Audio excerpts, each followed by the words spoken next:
Under the vast, dark expanse of the night sky, a solitary full moon hangs, casting its pale light over the world below. Its brilliance is undeniable, a stark contrast to the shadows it creates. Sun Jie-yong, her face streaked with blood, looks down at the carnage, her voice laced with a chilling question. What about the sight? Taking a drag from her cigarette, she continues, I'm waiting right now. Nearby, a gruesome sight unfolds. Dismembered bodies lie scattered, a stark testament to the violence that has transpired. Sun Jie-yong, still observing the scene, mutters, we have a chance to escape. Find them, and we'll find the device. A chilling thought echoes through the air. So, it's you punks, huh? Humans who are arrogantly hunting us. Cha Hyun-sung, his face and body drenched in blood, offers a chilling, predatory smile, his eyes gleaming with a dangerous intensity. A chilling voice echoes, speaking of a time when humans arrogantly hunted them. But now, the tables have turned. The monstrous figure, its mouth crudely stitched, snarls that it can't wait for a day when it can tear them apart, finding out what makes them tick. It promises to make them black and red for their death. Clawed hands, dripping with blood, emphasize the gruesome threat. Sun Jie-yong, still bloodied and disheveled, looks up, a single word escaping her lips. How interesting. Her expression remains unreadable, even as blood streaks her face. Elsewhere, a figure completely swathed in bandages speaks cryptically. I was. Back in the darkness, Cha Hyun-sung's eyes blaze with an intense, crimson glow. His powerful arm, now against a backdrop of pure red, gripping a formidable blade, ready for whatever comes next. A stark title card appears, declaring a shared sentiment, as if everyone is thinking the same thing. Then, a young man with dark hair and glasses, dressed in a crisp suit, gazes forward with a serious expression, his image framed against a vibrant red backdrop, hinting at a different reality or a moment from the past. This new beginning is marked as Episode 1, the first day, and a quiet apology echoes, as if from the man himself. I'm sorry. I'm late. His identity is then clearly stated, Cha Hyun-sung. The scene shifts, revealing him again, still wearing his glasses, but now his white shirt is stained with blood, and his face bears fresh injuries, a stark contrast to his earlier composed appearance. Meanwhile, in a different setting, the director and manager Hong stand together, the latter calmly stating, I'll forward to next week, okay? Back with Cha Hyun-sung, a pained gasp escapes him, his expression grim as he endures his wounds.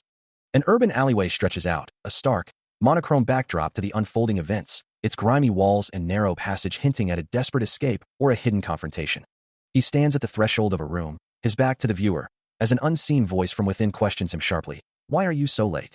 A stern voice echoes, reminding Cha Hyun-sung that he was told to stay away from that place, questioning if he believes this is a choice. The voice continues, asking if it's because he's called uncle, then dismisses the idea of friends, musing that in this life, no one would truly share his burden. As Hyun-sung looks away, a flicker of annoyance crossing his face. Another voice, perhaps softer but still firm, interjects, urging him to consider the money his mother gave him, and Hyun-sung's gaze drops, a quiet sadness settling over him. Under the silent watch of a full moon, he thinks of his mother, who is probably still searching for him, and the pocket money that was meant for his survival. The empty, stark room reflects the solitude of his existence. A routine that has become his everyday life, as he sleeps, curled up in the corner of the room. He sleeps for his mother, who ran away a long time ago, and for his father, who disappeared before her death, a man caught in a familiar, repeating cycle. Now, he can't even remember his father's face or voice anymore, a shadowed figure lost in the depths of his own mind. Sometimes, he tries to remember his father's face before leaving his dreams, but then he realizes he can't hear his voice or forget it after he wakes up, only the memory of his father's broad and strong back remaining. He remembers a time when someone always made him smile, a presence that brought comfort and joy. He would look at him with a smile, a person who seemed to truly live, and he wished he could be just like him. But that was then, and this was now, a desolate city street stretching into the dark night. His phone screen illuminates the gloom, displaying a webmail notification, a deposit of 483,500 units to a Jo Hyo-hoon. He sighs, the reality of his own situation weighing heavily, realizing that even working weekends isn't enough to make ends meet, and he desperately needs to find work for the weekdays as well. A profound weariness settles over him as he wonders how much longer he can endure this existence, struggling every day just to barely survive, questioning if a moment of rest will ever come in his future. As he walks, a chilling sensation creeps up his spine, a whisper of someone in the darkness, and a silent, desperate plea for help escapes him. He hunches over, overwhelmed by the oppressive weight of his circumstances and the growing sense of dread. Turning sharply, he sees a strange man behind him, realizing with a jolt of terror that he is being forcefully followed. A desperate plea echoes in his mind, a voice begging, just somehow, please, help me. He remembers the crushing weight of that moment, wondering, what's this? Out of all people, what can someone like me do? The memory, sharp and painful, resurfaces as he acknowledges, I remember. It was the first time he had encountered someone in the same desperate situation as himself, a moment that would forever change his path. From that moment onwards, his life took an irreversible turn. His existence transformed, his life turned into a living hell, leaving him to despair. I can't do anything. The shadow of that helplessness lingered, a constant reminder of his past self. But now, his eyes glow with a fierce, electric blue, a silent testament to a new resolve. He gasps, a hand reaching out from the ground as a figure above him extends a helping hand, urging him to escape the immediate danger. The stranger's voice cuts through the chaos, promising assistance.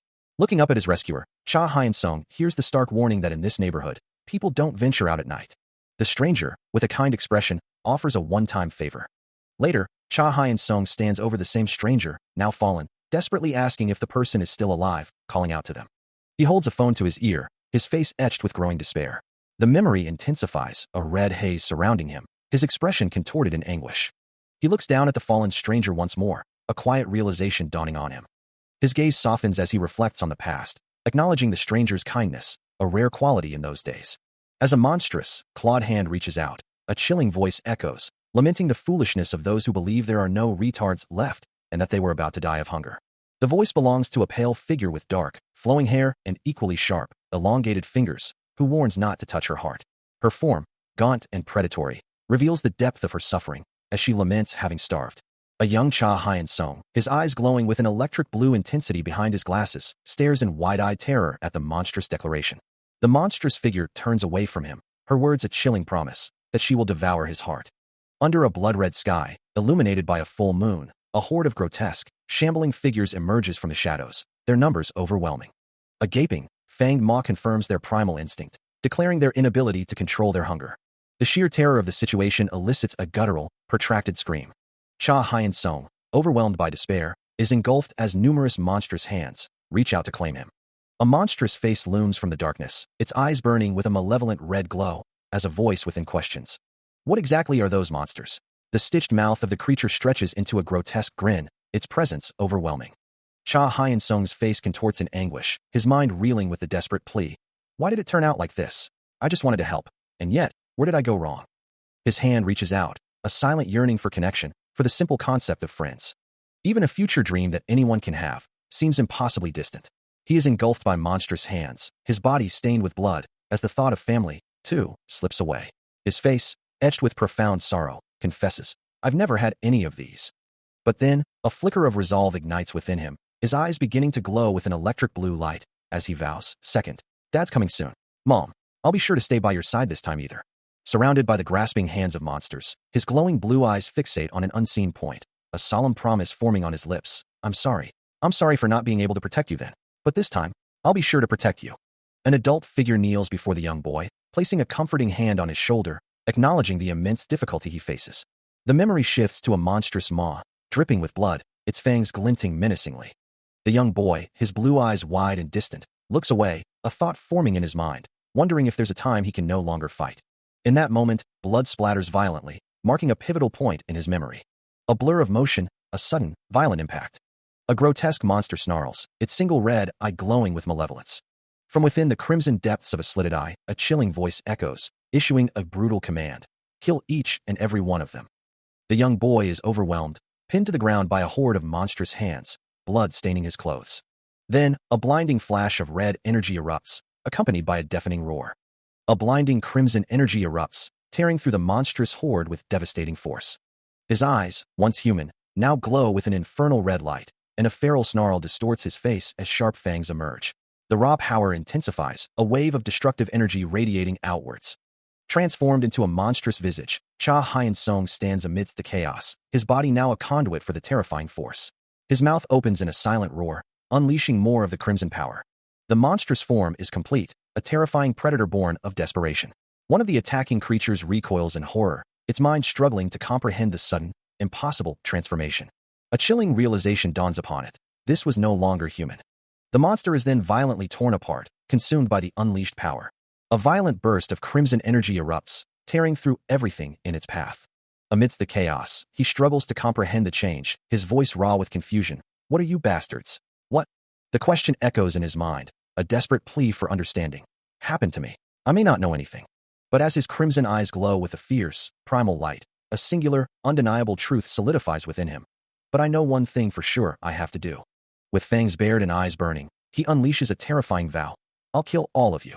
The scene shifts, revealing a stark, modern cityscape under a muted sky, where a blood-soaked fist clenches, dripping with the aftermath of battle. As Cha Hyun-sung stands tall amidst a gruesome pile of defeated foes, his form a testament to his unleashed power. A voice calls out, recognizing the figure amidst the carnage, Cha. The speaker continues, her tone laced with disbelief. Hyun-sung? You're a bit different from the photo, aren't you?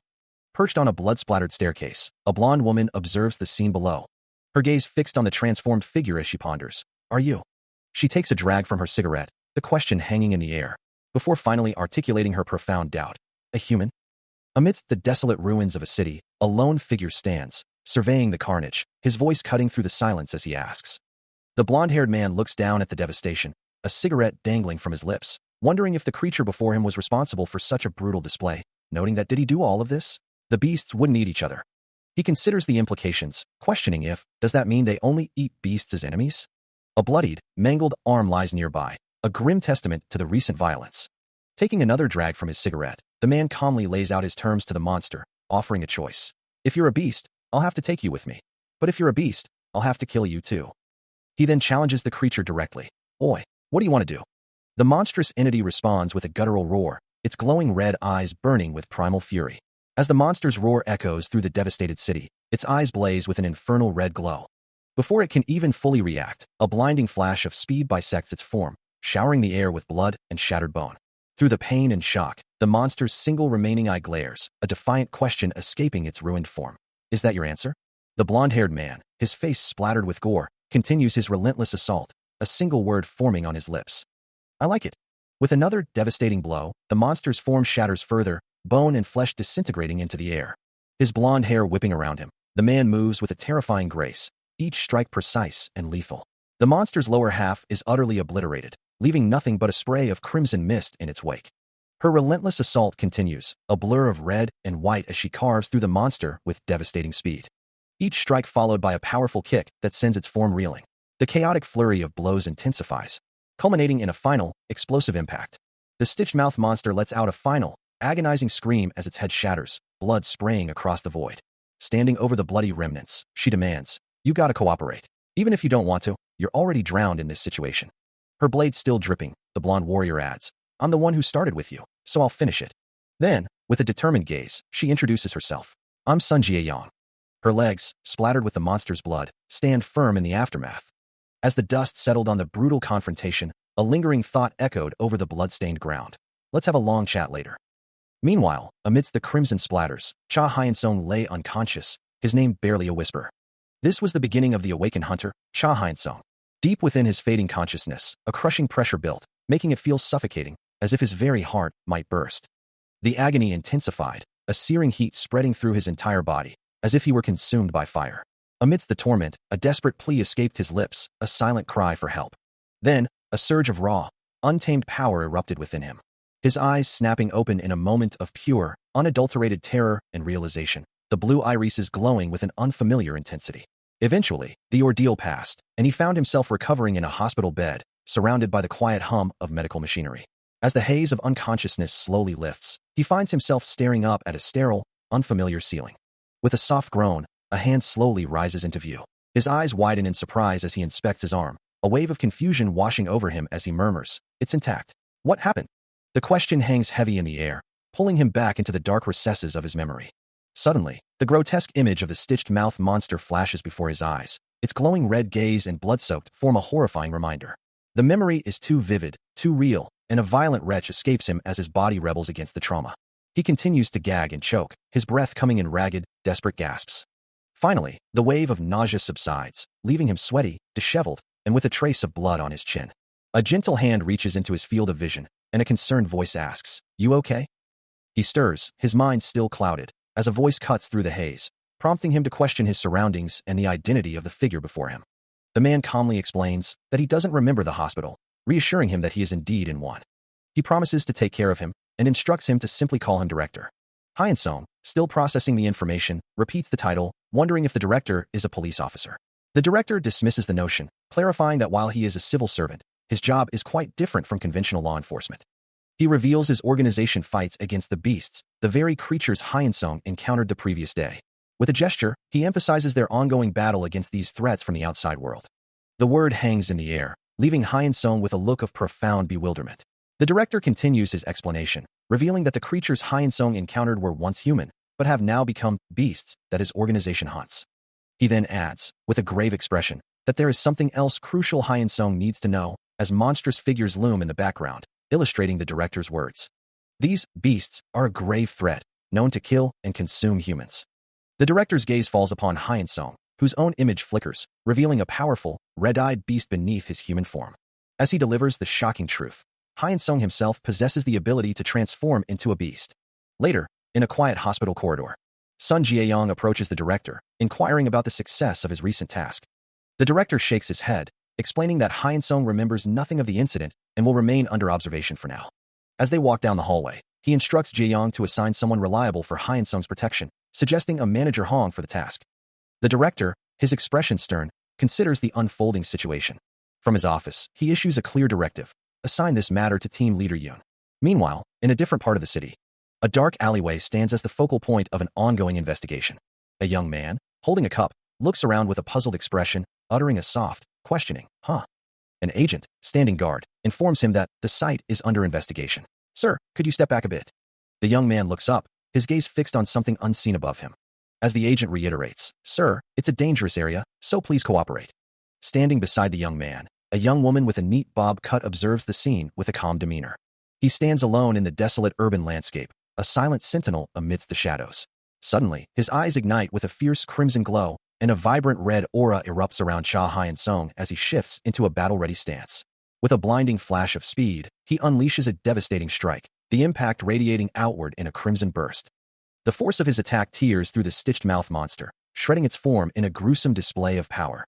Moments later, Cha Hyunsung stands triumphant, the monster's lifeless body sprawled at his feet. But his victory is short-lived, as a furious voice cuts through the silence, Sun Jieyong's enraged cry echoing, "This bastard!" Her golden eyes now burning with a fierce, yellow light, she lunges forward, her own power surging. Before he can react, her attack connects, a violent burst of dark energy erupting upon impact with Cha Hyunsung. The dark energy continues to ripple outward, engulfing him in its destructive force. He retaliates instantly, his leg snapping up in a powerful, blurring kick. The impact sends Sun Jieyong's head snapping back, a spray of blood erupting from her face. She is launched through the air, a small, distant figure against the stark background. But the woman recovers with impossible speed, roaring in fury as she charges back, black energy beginning to coalesce around her. Her fist, wreathed in dark power, slams into his chest. He is thrown backward, a crimson trail marking his trajectory. The force of his impact shatters the ground beneath him. Before she can press her advantage, he reappears, grabbing her by the throat and lifting her clean off her feet. His grip tightens, blood staining his hand. The air still crackles with residual energy, a violent aftermath painted in stark reds and blacks. A figure in black is sent hurtling through the crimson-tinged space, their momentum carrying them through the violent impact. As the dust and smoke begin to clear, the immediate chaos of the confrontation slowly dissipates. He looks down at the defeated figure on the ground, a question forming in his mind. Is this truly the full extent of a traitor's strength? The technique wasn't bad, he concedes, but ultimately, it was meaningless. With blood staining his chest and arm, he wonders, could the people of his team have truly been killed by someone like this? Later, standing in a desolate alleyway, he observes the grimy surroundings, realizing this place was likely their hunting ground. His gaze falls upon a cracked wall, his thoughts continuing to churn. Exactly what sort of punk was he dealing with? As his frustration mounts, his eyes begin to glow with an intense, crimson light, a surge of raw power emanating from within him. With an explosive force, the very wall beside him shatters, unable to withstand the sheer intensity of his unleashed might. He stands amidst the ruins, the shattered wall a testament to the raw power he unleashed. While elsewhere, a man with blood splattered across his face stares in wide-eyed horror at the devastation. A single question echoing in his mind: did humans do this? The scene is indeed brutal, almost too violent to comprehend. And from the shadows, two figures observe, one licking blood from his lips as the other muses, almost as if it's someone like us. A single, glowing red eye pierces the darkness, followed by a chilling, guttural laugh. "Ha ha, this." The monstrous face, with its sharp teeth and glowing crimson eyes, reveals itself further.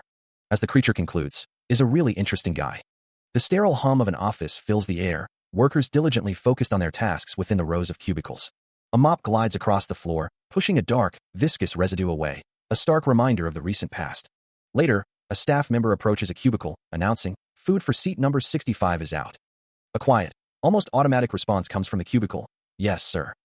Hyun Song, still holding his mop, reflects on his recent ordeal, acknowledging that he had lost consciousness for a moment, but now he was back to his senses. As he continues to clean, the grim reality of the situation weighs on him. More people had died than he could count.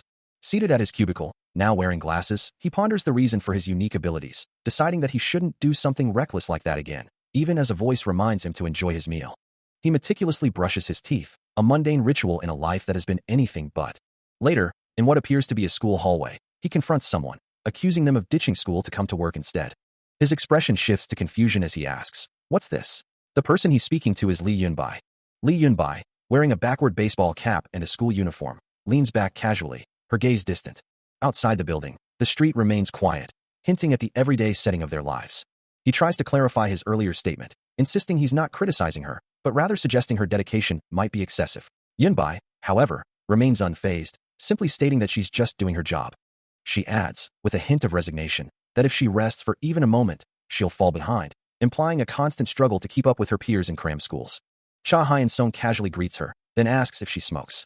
Taken aback, she questions his inquiry, and he explains that he can smell cigarettes on her. He clarifies that the smell is merely lingering from the smoking area, but his gaze remains fixed on her. Lee Yunbai, with a stern expression, acknowledges his observation, then confronts him about ditching class and ignoring her calls. As Cha Hyun-sung stands there, a thought echoes in the air. Is he getting into some kind of trouble?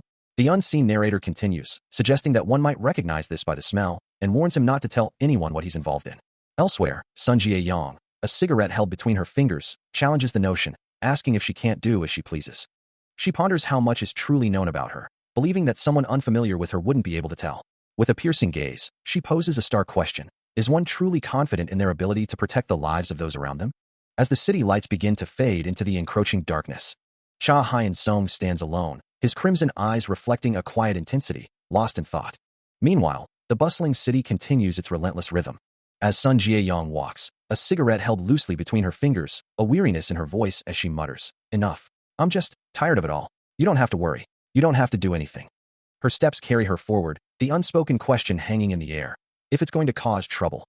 A voice, filled with frustration and concern, cuts through the silence. "You could at least tell me." Lee Yunbai's face contorts in a defiant refusal. "No, idiot." The city's inhabitants continue their evening routines, unaware of the personal dramas unfolding around them. Above it all, the urban landscape stretches endlessly, a silent witness to the intertwined fates of its residents. A lone figure moves through the desolate urban landscape, the city lights reflecting faintly on his dark attire. His hooded silhouette is a stark contrast against the towering buildings, a silent observer in the quiet night. Meanwhile, in a dimly lit room, a woman sighs, commenting on the lingering scent of alcohol and cigarettes, before a man adds that the after effects are truly horrible, lamenting his own clumsiness and wishing he had handled things differently. Back on the streets, Cha Hyun-sung's thoughts echo the sentiment, confirming his suspicions. He looks down, a sense of frustration washing over him as he realizes he cannot find what he's looking for this way. Meanwhile, the subject of their concern remains seated, his legs sprawled out in a state of unconsciousness. Cha Hyun-sung's eyes glow with a fierce red light as he questions the passage of time, wondering if the person is actively avoiding him, or if he simply hasn't woken up yet. His gaze remains fixed downward, a silent plea for an answer. The unconscious figure, however, has now shifted, his feet planted firmly on the ground as if attempting to rise. He stirs, a soft sigh escaping him as he slowly regains consciousness. Still disoriented, he stands, a paper bag covering his head, seemingly trying to make sense of his surroundings. Suddenly, a powerful, unseen force erupts, sending debris flying violently through the air. The paper bag is ripped away, revealing Cha Hyun-sung's face, his electric blue eyes wide as he looks up, a single word escaping him. "Oi." His expression hardens, a challenge in his voice as he demands, "You think I'm a joke?" He tries to explain himself, looking up at the figure before him. "You uncle, I." But before he can finish, another devastating impact slams into him, sending him reeling from the force. The force of the blow is immense, a shockwave rippling through the air from the impact. The unseen assailant's frustration boils over, their thoughts echoing with a demand. 300,000 won. Is it that hard to send me that money? Why piss me off? The man's face contorts in a furious snarl, his voice a harsh accusation, demanding to know who was hoarding money. As the verbal assault continues, Cha Hyun-sung curls into himself, trying to shield his head from the relentless barrage of words, the man's voice echoing, asking if he planned to run away, if he thought this place was hell too. The man's fury intensifies, his face a mask of pure rage as he screams for Cha Hyun-sung to get out. calling him a bastard. His hand reaches out, almost as if to strike, the words cutting deeper as he tells Cha Hyun-sung to go live with the father who abandoned him. As the desolate landscape of his mind cracks around him, a chilling question echoes, asking if he is truly confident. Cha Hyun-sung slowly lifts his head, his eyes now glowing with a fierce crimson light, a new resolve hardening his expression as he declares his ability to protect those around him. A drop of blood escapes his lip, his glowing eyes shadowed by a deeper, more sinister thought, as he questions the very idea of protection, wondering why he ever would. Behind him, a broken door reveals a void, mirroring the dark wish that now forms in his mind. He hopes they all die. Under the vast, indifferent expanse of the city at night. He walks with heavy steps, his path illuminated only by the distant glow of streetlights. A voice cuts through the silence, demanding, "I said I'll give it to you next week." He clutches his phone, frustration evident in his tone as he retorts, seriously, I told you I don't have the money right now." His voice rises in desperation. "I already said I'll get the money from somewhere next week. I can pay you back when I win." "Yeah, when I win." Blood stains his hand as the other voice continues to needle him. "Hey, you fucker. Have I ever kept your money? Stop the nonsense, and by the time I get the money." A visceral clench of his fist, and the phone shatters against the ground, its screen cracking under the force of his rage. His face contorts in a silent scream, eyes wide with a mixture of despair and burning resentment. Consumed by his inner turmoil, Cha Hyun-sung's rage erupts, his hand clamping down on the arm of the man before him, demanding to know what was happening again. As the air crackles with tension, the man struggles against the sudden hold, his own voice rising in a desperate, angry plea to be released. But the young man's face contorts, his features twisting into a terrifying, sharp-toothed grin, eyes dark with a menacing glow as his transformation takes hold. His grip remains unyielding, a testament to the raw, untamed power now coursing through him. A bitter laugh escapes him, reflecting on the irony of his life. Meanwhile, a figure approaches with deliberate, heavy steps. A sudden, sharp pain causes him to wince, his eyes briefly flaring with an unnatural blue light. The man stands before him, a dark, imposing silhouette. His mind races, recognizing the face of the one who had tormented his mother and him, the one who had stripped them of everything, as he utters a single, disbelieving word. His thoughts swirl with confusion and unease, wondering why this man is here, and why he feels such a strange, unsettling presence behind him, even as a glint of metal catches the light. A guttural sound escapes him, his eyes now burning crimson with fury and a deep-seated hatred. The man points a finger, a silent, chilling accusation. The knife, now stained with fresh blood, confirms Hyun-sung's dawning, horrifying realization. A memory flashes, a syringe filled with a crimson liquid poised to strike, a chilling echo of a past violation. He clenches his teeth, the words burning in his mind. Drunk again? I'm sick of this. Not anymore. Why is he doing this just to harass me? The memory intensifies, a raw scream tearing from his throat, his uncle's name a desperate cry. A violent surge of red energy erupts, distorting everything around him, a guttural GAA echoing the internal rupture. His face contorts into a grotesque mask of agony, blood-like splatters erupting as he lets out a horrifying scream, the transformation consuming him. From the swirling mass of red, fleshy tissue, a monstrous, clawed hand begins to emerge, the sound of impact resonating. The full, blood-soaked, monstrous figure stands revealed, a terrifying silhouette against the organic landscape, its presence thrumming with raw power. Then, with a sudden, sharp intake of breath, his eyes snap open, glowing an intense electric blue, a moment of clarity piercing through the chaos. His human hand clenches, a silent testament to his return, or perhaps, a new resolve. A chaotic void swirls with dark energy and faint, ethereal wisps. From within this maelstrom, a monstrous, clawed limb emerges, its skin cracked and teeth bared, a testament to the agonizing change. His face, now a grotesque mask of pain, contorts further as he lets out a guttural, desperate cry, a single word escaping his lips. UNC. A monstrous hand, dripping with blood, clenches tightly around his own transformed arm, the struggle within him reaching a fever pitch. Suddenly, an unseen force slams into him, sending his massive form reeling. He is thrown violently through the air, debris scattering around him. A deafening pang echoes as he cries out in agony. ARGHK. His monstrous body continues its uncontrolled descent, crashing heavily onto the unforgiving ground. His body racked with an agonizing transformation, Cha Hyun-sung lets out a guttural scream as blood erupts from his leg. Collapsing to the ground, he coughs violently, blood splattering from his mouth. Through monstrous, tear-filled eyes, he cries out, pleading with his uncle to stop this torment, unable to comprehend why he would become such a monster. His body continues to contort and bleed, the transformation pushing him to his limits. Suddenly, a powerful, glowing red fist slams into him, the impact explosive.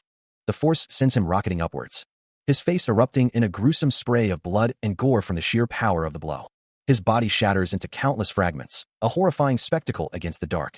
The fragmented remains of his form plummet through the air, leaving a trail of destruction. His monstrous form, now fully revealed, writhes in agony, bloodied and enraged. As if struck by an invisible force, his body explodes into countless fragments, scattering across the void. The remnants of his being plummet downward, a small, broken silhouette against the darkness. More pieces of his transformed body continue to break away, dissolving into the crimson-tinged air. A raw, guttural scream tears from his throat, echoing his profound suffering. His bloodied, monstrous face contorts in a silent roar of anguish, eyes wide with pain. He screams, his voice ragged with fury. Damn you. All because of you, punk. The accusation turns inward, a desperate question escaping his lips. Even your mother died because of you. Was it all my fault? As his fragmented form continues its endless fall, a final, broken thought echoes in the void. I want to end it now. Everything that has happened, all the pain he has endured, it must be his fault. He wonders if he can fix it all, simply by ceasing to exist. A younger version of himself, bloodied and wearing glasses, stares out blankly, a silent testament to a past he can't escape. Then, two familiar faces appear in his mind's eye. His uncle, stern and unyielding, and Li Yunbai, innocent and vulnerable. The thought echoes in his fragmented consciousness, a desperate plea for an end to his torment. But his visions twist, transforming Li Yunbai into a monstrous figure, her eyes glowing crimson, a grotesque claw replacing her hand. Her transformed body, now clad in dark, revealing attire, stands as a symbol of his deepest fears. His uncle, too, becomes a grotesque monster, bound and surrounded by a horde of shadowy creatures, a horrifying manifestation of the burdens he carries. His own monstrous form, shattered and bleeding, continues its agonizing fall through the void. He writhes in agony, his body contorted as if battling an unseen force. A guttural scream tears from his throat, his face a mask of pure anguish. The world around him seems to shatter, a broken frame against the oppressive darkness, leaving only desolate ground beneath his feet. His mouth opens in a silent roar, blood staining his teeth and chin. I don't know. A voice echoes as a monstrous, skeletal hand, dripping with crimson, reaches out from the void. Covered in his own blood, Cha Hyun-sung grapples with the torment, thinking, I've thought about it so much. No matter how much I think about it, I just don't get it. His bloodied face twists in despair. Why do these shitty things only happen to me? Why does everyone have to beat me up and kill me? A desperate plea escapes him. Tell me, as a surge of dark red energy pulses around him. Cha Hyun-sung's body is racked with an unseen agony, his skin appearing to crack and peel away, revealing a monstrous, bloodied form beneath. His mouth contorts in a silent scream, a single, guttural sound escaping his lips. His spiky black hair seems to writhe with the intensity of his torment, against a backdrop of swirling red. His eyes glow with a furious, crimson light, as he demands to know what has been done to him. The monstrous eyes, now a swirling vortex of red and black, stare out, pleading for an answer. His hand, bloodied and skeletal, clenches into a desperate fist. His voice, raw with anguish, echoes the desperate plea for an explanation. The words burst forth, filled with an uncontrollable, venomous rage. His entire being is consumed by the monstrous transformation, his body tearing apart, as if from within, a horrifying manifestation of his internal scream. His body continued its horrifying transformation, skin cracking and tearing as if unable to contain the raw powers surging within him. Each rupture accompanied by a sickening sound. From the shadows, an unseen voice lashed out, accusing him of being nothing more than an annoying nuisance since birth.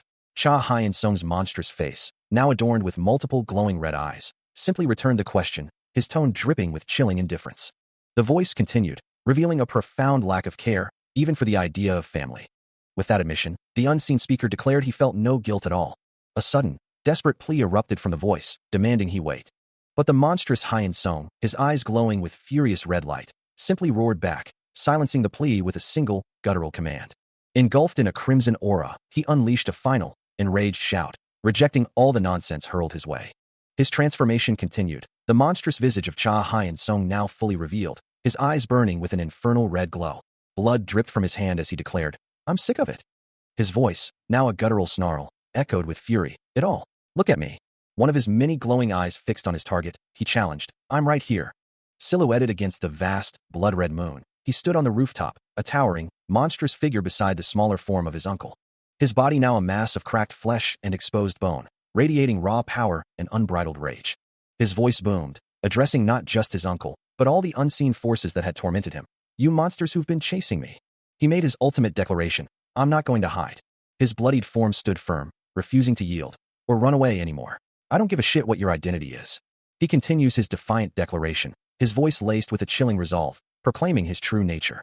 Challenging anyone who dares to confront him, to kill him and take what they desire. But then, a chilling thought crosses his mind. As his monstrous form fully manifests, skin tearing and bleeding, revealing sharp, clawed hands. He concludes with a terrifying promise. He will be the one to do the killing. A defiant challenge echoes in Cha Hyun-sung's mind, a memory of a battle or a resolve hardened by conflict. His body, battered and bloodied, stands as a testament to the ferocity of the encounter. As a chilling resolve settles within him, he will eliminate his foe. With eyes glowing crimson, he dismisses the opponent's strength, thinking, "What do you expect? He's even weaker than that." Later, standing beside his uncle, the older man sighs, acknowledging the inevitable fight. Cha Hyun-sung, now in a hooded jacket, reiterates his earlier assessment, calling the opponent a fool, not of their kind, and even weaker than expected. His uncle agrees, his expression grim, confirming the opponent's inferiority. As Cha Hyun-sung walks away, his uncle decides to take matters into his own hands, declaring it too dangerous to let the weak one live. The monster's power was far beyond his expectations, leaving him no time to react as an unfamiliar force, unlike anything he had ever felt before, slammed into Cha Hyun-sung, forcing him to his knees as the very ground beneath him fractured and erupted.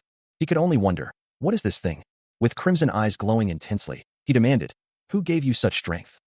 Lying defeated, he heard a voice respond, "You brought it upon yourself. I guess you don't plan on following me." The voice continued, its words chilling him to the bone. "Great. Right now, right here." As he struggled to comprehend, a colossal, shadowy figure loomed over him, its immense presence casting him into deeper despair. A massive, clawed hand descended, reaching for his broken form. With effortless power, the shadowy entity lifted him from the ground, his body dangling helplessly in its grasp. From the looming darkness, a guttural voice echoes, promising that this moment will be his last breath. The monstrous entity lets out a deafening roar, its glowing red eyes burning with malevolent intent. Its massive, muscled form shifts, a terrifying display of raw power. A faint red glow emanates from its lower body, underscoring its overwhelming presence. The creature's voice cuts through the air again, a chilling invitation to battle, as its blood-stained hand clenches, demanding a fight to the death. Its immense form tenses, ready to deliver on its promise. Below the towering monstrosity, Cha Hyun-sung stands, his body battered and bleeding, yet his gaze remains fixed on the enemy. The red glow intensifies, a prelude to the inevitable. With a surge of power, the monster's arm swings down, a final, devastating blow. The monstrous entity's glowing red eyes bore down, its fanged maw dripping with malice as it prepared to strike. A crimson energy began to swirl, erupting into a blinding cloud of smoke and debris. The first devastating impact ripped through the air, followed by the creature's massive claw, poised for another blow. It unleashed its full fury, striking again with bone-shattering force. He endures another brutal kick from the monstrous entity, the impact echoing with a deafening crash, shattering the very ground around him. Before he can recover, a massive fist descends, connecting with another thunderous crash, sending Cha Hyun-sung flying through the air. Another impact rips through the space, his body contorting violently from the relentless assault, until he is engulfed in a blinding explosion of energy and debris. Finally, with a prolonged, echoing roar of destruction, Cha Hyun-sung lies broken amidst the rubble, defeated. The monster's glowing red eyes fixate on its target, a heavy impact echoing through the air. Its massive arm slams into the young man, sending a spray of blood across the ruined landscape. Again, the monstrous eyes burn with cold intent as another devastating blow lands, sending him reeling, his body a broken mess amidst the debris. A final, thunderous strike reverberates, shaking the very ground. The force of the blow erupting in a blinding flash, engulfing the area in a cloud of dust and debris. As the smoke slowly begins to clear, only silence remains. Crows descend onto the blood-soaked earth, their wings flapping softly. While the monster surveys the devastation, a dismissive sigh escaping its lips as it mutters, "I thought it was a bit strong, but it's just an awakened." A guttural sound escapes the monster, its glowing red eyes widening in surprise as it registers an unexpected blow. The impact leaves its face bloodied, a testament to the little rascal's tenacity. Another unseen strike sends its arm recoiling, the monster momentarily stunned by the relentless assault. With a furious roar, it gathers its strength, a crimson aura flaring around its massive form. A flicker of genuine surprise crosses its features as it questions the nature of its opponent's arms. It had clearly underestimated him, but that mistake would not be repeated. The monster retaliates with a devastating punch, its full power now unleashed. Blood streaks its arm as it declares, it will fight with everything it has. Its bloodied hand clenches, a silent promise of the brutal fight to come. The monster's full power unleashes a brutal assault, driving Cha Hyun-sung back with overwhelming force. Each blow lands with devastating impact, forcing a pained cry from him as he struggles to endure. Thrown to the ground, he hears the monster's cold assessment. "The difference in our strength is too great." Yet, even battered, a strategic thought forms in his mind. "I can't face them head on. The monstrous figure raises its arm for another crushing blow. But Hyun-sung quickly brings his arm up to block, the impact tearing at his flesh as he thinks, I need to find an opening. The monster's relentless assault continued, a flurry of devastating blows tearing through the air, each impact sending a fresh spray of blood from his body as he absorbed the brutal force. Another strike connected with sickening force, culminating in an explosive impact that showered the area in crimson. Still, he remained on his feet, battered but unbroken, the monster's power truly overwhelming. He knew this was a different level of technique, far beyond what he had faced before. Recalling a memory of a transformed arm, he wondered if they could truly reshape their bodies into weapons at will, just as they had done before. A grim possibility formed in his mind, a desperate strategy beginning to take shape. Then, with a surge of resolve, he issued a defiant command. He is not dead, the monster thinks, sensing the lingering presence. What's a dog doing here? It snarls, the scent of blood growing stronger. It's not easy to hide from me, the creature asserts, its clawed arm poised. A swift strike connects, sending a sharp puffh through the air as the monster recognizes the ghost motion tricks being used. The impact sends him flying, a desperate maneuver to gain distance. There you are, the monster roars, its eyes locking onto the airborne figure. You moron, attacking from mid-air. It mocks, its next attack already connecting. Can't even dodge now, can you? The monster presses its advantage, declaring, it ends now. Another brutal blow lands, driving him further down. His bloodied hand is all that's visible as the monster gloats, acknowledging his almost hypersonic senses and tenacious spirit, but confident that he can't escape. He slammed again, the monster's claw connecting with brutal force. But you see, the creature snarls, its glowing red eyes burning in the darkness. Didn't you forget something? It launches itself into the air with another explosive burst of speed. Its face contorts in a sneer. So what? It mocks him, you blockhead. Attacking midair. Go ahead and dodge it, you shithead. A chilling, guttural laugh erupts from its maw as it descends, delivering another crushing blow, sending him violently crashing into the ground. A deafening impact echoes through the air as the monster's massive hand tears into its victim, blood erupting violently. Its sharp claws rend through flesh and bone, leaving a mangled mess. The unnamed monster stands triumphant, its form now drenched in the crimson of its prey. The aftermath of a brutal confrontation paints the ground in crimson and shadow. As distant figures continue their struggle, the air hissing with unseen forces. Despite the bloodied state of his face, Cha Hyun-sung declares himself the victor. He stands before a towering, muscular creature with glowing red eyes and cracked, pale skin. Yet, a searing pain rips through him, feeling as though his very flesh is being torn apart. Damn it! He curses, his frustration evident, realizing his body is failing him at the worst possible moment. From a distance, a lone figure observes the scene, his attention fixed on the imposing monster. But I guess it's another frontline hunter, huh? A man with white hair remarks, a slight smile playing on his lips as he addresses the battered Cha Hyun-sung. Bullshit, he mutters, staring down at the defeated creature. I can't believe I'm like one of you guys. I'm a hunter. This is it, huh? He thinks, reflecting on his past struggles. I was born with a crappy hunter rank. My body was weak, and I was always on the verge of death. But I never gave up. I didn't know how to. From above, an unseen observer watches the scene unfold, remarking, time to go forward. I am going to have a chat. I wanted to see if you guys were the same as me. But you're not. I guess I'll just have to stop the game. Still defiant, he lets out a bloody chuckle. You guys really aren't enough to stop me. His eyes glowing crimson, he screams, screw you. The hunter stands tall, his body cracked and bleeding, a testament to his brutal victory. A man in a crisp suit, witnessing the scene, questions, what do you mean? What? As the hunter continues his declaration, why then join hands with punks like you? Oh my, given the chance to collect more of them, I'll become unbeatable. His eyes still burning with red light, he shouts, don't worry, I'm here. Then at least. A chilling grin spreads across his face, now adorned with glasses, as he declares, let me have some fun, okay? He stands amidst the desolation, his back to the retreating monster, reflecting that he has had enough of this, and that this struggle is no longer against his will. As the monster turns, revealing its true form, an unseen voice questions if it should have been displayed for so long. Suddenly, the creature erupts in a violent burst of red energy and debris, its form utterly annihilated. Cha Hyun-sung's face, splattered with blood, remains intense, his crimson eyes glowing with an unsettling resolve. A hand holding a lit cigarette comes into view, the unseen speaker expressing disbelief at his youth. The speaker then concedes that his power is not bad at all, acknowledging that he knows how to use it, as Cha Hyun-sung declares his intent to kill every single one of them. As the ground around his feet cracks and glows with red energy, the speaker questions if he truly meant what he said. With his eyes still burning, Cha Hyun-sung defiantly retorts, dismissing the speaker as mere trash. Standing tall amidst the destruction, his power palpable, he is observed by the speaker, who notes his presence in real life. A man in a crisp suit, a faint scar visible on his cheek, smiles down at Cha Hyun-sung, remarking on his resilience. He continues, his gaze unwavering, observing that the monsters were no match for him, and that he had accomplished a great deal. Then, with a decisive tone, he declares that from this moment forward, he will be Cha Hyun-sung's teacher. A hand rests firmly on his blood-splattered shoulder, and Cha Hyun-sung's crimson eyes widen in utter surprise, a single word escaping his lips. Some time later, the imposing structure of a modern office building stands tall, within which the man in the suit gazes out a large window, his back to the room. He then sits at the head of a conference table, presiding over a meeting within the National Security Office's Special Operations Bureau. Within the Special Bureau, the stern-faced director, Yoo Jin-ho, oversees operations, while manager Hong Yun-ji, with her striking red hair, manages the intricate details. She voices her skepticism about a C-rank clearing a B-rank dungeon alone, finding it hard to believe, as Jo Junho introduces himself. Another key figure, team leader Yoon Chanwoo, also holds a position of authority. He inquires of the director if he found anything interesting, adding that it's only what one would expect from his guy.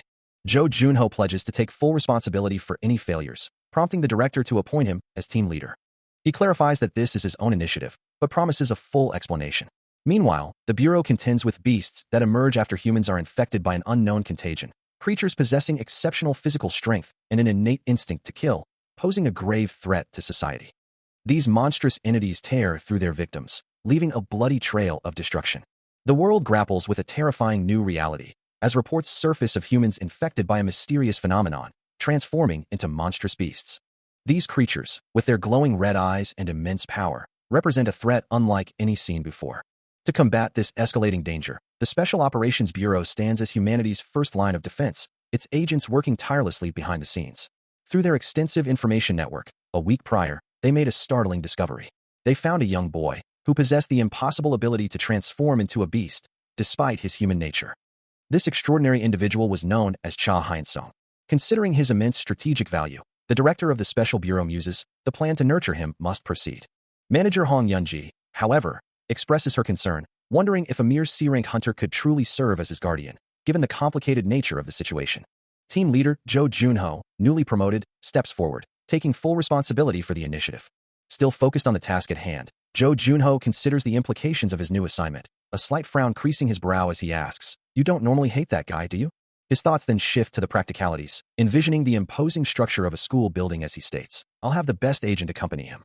Meanwhile, within the quiet halls of the academy, a familiar presence reflects on the passage of time, a silent thought echoing. "Feels like ages since I last came to school. Well, not like I'm interested in studies or anything." Cha Hyun-sung, now sporting a pair of glasses, sits at a desk, seemingly engrossed in a tablet, his expression calm and focused. Suddenly, a voice cuts through the classroom's quiet, exclaiming, "Oh, isn't that Hyun-sung?" The unexpected recognition causes Hyun-sung to look up, his eyes widening slightly behind his spectacles. A sharp, almost instinctual movement follows, his hand reaching out in a blur of motion. The suddenness of his action sends his glasses tumbling, clattering to the floor.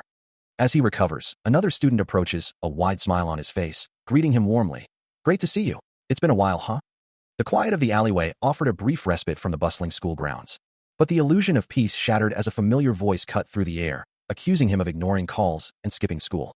Cha Hyun-sung turned to face the student, who pressed on, wondering if he was trying to avoid them again, and if such trivial matters were truly worth his concern.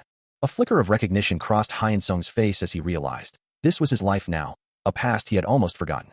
His thoughts drifted to a time when he was different, when the world around him seemed to shrink, and he wondered if the monster he once faced had always appeared so weak in comparison. The memory of his awakened self, towering over the grotesque creature, was a stark contrast to his current, unassuming form. The internal struggle manifested as a sharp, involuntary clench of his hands, a subtle tremor running through him. As the unnamed student reached out and grabbed his arm, the sudden contact caused his glasses to fall from his face. The student stared at him, a look of bewilderment on their face, uttering a bewildered question. His crimson eyes blazing with an unnatural light, he stares down at the student, a chilling question escaping his lips. "Is this fun to you?" he demands, his hand shooting out to seize the student's wrist with brutal force, eliciting a pained cry. The grip tightens, veins bulging under his skin. As he continues, "Having fun now, huh? Beating up someone weaker than you like this." His gaze remains fixed, the red glow in his eyes unwavering, as he holds the student captive. "You always seem to be enjoying it," he muses, a hint of confusion in his tone. "But you see, I don't know what that feeling is." A dark resolve settles over his features as he declares, "So, I'll try to feel it and find out for once." With a sickening crunch, he crushes the student's hand, the sound echoing the brutal force of his intent. Standing over the now kneeling figure, his red eyes still burning, he reflects on his past identity. I wondered why they called me. So this is what they called me. A sharp exclamation cuts through the air.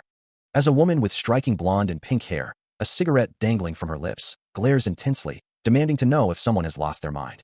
Below, a leg, tightly bound in white fabric, lies still, a stark reminder of recent violence. Cha Hyun-sung stands beside a blonde-haired man, both looking down at something unseen. A sudden, sharp sound echoes as a hand clenches tightly around an arm. Below them, a naked man trembles on the ground, prompting the blonde man to exclaim, "Oh, Lee Dongwoo, you're alive. What are you doing right now?" He then questions, "Why are you here, and naked, rank?" The man on the ground continues to tremble, his hand shaking uncontrollably. Cha Hyun-sung's gaze falls upon the man's arm, a realization dawning on him. Oh, his arm. The blonde man, frustrated by the lack of response, snaps, "Why are you standing there like statues?" As the tension mounts, the blonde man turns to Cha Hyun-sung, finding solace in a close embrace, seeking comfort amidst the unsettling discovery. He turns his back on the unseen figures, a sharp command cutting through the air. His voice laced with contempt, he challenges them, his fist already clenched and ready. Then, with brutal force, the punch connects. Later, the quiet of the residential street settles, the sounds of the confrontation fading into the background. A young woman stands alone, her gaze fixed on the ground, lost in thought. She wonders about the commotion, recognizing the familiar pattern. It must be Hyun-sung's bullies again. Puzzled by their sudden departure, she realizes Hyun-sung was also absent from the last class, a worrying sign. Her concern deepens, knowing that reporting such incidents to the teachers has always been futile. His crimson eyes burning with an inner fire, Cha Hyun-sung wonders what those punks could have done this time, his thoughts consumed by the recent confrontation. As if summoned by his rage, a blonde woman with equally glowing red eyes appears, her presence a tangible temptation. While from a hidden vantage point, a black-haired student watches the scene unfold, a single word escaping her lips in disbelief. "Girl?" The blonde woman's voice, a seductive whisper, echoes in Hyun-sung's mind, challenging his control.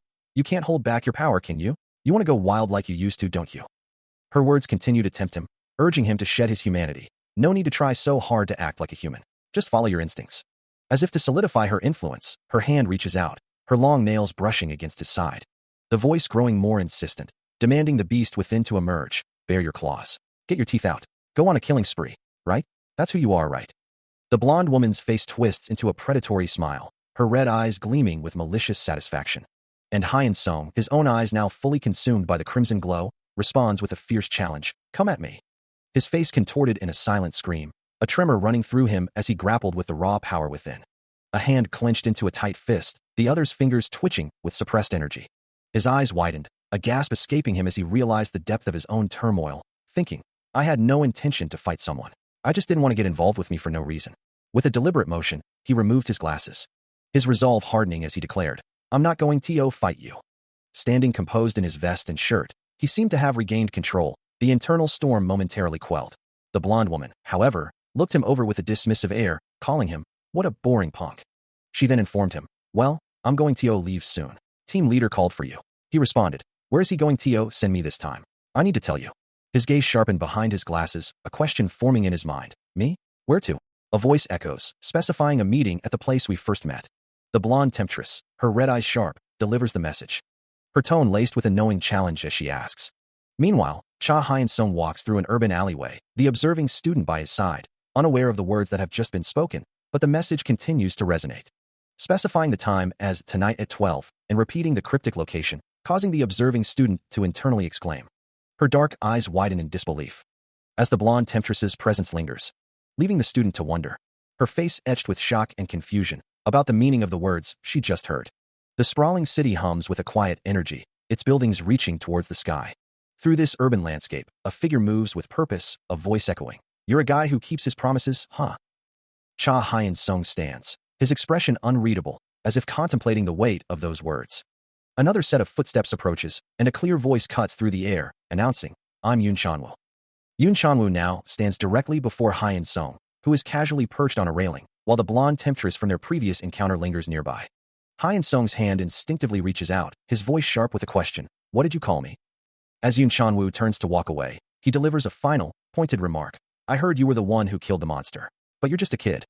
The unexpected words hang heavy in the air, leaving Cha Hyun-sung in a state of profound shock. He looks directly at the man confronting him, a hint of defiance in his expression as he asks what exactly is expected of him. He recounts his past, explaining how he had reported issues to teachers and adults, even the police, only to be the one criticized in the end. The two bureaucrats listen intently.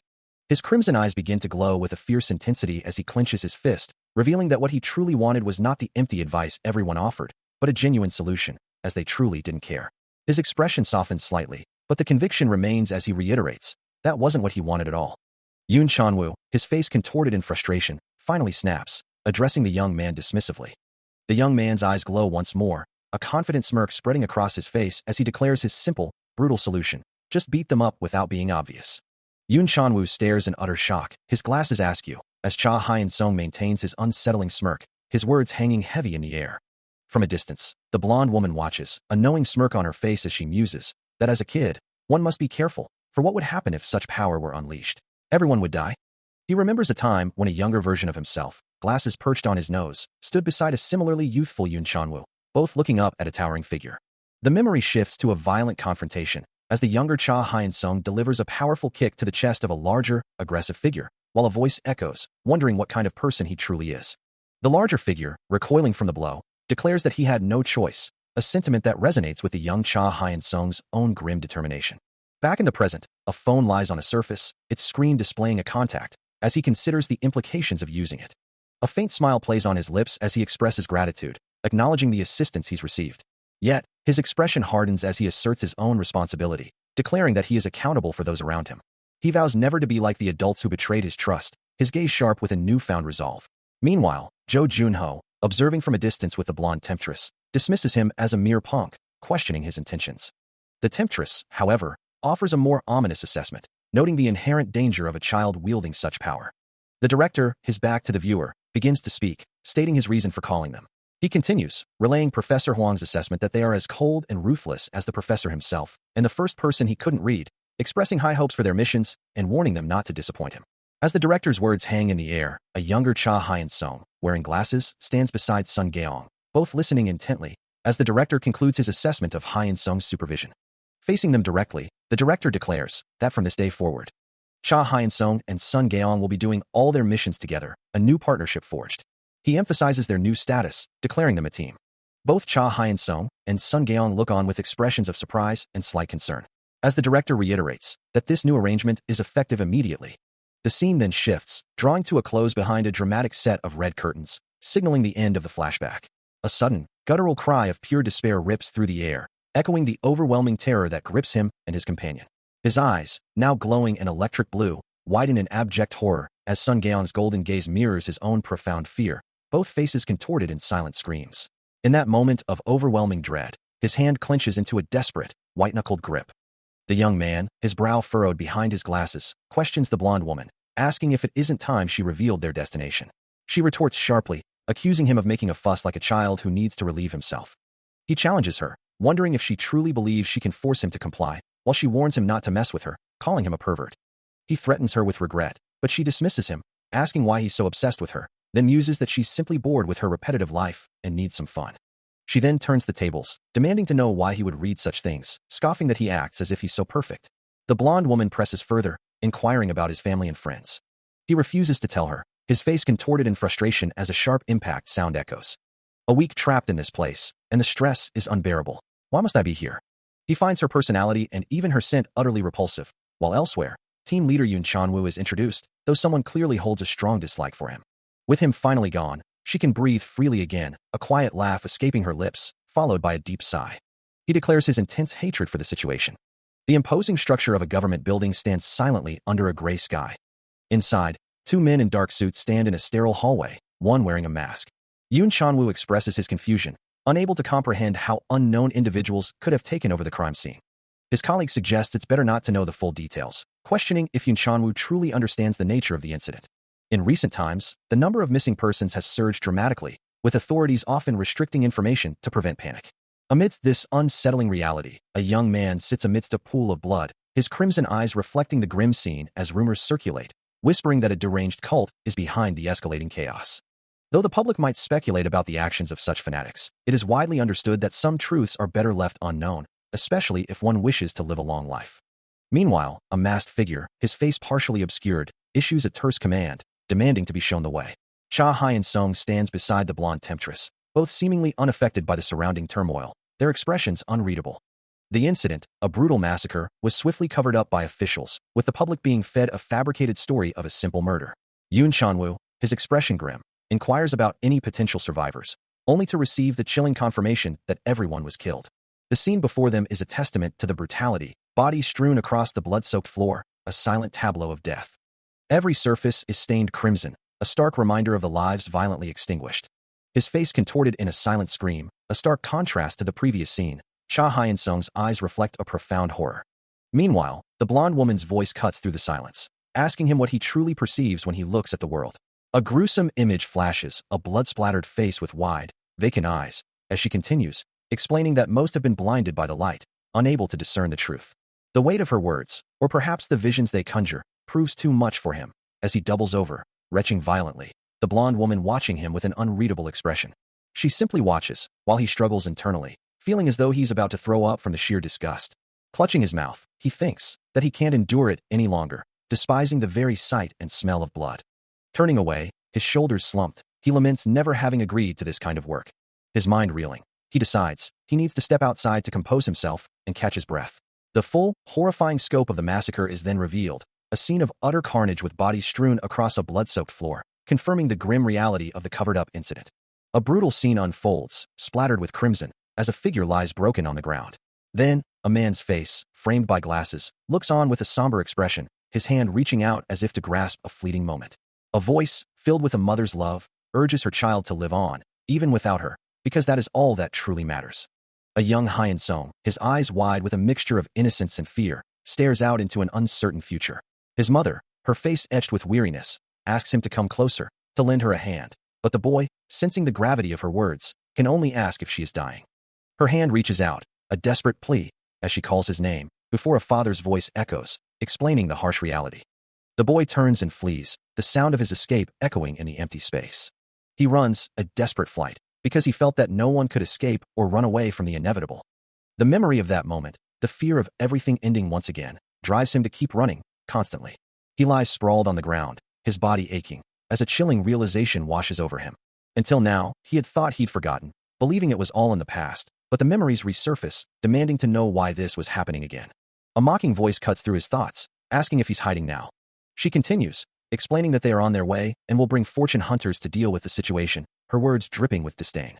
She recounts how those punks, after killing the monster, simply ran away, leaving their comrades behind, not a single one staying to fight. It was probably their plan all along, she muses, to let others do the dirty work before falling into her trap, calling them morons for failing to kill even a few pathetic humans before getting caught. Her voice sharpens, questioning the very notion of pathetic humans, her gaze unwavering. She confirms her assessment, stating that they are indeed pathetic, as not a single one of the hunters fought back, choosing instead to run away. All of them, she concludes, were killed simply because they couldn't fight or run away, her words a harsh judgment on their weakness. Still trapped in his internal torment, Cha Hyun-sung's eyes widen in fury, his mind screaming about fucking cowards and these people. Standing before him, the blonde temptress's words cut deep, challenging him directly. He recoils, unable to comprehend her audacity. His voice rising, he commands her to cease her meaningless provocations. Yet, she merely smirks, reminding him that without his power, he would be no different from those he despises. His anger flares, challenging her understanding of such individuals, of humans who don't fight. His fist clenching, he declares that those who refuse to fight are unworthy of life. The sheer force of his internal turmoil manifests externally, causing a devastating explosion as his eyes glow with an ominous red light. Cha Hyun-sung stands amidst the crumbling debris, his gaze fixed on the blonde temptress before him. His internal voice seethes, questioning. His crimson eyes burn with an infernal glow as he rejects the path laid out for him, declaring. He remains resolute, the blonde temptress observing his transformation with a subtle, knowing expression. As he challenges her, a close-up on his foot emphasizes his resolve, as a chilling declaration echoes in his mind. He vows to end them. His face contorts into a furious snarl, raw power radiating from him. As his foot descends, taking a decisive step forward, ready to unleash his vengeance. His eyes, now burning with an intense crimson glow, reflect the immense burden he is about to undertake, a silent acknowledgement of the price he must pay. Within the confines of a dimly lit, grimy room, the air hangs heavy with an unspoken tension. A man with short, dark hair glares, his voice sharp as he demands, "Stop stuffing yourself, you pig." The bald man, looking downcast, wonders if the food is even edible, questioning if they'll be given anything more. He then asks, his gaze lifting, Why are we being given such pathetic food? The dark-haired man smirks, explaining, well, we can't let those punks get wet, so we make them come to us. The bald man's expression shifts to worry as he considers, if we're captured, even one of us, they'll find out about the base or something, won't they? Suddenly, a dull thud echoes from the metal door, causing the dark-haired man to look up in surprise and ask, is that for me, by any chance? A clenched fist tightens, as an unseen voice suggests the arrival of the girl they called, acknowledging the dangerous situation they are in, where even high-rank hunters face punishment for disobeying orders or refusing to cooperate. Meanwhile, a man with a cigarette, his eyes a striking red, wonders aloud, where such immense energy could possibly originate. The source of that power becomes horrifyingly clear as a monster's lower half is violently ripped apart, flesh tearing and blood spraying. The creature's form is utterly decimated, reduced to a bloody ruin. Cha Hyun-sung, a whirlwind of dark energy, descends upon another monster, his attacks swift and decisive, leaving a trail of destruction. The force of his blow echoes, a resounding impact. His crimson eyes glow with an unsettling intensity as he turns, a sharp-toothed grin spreading across his face, his voice a low growl as he begins to speak. The man with the cigarette, witnessing the raw power, asks if he is one of the bastards who killed the hospital, before his words trail off, overwhelmed by the sight. Around Cha Hyun-sung, the gruesome aftermath of his rampage is evident, with countless monster bodies torn and scattered across the ground. A monstrous visage, eyes burning crimson, stares out as a voice challenges him, asking if he is indeed the one who slaughtered his own kind in this region. Without hesitation, his human form briefly appears, a grim admission on his lips. I killed them all. Then, the monstrous form returns, muscles coiling with raw power. As a chilling declaration echoes, and now it's your turn. With a savage roar, he unleashes a devastating attack. His form a blur of raw power and crimson splatter, driving his opponent back with relentless force. The impact leaves a bloodshot, veined eye staring blankly into the void. He tears into the monster, his glowing red eyes burning with feral intensity. As flesh rips and blood sprays from the creature's body, exposing bone and sinew. The monster's form distorts under the relentless assault, its limbs flying apart. With a final, explosive impact, the creature is utterly obliterated in a shower of blood.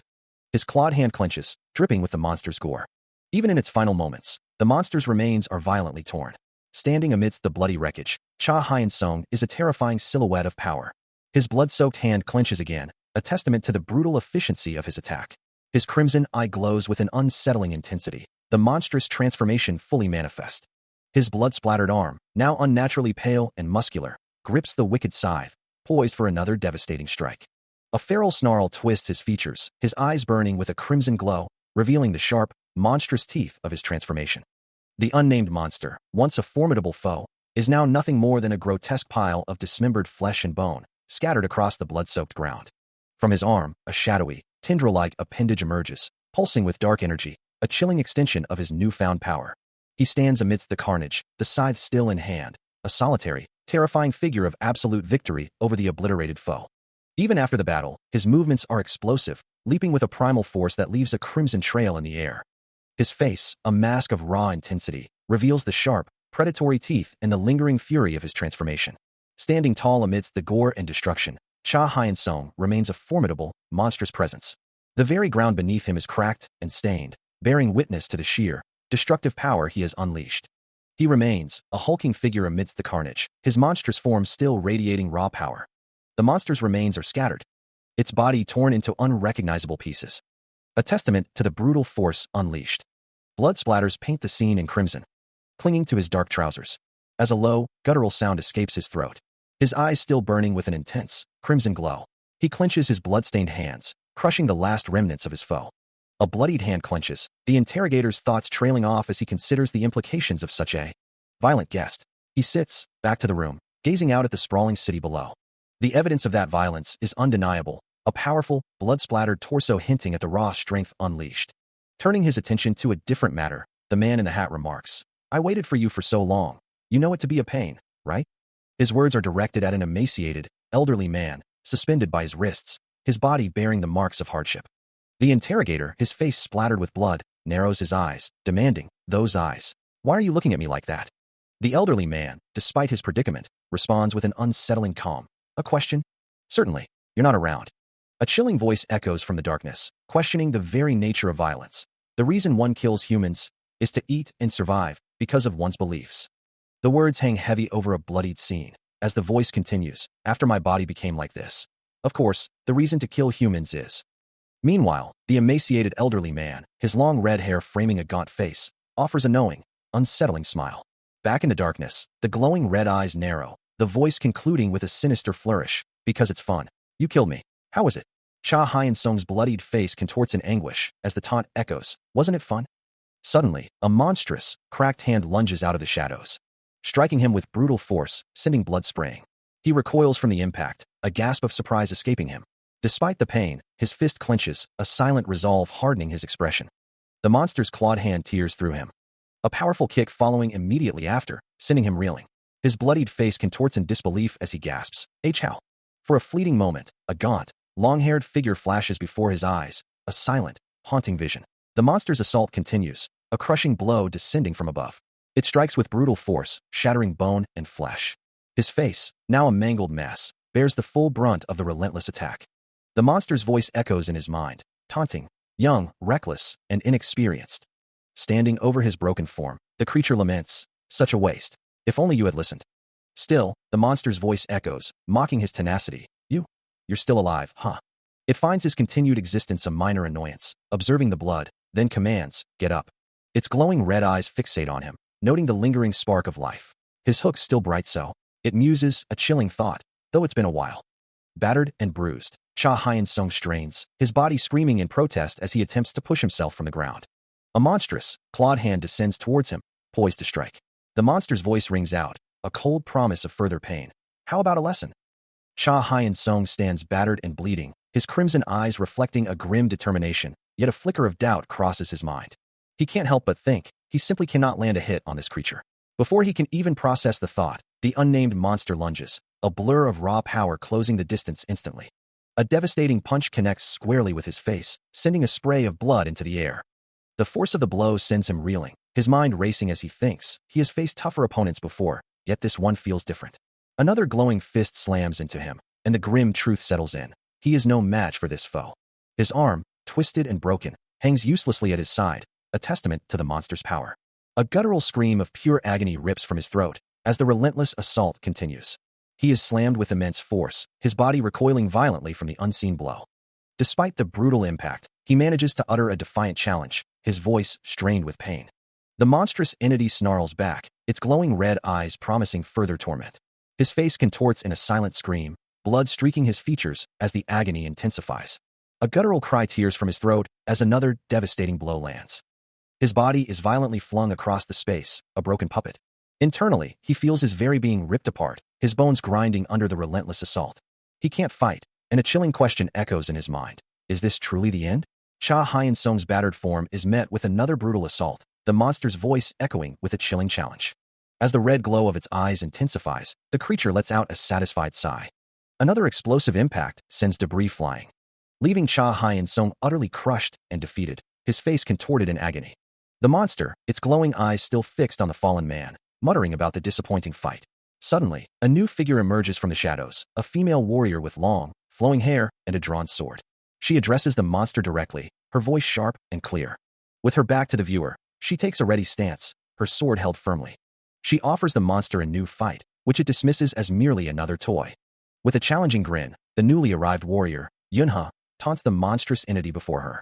Her words hang in the air, a silent challenge to the hulking beast. She continues, her voice unwavering, daring it to snicker all you want, because today's the day you kick the bucket. Her grip tightens on a heavy metal bat, its surface gleaming as she prepares her assault. With a powerful, blurring swing, she brings the bat down with devastating force. The impact shatters the very ground, sending shockwaves and debris flying. Her feet land firmly on the cracked earth, the force of her blow reverberating through the desolate landscape. The monster recoils from the unexpected assault, its massive form momentarily stunned by the sheer power of the attack. The ground lay shattered, a testament to the force of her previous strike. The metal bat she wielded now broken and useless. Before she could react, the monster's massive tentacles lashed out, coiling around her mid-flight, trapping her in a crushing embrace. The pressure intensified, squeezing the air from her lungs as she struggled against the relentless grip. And then, with a sickening thud, she was slammed into the ground, the impact sending cracks spiderwebbing across the earth. Pinned beneath the monster's might, a thought echoed through its monstrous mind. She was a well-trained fighter, indeed. The tentacles tightened further, maintaining their crushing hold. Nearby, the broken bat lay forgotten, a stark reminder of the battle's ferocity. But with a sudden burst of defiance, Yunha twisted, driving a powerful kick into the monster's grip, shattering its hold and sending its tentacles recoiling. She landed lightly, regaining her stance, as the monster's dismissive thought echoed. Despite her skill, she was still just a kid. As the monster's tentacle lashes out with blinding speed, its grip tightens around her. The crushing force pins her down, leaving her vulnerable. Yet, a flicker of confusion crosses the monster's face, as if something isn't quite right. Yunha lies beneath its grasp, her body still, but her resolve unbroken. Then, with a sudden burst of power, she strikes back, forcing the monster's hold to falter. Her counterattack lands with a sharp impact, eliciting a pained cry from the creature. Blood splatters from the impact, a testament to her unexpected strength. The monster recoils in disbelief, its glowing red eyes wide with shock as it questions, "How? You think you're against?" The monster, despite its previous injuries, attempts to rally, declaring its combined force. But before it can fully unleash its power, a sharp, decisive strike pierces its form. As Yunha, covered in the monster's blood, delivers the devastating blow.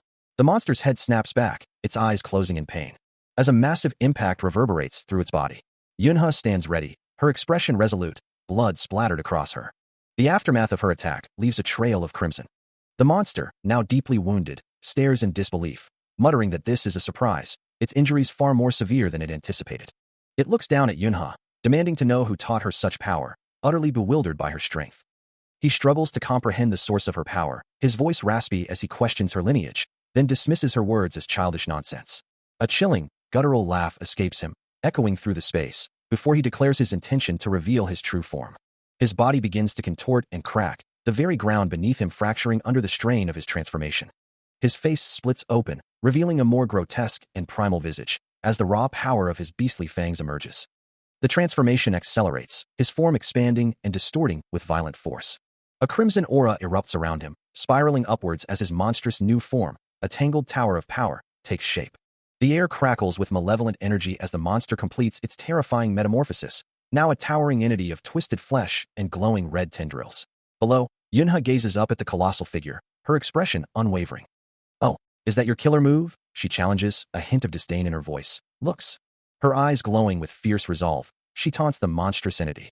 As the creature, a blur of red spikes and raw power, launches itself forward. Its monstrous form hurtles through the air. But Yunha meets the charge head-on, bringing her weapon down in a powerful arc, declaring, "Thanks for coming straight from the front." Her voice ringing out with deadly intent, "I'll split that head in half." Her strike connects with explosive force, tearing through the monster's body, and splitting its head wide open in a gruesome display.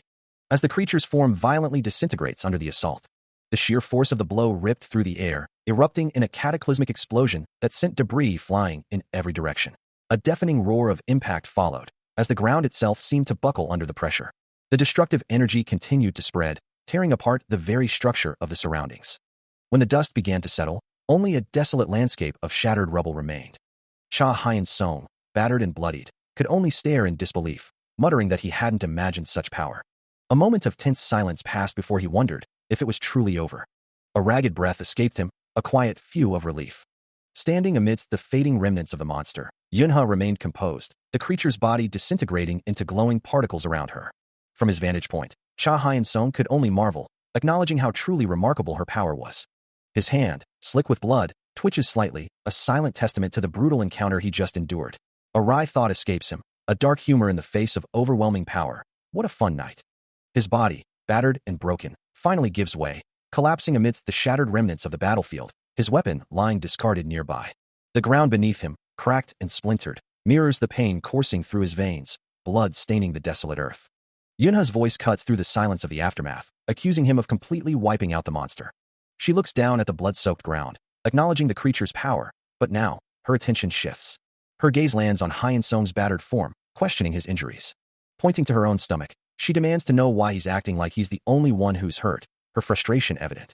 From behind, she reminds him that a wound like that won't be enough to kill him.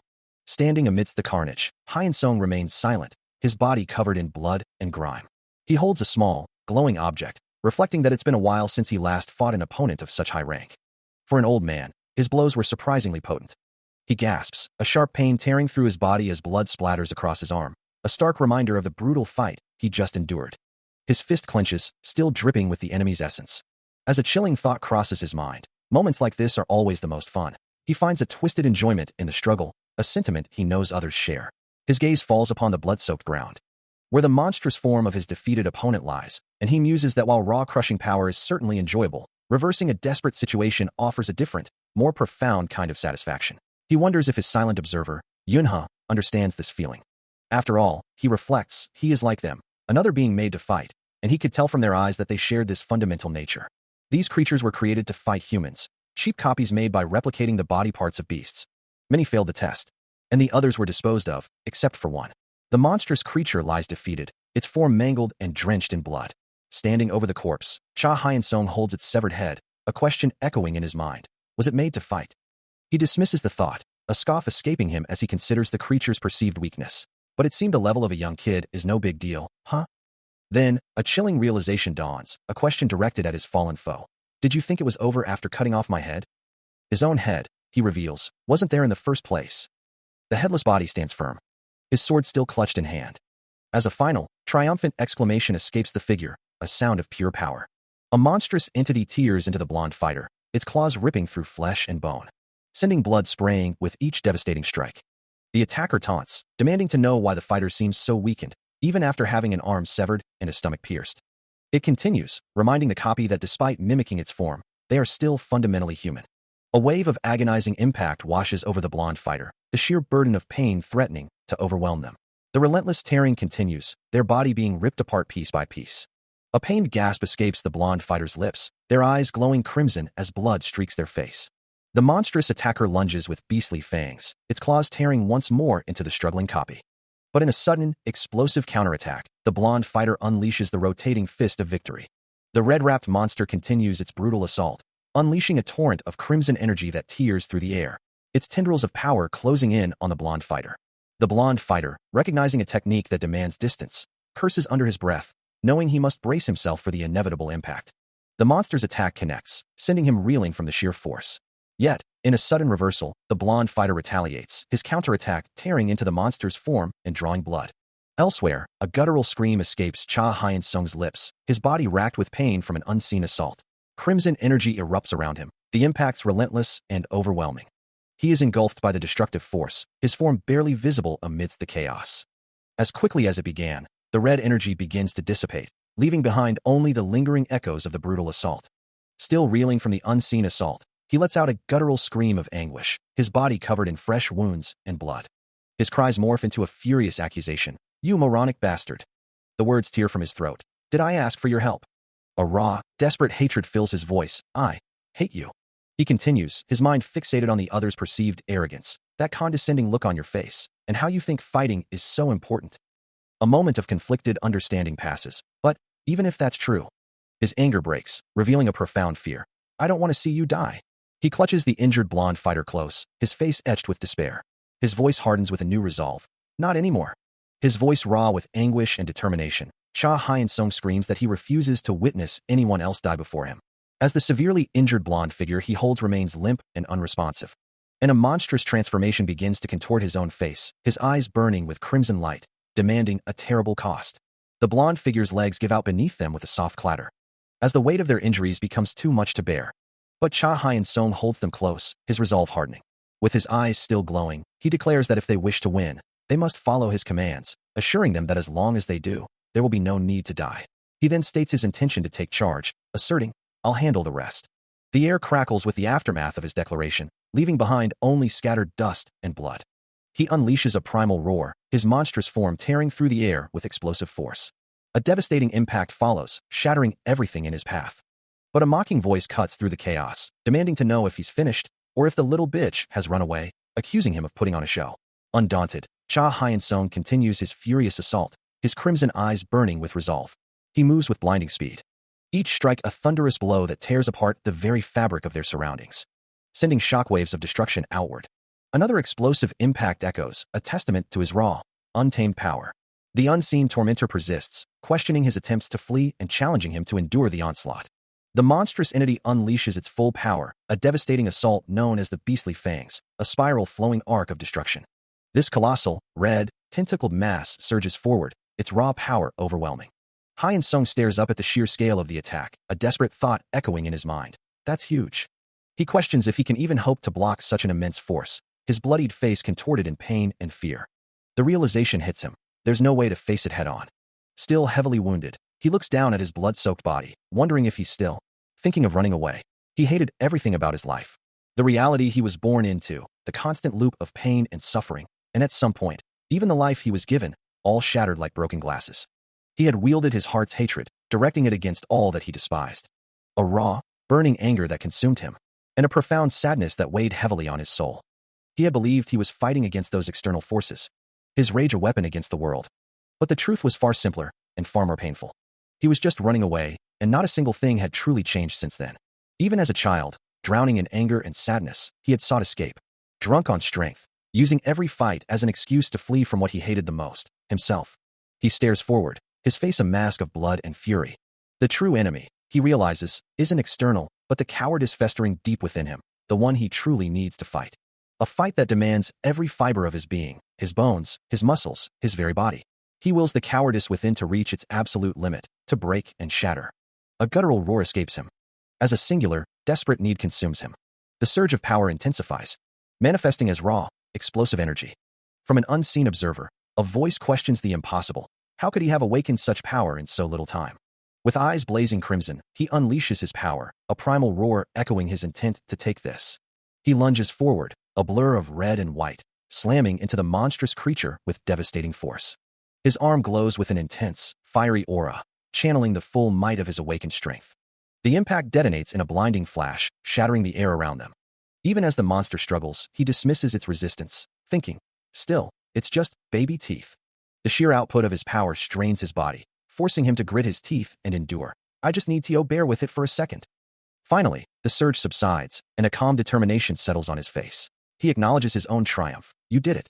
The voice of his inner self confirms. You endured well. Cha Hyun Song. Standing over the shattered remains of the monster, his hair, once dark, now shines a vibrant blonde, a testament to his profound transformation. His crimson eyes fixate on the defeated foe, a chilling promise escaping his lips. T.O. cut up your throat, he vows. Amidst the chaos, his newly transformed form, with blonde hair and glowing crimson eyes, endures the monster's final, desperate assault, a defiant wah, escaping his lips. But he knows it's already too late for his foe, declaring with absolute certainty, that's more than enough time, as the monster can only utter a bewildered wah. Then, with a sudden, explosive burst, his attack erupts, tearing through the monster's form, eliciting a horrified "What?" from the creature. The devastating blow manifests as this sword of blood, cracking and shattering the monster's very essence. He follows through with a powerful, sweeping motion, engulfing the monster in a torrent of crimson energy. The final impact, known as the Destroyer of Demonic Source, lands with cataclysmic force, sending debris flying. The monster's form is violently shredded, disintegrating into a maelstrom of explosive red energy. A final guttural cry of ugh, oh-ha, escapes the creature, as its very existence is annihilated. Its last thoughts are of disbelief and pain, a fading yo, you rascals, and a final ah, as it is utterly erased from reality. The monster's guttural scream rips through the air, its face contorting in pure agony as the destructive force tears into its very being. Its form shatters and cracks under the relentless assault, the creature's final, desperate cries echoing into the void. Then, a blinding crimson blast erupts, engulfing everything in its path. The destructive energy expands outward, leaving no trace of the monster behind. As the brilliant red light fades, darkness slowly reclaims the space. Above, the sky itself has been painted a deep crimson, a full moon hanging ominously amidst the blood-red clouds. The lingering aura of the attack continues to spread, a testament to the overwhelming power unleashed. Amidst the blood-soaked debris and the crimson-tinged air, Cha Hyun Song stands alone, the sole figure remaining in the desolate landscape. The scene slowly fades to black, the silence a stark contrast to the chaos that just transpired. He had once wished for infinite strength, for a body that was unbreakable, but as time passed, his body weakened, and his fists grew frail. It was simply because he was human. But one day, a mysterious man came to him, offering the body he desired. He promised the strength of eternal power and the ability to devour blood. He offered him everything he wanted, an immortal body and eternal strength. But there was a catch, a price to pay, his life as a human. And so, he would live as something more. He had given it all, every last piece of himself, for this power. A guttural sound escapes him, as he realizes the true nature of his transformation. All his life, he had chased strength, but at the end of that relentless pursuit, he found only the ghosts of his parents and friends. Under the cold gaze of the full moon, he admits his fear, acknowledging the humanity he sacrificed for the power he now wields. A hollow, almost manic laugh escapes him, as he realizes this strength, this ultimate power, barely lasts for a moment. The raw energy of his transformation bursts outward, only to reveal a desolate truth. The power will wither after just 10 days. Later, covered in blood and grime, Cha Hyun-sung stands alongside the blonde figure, both bearing the heavy toll of battle. With a weary voice, she asks if they won, and he, equally exhausted, can only offer a grim, "I guess we won." Cha Hyun-sung, battered and bleeding, offers a quiet thanks, acknowledging that without her, he would surely be dead. The unnamed blonde figure, equally wounded, lets out a pained grunt, dismissing his gratitude as if it makes no difference. A heavy silence falls between them, punctuated only by the soft thud of something hitting the ground. She then produces a cigarette lighter, its small flame flickering in the dim light. Turning to him, she calls out his name, asking why he insists on being so stubborn in their current predicament. He questions her presence, wondering why she didn't simply abandon him and flee, to which she casually offers him a cigarette. She reminds him of the old man's words about the power lasting only 10 days, implying there's nothing more to be done, before recalling his earlier request for her to protect his family. Still reeling from the recent battle, he reflects on his existence, admitting he knows nothing beyond fighting beasts. He'd never considered a life outside of that, wondering who he would even be if he wasn't like the others, and hating the sight of anyone dying, whether it was his family or strangers. He hates seeing someone die.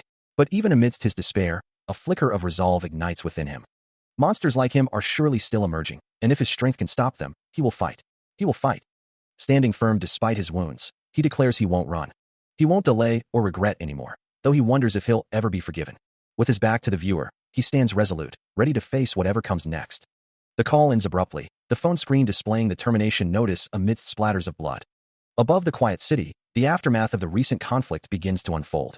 Having just concluded his report, Cha Hyun-sung confirms the situation is handled, with 27 beasts eliminated and 0 casualties among his crew. Meanwhile, a woman in a sharp suit listens intently on her own device, relaying instructions for the cleanup team to secure the site and cover up the incident as a gas leak. Arriving at the scene, where hazmat-suited personnel are already at work, she is greeted by a subordinate, acknowledging her presence as team leader Yoon. Cha Hyun-sung stands beside her, his expression calm amidst the organized chaos. And later, as they drive away, he asks if she gained anything from the incident, to which she replies there were no survivors and advises him not to push his luck. He had left behind a scene of utter devastation, yet the official records showed no deaths, as if someone had meticulously cleaned up the building beforehand. A subordinate had briefly taken over the scene, and team leader Yoon knew the reason was simple. Who else would clean up a scene like that? But since the monster was the same as him, it was impossible to distinguish it from them, making it only a matter of time until the government came for him. For a child who had never known true affection, growth was a constant struggle. If well-meaning adults tried to offer comfort, he would only be trapped in an endless cycle of fear and anger for his whole life. A voice muses, expressing disappointment. Though the boy wasn't the one who killed the monster, he was the one who made it vanish, leaving behind a mystery. Only then, the voice suggests, does one truly grasp their deepest desires. He takes a drag from his cigarette, acknowledging the complexity of the situation. A memory flashes back to the child, his monstrous eye glowing, as he cries out for others to let go, while around him, other children weep in terror, pleading for him not to be angry, overwhelmed by the fear he instills. The mysterious figure continues, explaining that this is why the boy was sent away so quickly. He then questions why no one taught him to harness his combat skills, to become a hunter. He wonders aloud why, of all people, the current listener made a search request for the boy, noting the striking similarity between them. His thoughts drift to the boy and the monster, contemplating their connection. He concludes that his interlocutor must know the boy, then dismisses the obsession, calling him just a kid who unknowingly causes destruction. He adds that they don't even have a choice to fight, if they are destined to live their entire lives in conflict. The tempter muses, wondering if it wouldn't be better for them to each have a friend, though he doubts the two would ever truly like each other, even while fighting side by side. Observing the aftermath, he reflects, seeing the two injured figures, that they really are just kids. As a tablet displays the image of a massive monster cleaved in two, he questions, they split the old man into two? Cha Hyun-sung's injured hand clenches, a thought echoing in his mind. Asterisk, that doesn't feel right. No matter how much I look at it, it's a little extreme. Asterisk.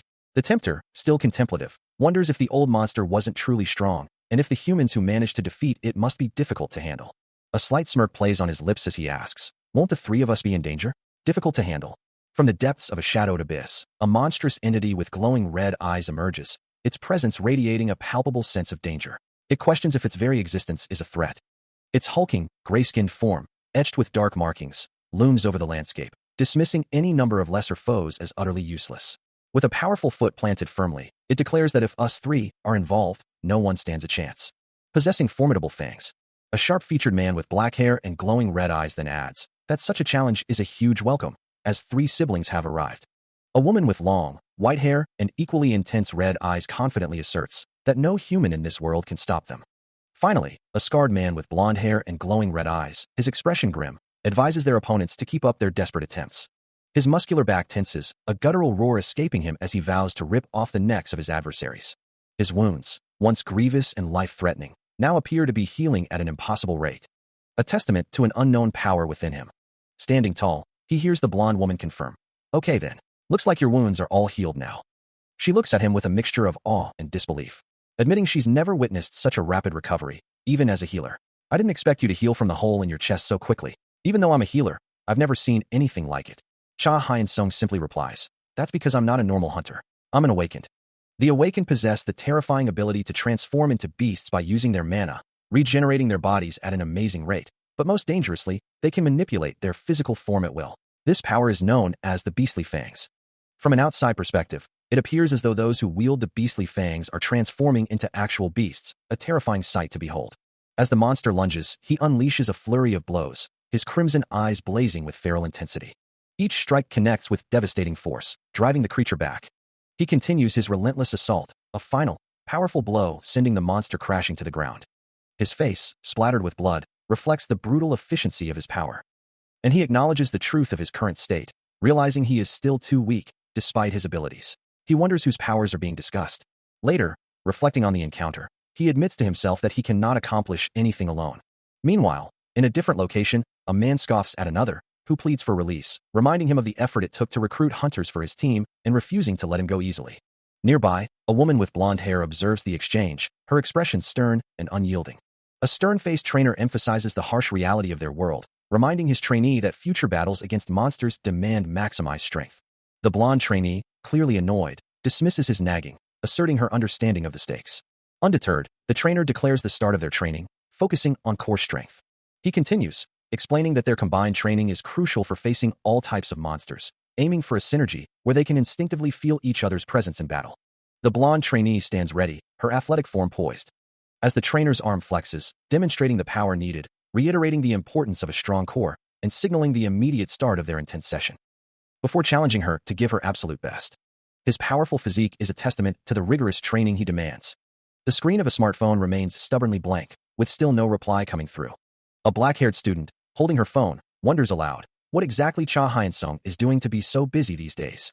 In a fleeting memory, a blonde student with glasses stands beside Cha Hyun-sung, convinced he's definitely hiding something from him. Now alone, the blonde student reflects on Cha Hyun-sung's recent behavior, noting he was just like this the last time they met too. He continues to ponder, frustrated that Cha Hyun-sung won't even call him, resolving to ask him directly if he sees him at school. Back in the present, the black-haired student stands by a row of lockers, still looking at her phone. Her expression is one of deep worry, a silent testament to her growing concern. A young man with black hair and glasses sighs, acknowledging the passage of time. He stands in a formal vest and tie, his gaze cast downward. Suddenly, a young woman with black hair screams in frustration, her eyes wide with disbelief. The scene shifts to the exterior of a school building, its windows reflecting the daylight. Back inside, the young man attempts to explain himself, stammering that it wasn't what she thought, and that his exercising had simply gotten a bit intense. But she cuts him off, her voice rising in anger, reminding him that his strange behavior started long before his exercising began, and accusing him of constantly making excuses, especially after being beaten by weak humans. Unable to tolerate it any longer, she grabs him by the collar, demanding they go to a police station immediately. Still reeling from the confrontation, Dongwoo stands with his arm in a sling, a look of confusion on his face. The black-haired female student, her face etched with frustration, demands answers from him, her voice sharp as she calls out his name. Meanwhile, a glimpse of a man in a dark suit suggests a deeper, unseen influence at play. As Dongwoo looks down, lost in thought, his expression troubled. A vivid memory or vision flashes through his mind. Hyun-sung, bloodied and battered, yet radiating a fierce, crimson power, his eyes glowing with an intense, unyielding resolve. Snapping back to reality, Dongwoo lets out a small, surprised sound, his glasses reflecting his inner turmoil. The female student continues her tirade, her voice laced with disbelief and anger, mentioning the bullies who once tormented Hyun-sung. Dongwoo's thoughts drift, a quiet reassurance forming in his mind. He believes those punks won't bully him anymore. He silently apologizes to the female student for always causing her worry. The black-haired female student stands, her expression thoughtful. Meanwhile, on the school's soccer field, a frantic shout echoes, demanding someone be stopped. The defenders struggle, their formation crumbling, as the unstoppable force continues its advance. How could anyone be so effortlessly dominant, piercing through their lines with the ease of Hyun Sung? He weaves through the other players, the soccer ball seemingly glued to his feet. A thought crosses his mind, wondering if his legs feel light as feathers because he's no longer entirely human. He continues to dominate the game, a fleeting sense of pity for his opponents crossing his mind. Sweat beads on his brow as he looks up, realizing this feeling is entirely different from the exertion of work or fighting, finding it utterly fascinating. He never knew such a state existed, sweating without the burden of a fight. He leaps, his body moving with an effortless grace he'd never known before, sending the soccer ball flying. Landing lightly, a profound sense of refreshment washes over him. The ball slams into the back of the net. A disbelieving laugh escapes him. He stares, utterly stunned, realizing he'd just scored a goal, his very first. His teammates crowd around, bewildered by his sudden prowess, demanding to know how he'd managed such a feat when he'd always been benched. They accuse him of deception, shouting for him to stop his nonsense. From a distance, the black-haired female student and Dongwoo observe the commotion. Her gaze remains fixed on the field, a thoughtful expression on her face. She observes him, a hint of concern in her voice, as if he's become someone entirely different. He simply looks back, a quiet, questioning, escaping his lips. Her gaze softens slightly. I'm sorry. I didn't mean to upset you. He looks away, a heavy silence hanging between them, as if he believes she'll never truly forgive him. His own apology is quiet, almost a whisper, sorry. She explains her recent absence. I've been a little busy lately. I didn't contact you or couldn't talk to you. He finally reveals the burden he carries, the secret of what happened to him, knowing she'd be worried if he told her, which is why he couldn't. Standing apart, he reiterates, but I didn't want to upset you. He looks down, then up, as the black-haired student asks if he's truly sorry. She responds with a soft insisting, I'm telling you, if you really are sorry. Her voice rises with conviction, declaring, yeah, I really mean it. A moment of silence passes as he considers her words, before she continues, for real, I'm telling you, if you really want to apologize to me. A soft smile graces her lips as she turns, backpack slung over her shoulder. Her final condition hanging in the air.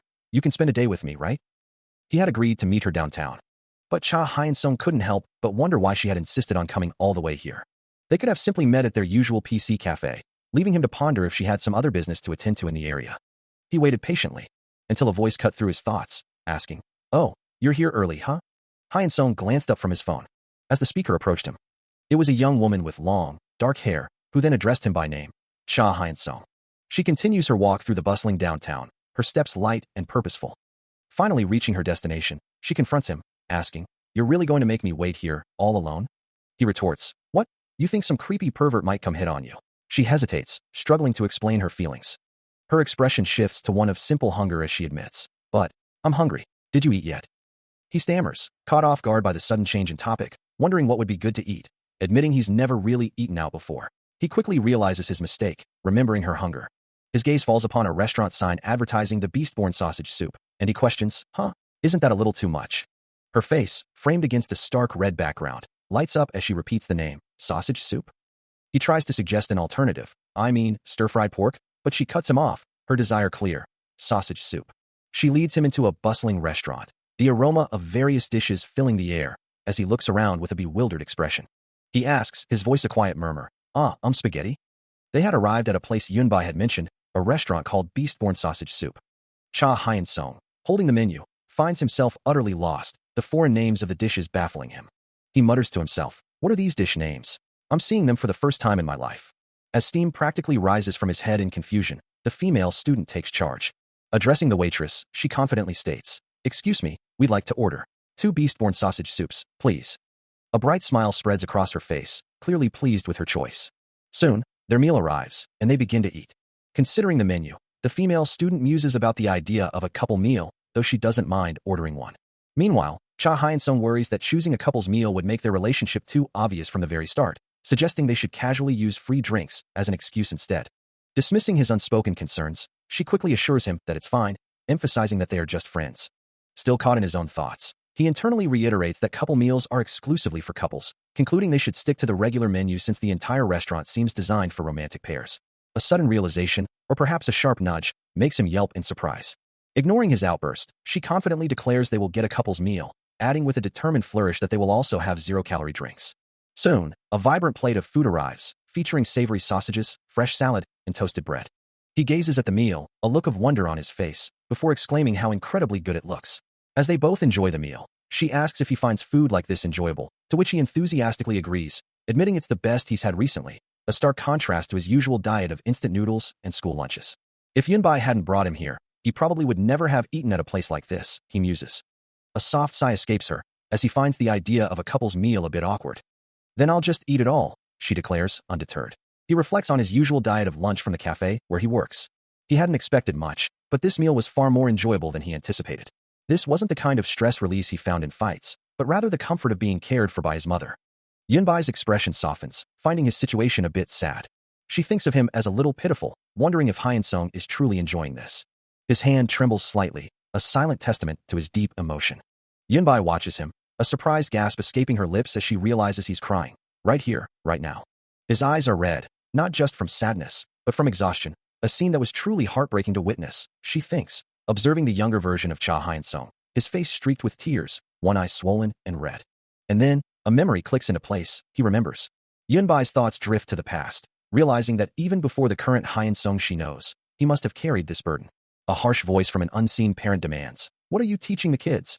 Another voice, panicked, cries out, "Oh my, look at his face. Cha Hyun-sung, are you crazy? Let's get you to the hospital quick." His homeroom teacher, holding the young boy, desperately apologizes, "I'm sorry. I'll punish Cha Hyun-sung. Please give me a chance to mediate." But another parent's voice interjects, demanding, "Please, move him to a different class." The aggressive parent continues their tirade. "You know orphans without parents' guidance can infect our kids too. Why won't you speak up?" Young Hyun-sung, alone and burdened by the cruel words, walks away, his back to the world. Yunbai continues, her voice filled with concern, reminding him that the adults had been the ones to strike first, and that he had simply been defending himself. He had barely even hit them back, so why was he the one who had to apologize for everything? Her gaze softens as she asks, "They're adults, aren't they? Tell me how I'm wrong." Hyun-sung's expression remains distant, but his words are clear, "I'll listen to you." In a quiet moment of reflection, Yunbai recalls the words of her homeroom teacher, who once told her that the only thing she could do for someone like Hyun-sung was to listen to them. He had emphasized that even if she couldn't understand, simply being there to hear them out was enough. Returning to the present, Yunbai reiterates her commitment, no matter what others say. Hyun-sung, his hand clenched, repeats his earlier promise, "I'll listen to you." A single drop of liquid falls to the ground, followed by a choked sound of anguish. He lets out a choked sound, his face contorted in raw anguish. His hand clenches, the pain of years of solitude echoing in his silent cry. He's never truly had someone by his side, never known love without reason. Her hands gently cover his, a silent promise. She thinks of him, realizing he's never known what it's like to not be alone. He's never been loved, never truly held without reason. Tears stream down his face, his glasses askew. She resolves to show him a different path, a genuine smile, one that others might have missed. He reaches out, a silent plea to be with her, to have her in his future. As her hand tenderly cups his cheek, she whispers her deepest truth, "And you're thinking the same thing as me. I'll love you forever." The city lights began to twinkle as evening settled, casting long shadows over the quiet streets. After their movie date, Cha Hyun-sung turns to her, stating simply, "I'm going home first." Yunbai watches him go, a small, confused sound escaping her lips as she wonders, "Huh? What was that?" He offers a final wave, calling out, "Oh, okay, bye. I had fun today," leaving her with a soft, lingering, "Oh." As he walks away, Hyun-sung's mind races, questioning his own actions. What just happened? She didn't even say much. Is she mad because I kept crying through the whole movie? Oh, I messed up. Meanwhile, Yunbai stands rooted to the spot, her thoughts echoing his self-reproach. I came here to make her happy, but I only made her feel bad again. But why'd I grab her hand? Her feet remain still on the pavement. As a soft, warm glow emanates from her, her heart pounding with a rhythmic dagoon sound. The realization hits her with another dagoon beat, as she chastises herself, "You idiot. What did I do back then? I was thinking about the old days again and suddenly made a move." As their hands briefly clasped, a thought crosses her mind. He probably knows her weak point. He appears quite surprised, or perhaps he's mistaken, his mind a complete mess. She can't bring herself to do it, knowing she shouldn't have grabbed his hand in the first place. Should she apologize and tell him now? No, she must be crazy to even think such a thing. The next day at school, she wonders what she'll possibly say. A bittersweet feeling washes over him, a quiet appreciation for her running away. From the shadows, a voice whispers, "So sweet." The scene shifts to a gruesome sight, a severed arm, hinting at a radical, unexpectedly potent power. As tears stream down his face, the ominous voice continues, "I'll love you forever." That's sweet. A chilling voice echoes, observing the vibrant energy of youth, finding a perverse delight in their unawareness, for that is when they are most vulnerable and terrifying. And so, the entity continues, its thoughts turning to the moment of destruction. The very instant their world is torn apart before their eyes, a monstrous grin stretches across a distorted face, reveling in the imagined terror. Just the mere anticipation of their expressions fuels a dark excitement. Thought of their faces is getting me excited. The school day begins, but a familiar face is missing from the bustling halls. A student, Yunbai, looks on with a frown, wondering if he didn't come to school again, her expression shifting to concern as she hears the news. Apparently, he won't be coming for the whole week, she relays, her voice tinged with exasperation. A sigh escapes her lips, lamenting that she was going to settle things once and for all today, but now it's impossible to meet him, and nothing has changed. She huffs in annoyance, muttering about his genius not excusing his absences, her irritation palpable. Suddenly, her eyes widen in surprise, demanding to know what Go Hyan is saying, and insisting that nothing happened yesterday. A soft voice calls out, asking for help finding someone. The white-haired student continues, explaining that she is looking for someone and needs assistance. Go Hyan, observing the newcomer, wonders about her unusual demeanor, noting she seems like a character from a web novel. The white-haired student then asks Go Hyan about the faculty office. After receiving directions, the white-haired student expresses her gratitude. Her expression shifts to a sinister smile as she leans in, revealing her true intentions. She's been waiting for the transfer student, Go Hyan, and intends to teach her the school's rules, one by one. A monstrous eye glows in the darkness as the white-haired student's thoughts turn menacing, promising not to make it hurt, out of gratitude. Before Go Hyan can react, a monstrous, clawed hand violently grabs her head. After a grueling training session, a muscular man with short black hair smiles, acknowledging the progress made, remarking that his student has grown out of the basic techniques, and encouraging him to keep working hard to surpass himself. Meanwhile, Go Hyan clutches her head, a wave of distress washing over her as she feels something slipping away, wondering if it's time to end things here. She tends to Cha Hyan Song, whose leg is bleeding, a pained gasp escaping him. Her face etched with worry, she laments that she always seems to slow him down. But Cha Hyan Song's crimson eyes glow with fierce resolve as he challenges her, demanding if she has a problem with his determination, and vowing to protect her so she doesn't fall behind. In a sudden, decisive move, he lands a punch on the older man's face, who cries out in surprise, wondering how long his opponent will keep holding out against him. The older man, now alone in the training room, lets out a weary sigh, admitting his exhaustion. He wonders how many more weeks he can keep training like this, fighting beasts every day, before he finally gets used to it. Suddenly, a call comes in from an unknown number, making him pause, as no one else would call him. He answers cautiously, a simple, questioning hello, escaping his lips. The voice on the other end is chillingly calm, asking if he thinks he can be so carefree, and if he's forgotten about the emergency. The caller continues, his tone dripping with malice, reminding him of the consequences of turning his own kind into monsters. He listens, his expression hardening, as the caller warns him not to think he can escape. The man on the phone then reveals his proximity, stating he is at Hyan Song's school. Hyan Song sits amidst the aftermath of a brutal training session, blood splattered around him. As the caller demands a meeting, threatening severe consequences if he tries to run or cause trouble. He clenches his jaw, a crimson glow emanating from his eyes as a single thought burns through his mind. He will kill them. The scene before him is utter devastation, a classroom torn apart, desks overturned, and blood splattered across every surface, leaving him to wonder what monstrous force could have caused such chaos. Thick, viscous drops of crimson liquid glisten on the shattered remains of what was once a vibrant learning space. Amongst the wreckage, a white-haired student lies slumped, her body mangled and covered in blood, a testament to the brutal attack. Her eyes are wide with terror, as she whispers a desperate question about the identity of these monsters. Nearby, another student, black-haired and wearing glasses, struggles to breathe, his face contorted in pain and fear. He weakly calls out for help, but a white-haired student standing over him calmly reassures him not to worry. With a chilling smile, the white-haired student adds that they won't kill him. Amidst the carnage, the injured white-haired aggressor murmurs that the others are simply terrified of being eaten, as a black-haired male student leans over him, assuring him there's no need to worry.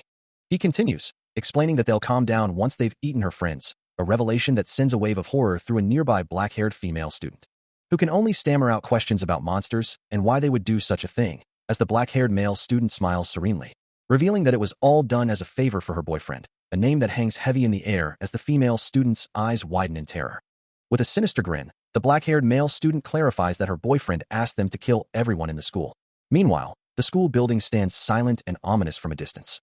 As Cha Hyan Song surveys the horrific devastation within the classroom, bodies and blood strewn across the floor, a guttural sound of distress escapes him, his face contorted in shock and horror. He killed everyone. The words echo in Cha Hyan Song's mind, as the black-haired male student continues to explain to the injured aggressor and the terrified Yunbai that the monsters were hired just to call him here. He recalls the fleeting joy of having friends, a simple pleasure now tainted by the horrific truth, friends to laugh with. Cha Hyan Song's face contorts in anguish, a silent scream of damn it all, escaping him, as he whispers a desperate apology. The weight of the tragedy crushes him, all because of him. His mind races, grappling with the unbearable guilt. a chilling fear gripping him at the thought of what would happen if they found out he was related to them. Meanwhile, the black-haired male student grabs Yunbai's hand, his voice firm as he reveals the shocking truth. This is her boyfriend's real identity. Yunbai's eyes widen in horror, her mind reeling from the revelation, a single, disbelieving what? Escaping her lips. A horrifying sight unfolds, a dismembered body lying amidst the wreckage, prompting a stunned question from an unseen observer. The gruesome remains are barely recognizable, leaving the observer to wonder if this could truly be the person they once knew. The realization dawns with chilling clarity. This is not the Hyun-sung they remember. He is no longer human, but something far more terrifying. A single, dreadful word escapes their lips: monster. Cha Hyun-sung, his face splattered with blood, dismisses any pity, declaring that he cares little for their misery, for this is his true nature, and he revels in their suffering. The white-haired aggressor, her eyes glowing with an eerie red light, confirms the horrifying truth to Yunbai, proclaiming him a true monster. Yunbai's eye widens in disbelief, the revelation of all that was hidden from her crushing her with its weight. The gruesome reality of what truly lay beneath the surface, the dismembered remains of a victim, was actually something far more horrifying. As the white-haired girl pressed on, she asked if Yunbai could truly believe that someone like Cha Hyun-sung, who reveled in such depravity, wasn't a monster. A younger Hyun-sung looked on, his face etched with a silent, profound despair. Yunbai, overwhelmed by the accusations, could only weep, the truth too painful to bear. With her eyes glowing crimson, the white-haired girl cut through Yunbai's denial, demanding she stop the bullshit. Meanwhile, Hyun-sung's bloodied hand clenched, his voice echoing a chilling confession. He didn't know about others, or what happened to them. But with a monstrous grin, he admitted he truly enjoyed it, the suffering of the very kid he'd been with for all these years. Yunbai, still in tears, tried to defend him, insisting that even if he was a monster, he wasn't some filth like the white-haired girl. Hyun-sung's bloody mouth twisted into a chilling question: who would enjoy others' suffering? She had been suppressing her instincts, trusting him even after he became a monster, and that was how it was. Standing before her, Cha Hyun-sung's voice is calm, almost conversational, as he asks, "So, you two trust each other?" The white-haired aggressor's words cut through the air, revealing the depth of his depravity. "But you are? I hate that about you humans." A sinister smile plays on Cha Hyun-sung's lips as he confesses, "It's fun to watch people suffer, isn't it? Especially when they're close to you." Yunbai's face contorts in anguish, her mind reeling from the horrific admission, as she desperately thinks, "No, it's not true. I don't believe it. I can't believe it." The white-haired aggressor's hand reaches out, a cruel gesture in the face of Yunbai's crumbling reality. A guttural scream tears from Yunbai's throat, her hands clutching her head as if to hold her sanity together. "Rack." Her hand trembles, a single tear escaping as she whispers, "I hope this is a nightmare, and I wake up." But the ground beneath her feet remains cracked and broken, a stark reflection of her shattered world. Her world shatters around her, a desperate plea echoing in her mind. "Someone please save me." As her perception fractures, jagged cracks spread through the very fabric of her reality. Everything around her disintegrates into a crimson void, leaving her adrift in a sea of despair. Amidst the chaos, a bloodied hand reaches out, grasping hers in a desperate attempt to pull her back from the brink. Crimson eyes blazing, Cha Hyun-sung clashes with the white-haired aggressor, their forms blurring in a furious exchange of blows. A powerful strike connects, sending a shockwave through the air. Without pause, he follows up, launching a swift, mid-air kick. The blow lands with crushing force, propelling the aggressor violently backward. The impact reverberates, as the figure is sent sprawling. From a distance, Go Hyun watches, her eyes wide with shock, a gasp escaping her lips. Hyun-sung turns, acknowledging her presence, as she calls out his name. A white-haired man in a suit looks down with a sneer, mocking his opponent, who he deems a fool for trying to save worthless humans. His hands clench as he questions his opponent's intelligence, clarifying that they are merely executing a plan, and it is the other who interferes with their goals.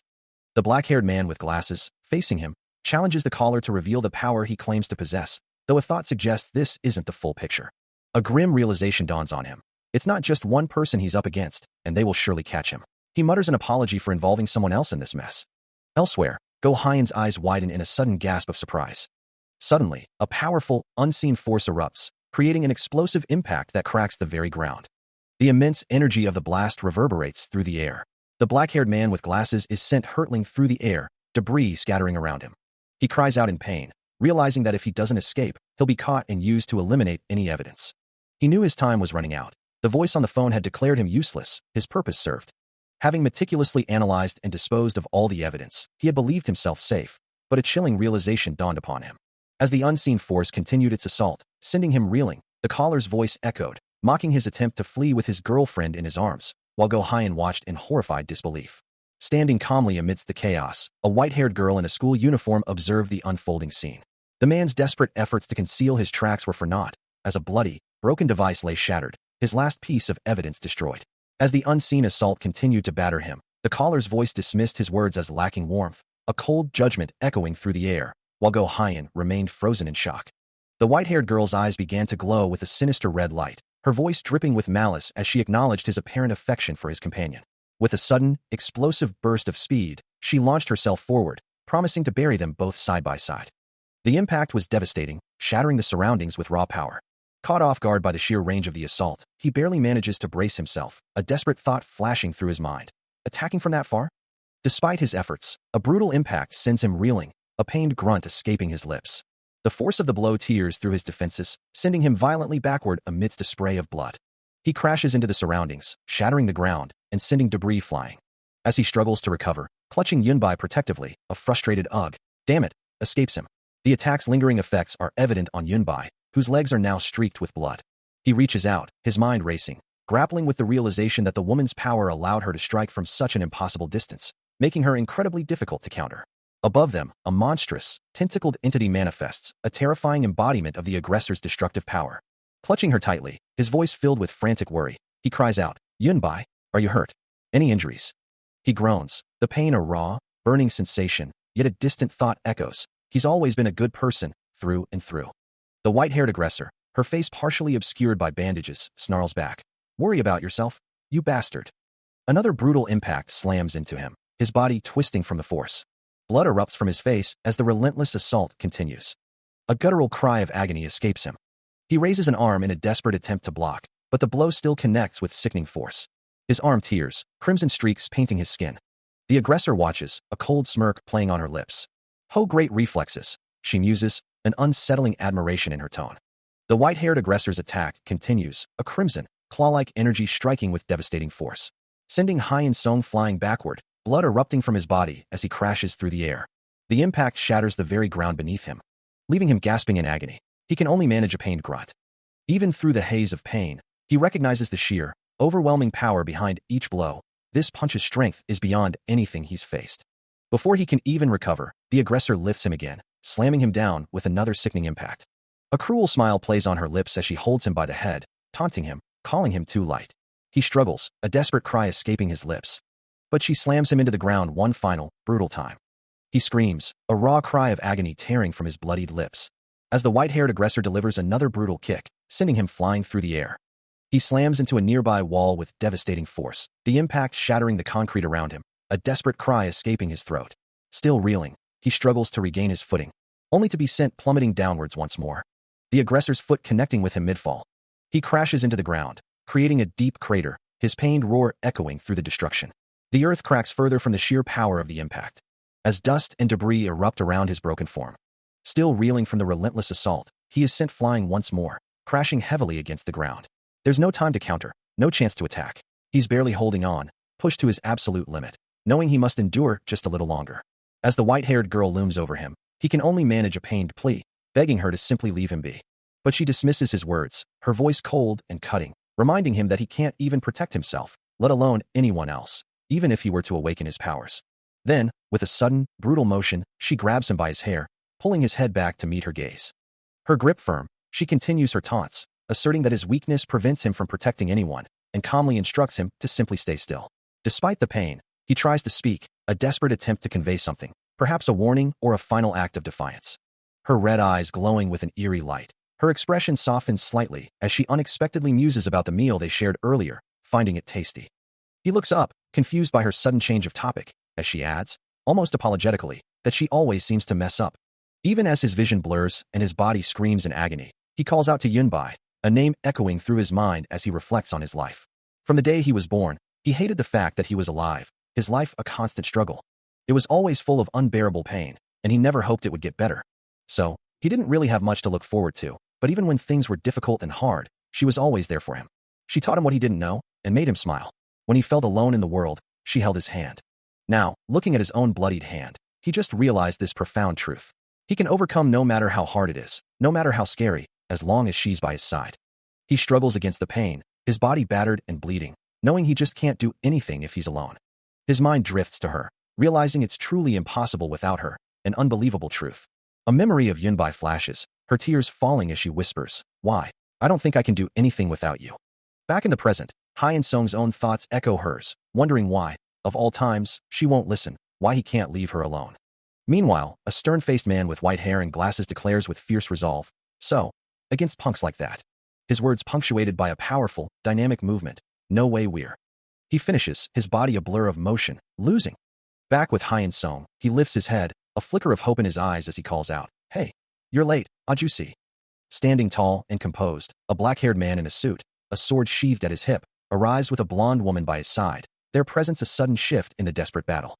As the very structure around him began to crumble, a voice echoed, acknowledging the arrival of new players, dismissing them as mere punks. From the debris, a blonde woman, her expression calm and almost amused, surveyed the scene. Meanwhile, Cha Hyen Sung, battered and bleeding, looked up at his arriving allies, a mix of relief and indignation in his voice, accusing them of being late and fearing he'd been abandoned, before declaring his hard-won progress would not be taken from him. A man with dark hair, Do Jun Hyung, offered a wry smirk, acknowledging the younger man's efforts in distracting their foes. The blonde woman, however, seemed less impressed, questioning the fighting style she was witnessing, then playfully wondering if her presence was even desired. Cha Hyen Sung's attention shifted, his gaze falling upon a new, formidable opponent with yellow eyes and a sword, realizing they had been outmaneuvered by another supervisor. The bald man's voice cut through the air, challenging Do Jun Hyung directly, who, with a confident smirk, readily accepted the invitation for a round.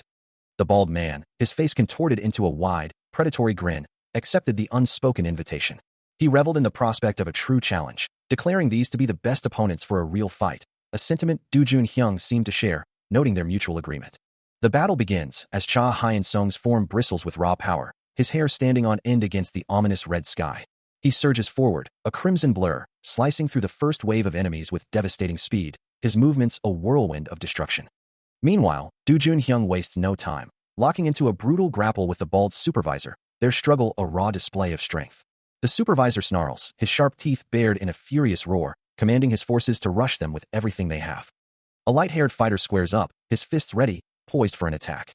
Across from him, Cha Hyen Sung adopts a defensive posture, his gaze sharp and focused. The light-haired opponent moves first, a blur of motion as he lands a flurry of blows, his speed and precision overwhelming. He follows up with a powerful kick, his movements so controlled and his reflexes so fast, it seems impossible to counter. But Cha Hyen Sung, despite the initial assault, manages to block the attack, his control even better than his opponent's initial blade work. With a sudden burst of power, he retaliates, sending the light-haired fighter soaring into the air. The opponent reels from the impact, acknowledging the sheer force of the blow, a power he's never had to face head-on before. Cha Hyen Sung's bloodied arm, tensed with immense power, continues its devastating trajectory. As a chilling truth echoes through the chaos, they are monsters for monsters, madmen witnessing madness, fiends among fiends. Propelled by an unseen force, he hurtles through the air, a blur of fury and destruction. The impact is immense, a concussive force erupting with white energy.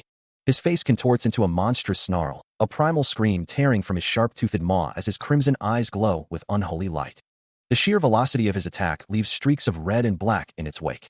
A massive structure, unable to withstand the force, shatters into countless fragments. Blood erupts in a violent spray, painting the air crimson. The final echoes of the devastating blow reverberate through the ruined space. The force of the blow sends him reeling, a deep wound tearing across his arm as he cries out in pain. Blood splatters across the ground, a stark testament to the sheer power behind the attack. With glowing red eyes, the aggressor acknowledges that his opponent's strength and speed far surpass any human he has ever faced, yet he maintains a chilling composure. A monstrous grin stretches across his bloodied face as he defiantly dismisses the onslaught, convinced this is the extent of his foe's power. But Cha Hyen Sung stands firm, his stance unwavering as he prepares for the next strike. Another unseen impact ripples through the air, marked by a violent red glow. The aggressor is struck again, blood erupting from his body with brutal force. He clutches a fresh wound, a guttural cry of pain escaping his lips. The impact sends him flying, a mere ragdoll against the overwhelming power. The sheer force of the blow continues to reverberate, shattering the very ground, and sending debris flying in a violent explosion. The destruction spreads, a testament to the overwhelming power unleashed. Amidst the chaos, Cha Hyen Sung remains poised, his attack culminating in a devastating surge of energy. Even as her body is battered and broken, the white-haired aggressor manages a defiant sneer, asking if he intends to drag it out and have fun. His face splattered with blood, Cha Hyen Sung's expression hardens, dismissing her words as bullshit. His gaze burning with vengeful fire, he reminds her of the shitty thing she did to Yunbai. With unwavering resolve, he declares that he is not forgiving her for any of it. His bloodied arm clenched, he vows to wipe away her existence. He thinks, yeah, keep them coming. The face of those burning in fury is the most exciting when they fall into despair. As if responding to his dark thoughts, a series of white, tentacle-like appendages erupts from the blood-soaked ground with a guttural, tearing sound. They writhe and stretch, reaching aggressively towards an unseen target, their tips glowing against the sudden burst of light. The air itself seems to tear, streaks of pure energy following their rapid movement. The chaotic surge of power continues, a whirlwind of destructive force. Then, with a sharp, snapping sound, the appendages retract just as quickly as they appeared. Now stained crimson and writhing, they sink back into the bloody earth, leaving only a disturbed pool behind. Cha Hyun-sung's power erupts, dark tendrils lashing out and impaling an unseen figure, painting the scene with a violent spray of blood. Meanwhile, a white-haired woman, casually smoking, scoffs, finding the situation utterly boring as she challenges her unseen opponent, wondering if they're even capable of a real fight. She dismisses their attitude, her eyes gleaming with a dangerous red light. And with a confident smirk, she prepares for what she hopes will be a genuine confrontation. But before she can make her move, the ground beneath her shatters, and Cha Hyun-sung's dark, monstrous tentacles erupt, ensnaring her in their grasp. A gasp escapes her lips as the brutal force of the attack slams into her, leaving her stunned and reeling. Her mind flashes back to a memory, a thought about her precious limbs, how delicate and beautiful they were. The ground cracks around her as she struggles, the thought of losing them now a terrifying reality. The tentacles coalesce, transforming into a grotesque, fanged monster that lunges at her, its claws poised to tear her apart. From inside the building, a sickening impact echoes as the monstrous entity born from Cha Hyun-sung's power delivers a devastating blow. Its fanged maw tears through flesh, leaving no doubt about the fate of its unseen victim. In a gruesome display of power, only a severed body and head remain. Meanwhile, the white-haired aggressor remains suspended, caught in the relentless grip of the glowing tentacles. Her face contorted in fear and desperation, she struggles against the binding force. Yet, a defiant taunt escapes her lips, promising to turn her opponent into a pretty doll, because she's not like that, sweetie. But her words are cut short as the tentacles tighten, pulling her inexorably upwards. The monstrous maw looms closer, and her defiance crumbles into a desperate plea for salvation. With jaws agape, the entity prepares to consume her whole. Deep within the monstrous entity's maw, its bloodied teeth gleam menacingly. A chilling realization dawns. The creature lets out a guttural roar, its blood-splattered form a terrifying sight. Yet, from within the darkness, the white-haired aggressor's voice rings out, a defiant challenge to her fate. She taunts, daring them to unleash more, even as Cha Hyun-sung snarls, his patience wearing thin. A sudden, overwhelming force erupts, consuming everything in its path. A clenched fist, a final desperate gesture, is all that remains. The ground shatters under the immense pressure, cracking and crumbling into dust. As the dust settles, Cha Hyun-sung stands alone amidst the devastation, the battle concluded. He stands before a new adversary, a white-haired man in a flowing red cape, who acknowledges his power, remarking, "Quiet, solid, you're the real deal." The man's tone shifts, however, as he challenges, "You think you can control subordinates with just money, don't you?" Cha Hyun-sung's grip tightens on his weapon, his voice firm as he retorts, "Not anymore. They're my possessions." He then directly confronts his opponent, demanding, "What do you guys want?" The white-haired man continues his taunts, accusing him, "You've always been like this. The same. What do you do something about it? You're special, right?" Cha Hyun-sung's response is curt, so easily. The white-haired man's challenge rings out. "Use your strength to find out." With a clenched fist, the white-haired man defiantly states, "No way, I'll tell you." The ground beneath them shatters with a deafening impact. As he struggles to brace himself against the relentless assault, a grunt of exertion escaping his lips. Another powerful blow sends cracks spiderwebbing across the surface. The sheer force of the impacts tearing through the environment. As Cha Hyun-sung is violently driven back, his body contorting under the white-haired man's relentless kick. The impact sends a shockwave of destruction, shattering everything in its path. As the white-haired man lets out a fierce cry of exertion, pushing his attack to its absolute limit. The final blow devastates the surroundings, leaving a trail of ruin in its wake. Still reeling from the brutal assault, Cha Hyun-sung screams, his body recoiling violently from another unseen impact. The destructive force continues to tear through the environment, sending fragments of the city flying.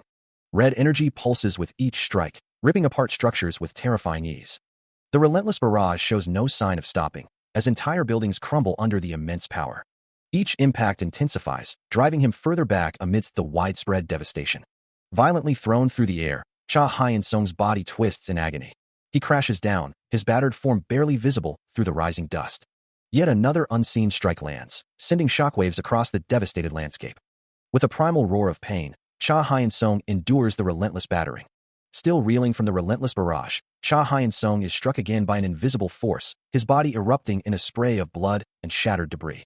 A guttural cry of pain escapes him as the unseen assault intensifies, tearing at his very being. His eyes glow a furious crimson, his face a mask of agony and defiance as he endures the impossible. Violently thrown backward, he collides with an unseen barrier, the impact sending more fragments flying. Still airborne, his body twists uncontrollably amidst the chaotic storm of shattered concrete and blood. Then, with a sickening crunch, he is slammed into the ground, the force of the impact tearing through the very earth. But the assault isn't over. He rebounds from the shattered pavement, propelled back into the air by another unseen blow. Leaving a trail of crimson and destruction, he plummets back down, a broken figure against the ravaged cityscape. He continues to take a brutal pounding, his body violently thrown through the air as blood splatters across the debris-strewn landscape. Another unseen force slams into him, the impact echoing with a deafening crash. He crashes through more wreckage, the sound of splintering material accompanying his descent. Even amidst the relentless assault, he acknowledges that the title of leader was indeed well earned by his opponent. His body, battered and bruised, struggles to keep up with the intensity of the combat. A grimace of pain and determination twists his features, his jaw clenching tight. Clenching his bloodied hand, he realizes that against such an opponent, a different approach is needed. A subtle shift in his expression suggests that a little more sincerity might be required. With a deep, guttural sound of renewed resolve, he stands firm, his muscular back to the viewer, ready to unleash his full power. He reflects on the immense power he has accumulated from all his past battles. And with a surge of resolve, he vows to unleash every single one of those skills, declaring his intent to reveal his true, beastly nature. His eyes glow with a fierce, crimson light as he fixes his gaze on his opponent, a silent challenge in his bloodied face. Despite the visible damage to his torso, his muscles ripple with renewed power, a testament to his unyielding will. He is ready to show his beastly fangs. A sudden, overwhelming force slams into Cha Hyun-sung, sending him violently backward, his body contorting from the sheer power of the blow. He feels his very bones shatter under the assault. The impact continues, driving him down. Clutching his side in agony as blood erupts from his wounds. He plummets, his body a broken mess. His internal systems begin to fail, the damage too profound to bear. The final, crushing blow lands. As a monstrous, clawed limb dominates his vision. His consciousness wavers, Cha Hyun-sung plunges through shattered debris, his body already a ruin. The line between flesh and bone grows thin, his mangled hand a testament to the brutal assault. Another glimpse of a monstrous attacker. And his perception of self blurs at that moment, the world spinning into chaos as he continues his uncontrolled descent. That moment, stretched into an eternity of pain and falling. He remembers the beast's teeth, beastly fangs, biting off the hound's neck in a spray of crimson. Then, nothingness of life, as his own mangled face reflects the horror of his demise. A deafening impact reverberates through the air, tearing apart the very ground and scattering fleshy debris in its wake. The force of the blow echoing with a thunderous roar, as the remnants of the devastating strike settle into a chaotic ruin. The sound of destruction slowly fading. Yet, amidst the rubble and his own bloodied form, Cha Hyun-sung stands, defying the impossible. A voice of disbelief echoes, wondering how he could have survived such a state, certain that the blow had struck his heart. His gaze lifts, surveying the devastation around him, his bloodied face a mask of grim determination. As his eyes blaze with a fierce red glow, a question forms in his mind. Where did the attacker disappear to? A profound realization washes over him, a voice within confirming the incredible power of the beast blood coursing through his veins, a raw, untamed strength. Speed and regeneration, an unseen voice muses, acknowledging the latent power now coursing through him. You possess all of those, just like a man with a beast's body. Cha Hyun-sung, his body a canvas of fresh wounds, continues to advance, each step a testament to his newfound resilience. But that's it, the voice dismisses, a pale hand gesturing contemptuously. It reminds me of your last moments. The taunt continues, as a viscous, dark liquid drips ominously. The fangs of the beast who abandons humanity and craves blood. The voice snarls, revealing sharp, predatory fangs. Right now, you're nothing more than a... The aggressor concludes, as Hyun-sung's blood-red eye burns with fierce resolve. His crimson gaze narrows, a silent challenge. Suddenly, a brutal impact shatters the air, slamming into him with bone-jarring force. His body is ripped apart, a torrent of blood and debris erupting from the devastating blow. A blood-stained blade gleams through a haze of mist, hinting at a brutal confrontation. A young woman, her face streaked with blood, lets out a frustrated sigh, muttering, they just don't end. Those fuckers. She stands ready, her katana at her hip, her athletic form splattered with the crimson evidence of a relentless fight. Surrounded by writhing tentacles, she thinks to herself, 10 tentacles in a one-on-one fight. I can't even get close to her. Her blue eyes hardening with resolve, she continues. If I stay away from her, I can't crack her core completely. Then I'll just have to end it with this. Her stance shifts, preparing for a final, decisive move. As a monstrous creature lets out a guttural, pained cry. Ugh, culling, followed by a sickening splash of blood, black. A brutal impact echoes through the air, sending a spray of blood across the scene. Her golden eyes, now glowing with an intense, focused energy, scan the chaos around her. Another monster's limb, torn and gushing blood, falls to the ground, as she dismisses its pain with a cold, calculating thought. With a chilling display of her power, the female fighter stands amidst swirling red tendrils, her presence radiating an unsettling aura, a testament to her beastly fangs and scent-chasing butterfly abilities. From the mangled remains, a monster's voice echoes, a guttural declaration of its hunger for human flesh. Her expression shifts, her eyes turning a predatory crimson as fangs extend from her mouth, and she responds with a chilling smile, acknowledging their weakness but finding a perverse delight in their existence. She turns, a final, unsettling thought escaping her lips, promising to make her opponent her favorite doll, a sentiment that prompts an unseen observer to declare her totally mental. She snarls, a primal sound escaping her as an unseen voice urges her to focus on the monsters before them. But her only response is a defiant, nope. Her eyes glow crimson, fangs elongating as she declares, no way I'll let you go. You don't have to worry, cause it won't take long. Her predatory smile widens, a chilling promise of what's to come. With a savage leap, she tears into the monstrous, tentacled creature, a flurry of motion and blood. She continues her brutal assault, her voice echoing with a disturbing sweetness as she adds, just let me have your body. Her crimson eyes gleaming with delight. Suddenly, a foot steps into view, Cha Hyun-sung making his presence known. He moves with incredible speed, a blur of motion cutting through the air. The air shatters with an explosive force, sending debris flying in every direction. The impact slams into Cha Hyun-sung, wrenching a pained grunt from his lips.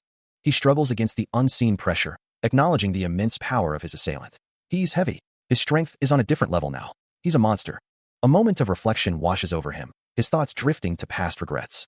Sean Bin was always smart. I should have sent him to college. He remembers another. Hannah was popular wherever she went. Another unseen blow strikes him, forcing his head back with brutal force.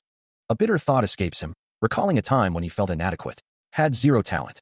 His body, now heavily scarred and bloodied, stands as a testament to the brutal fight, his muscles visibly strained. A grim realization dawns on him, his voice tinged with a dark understanding. I realized only after I got this body. The only thing I'm good at is hitting, smashing, and killing others.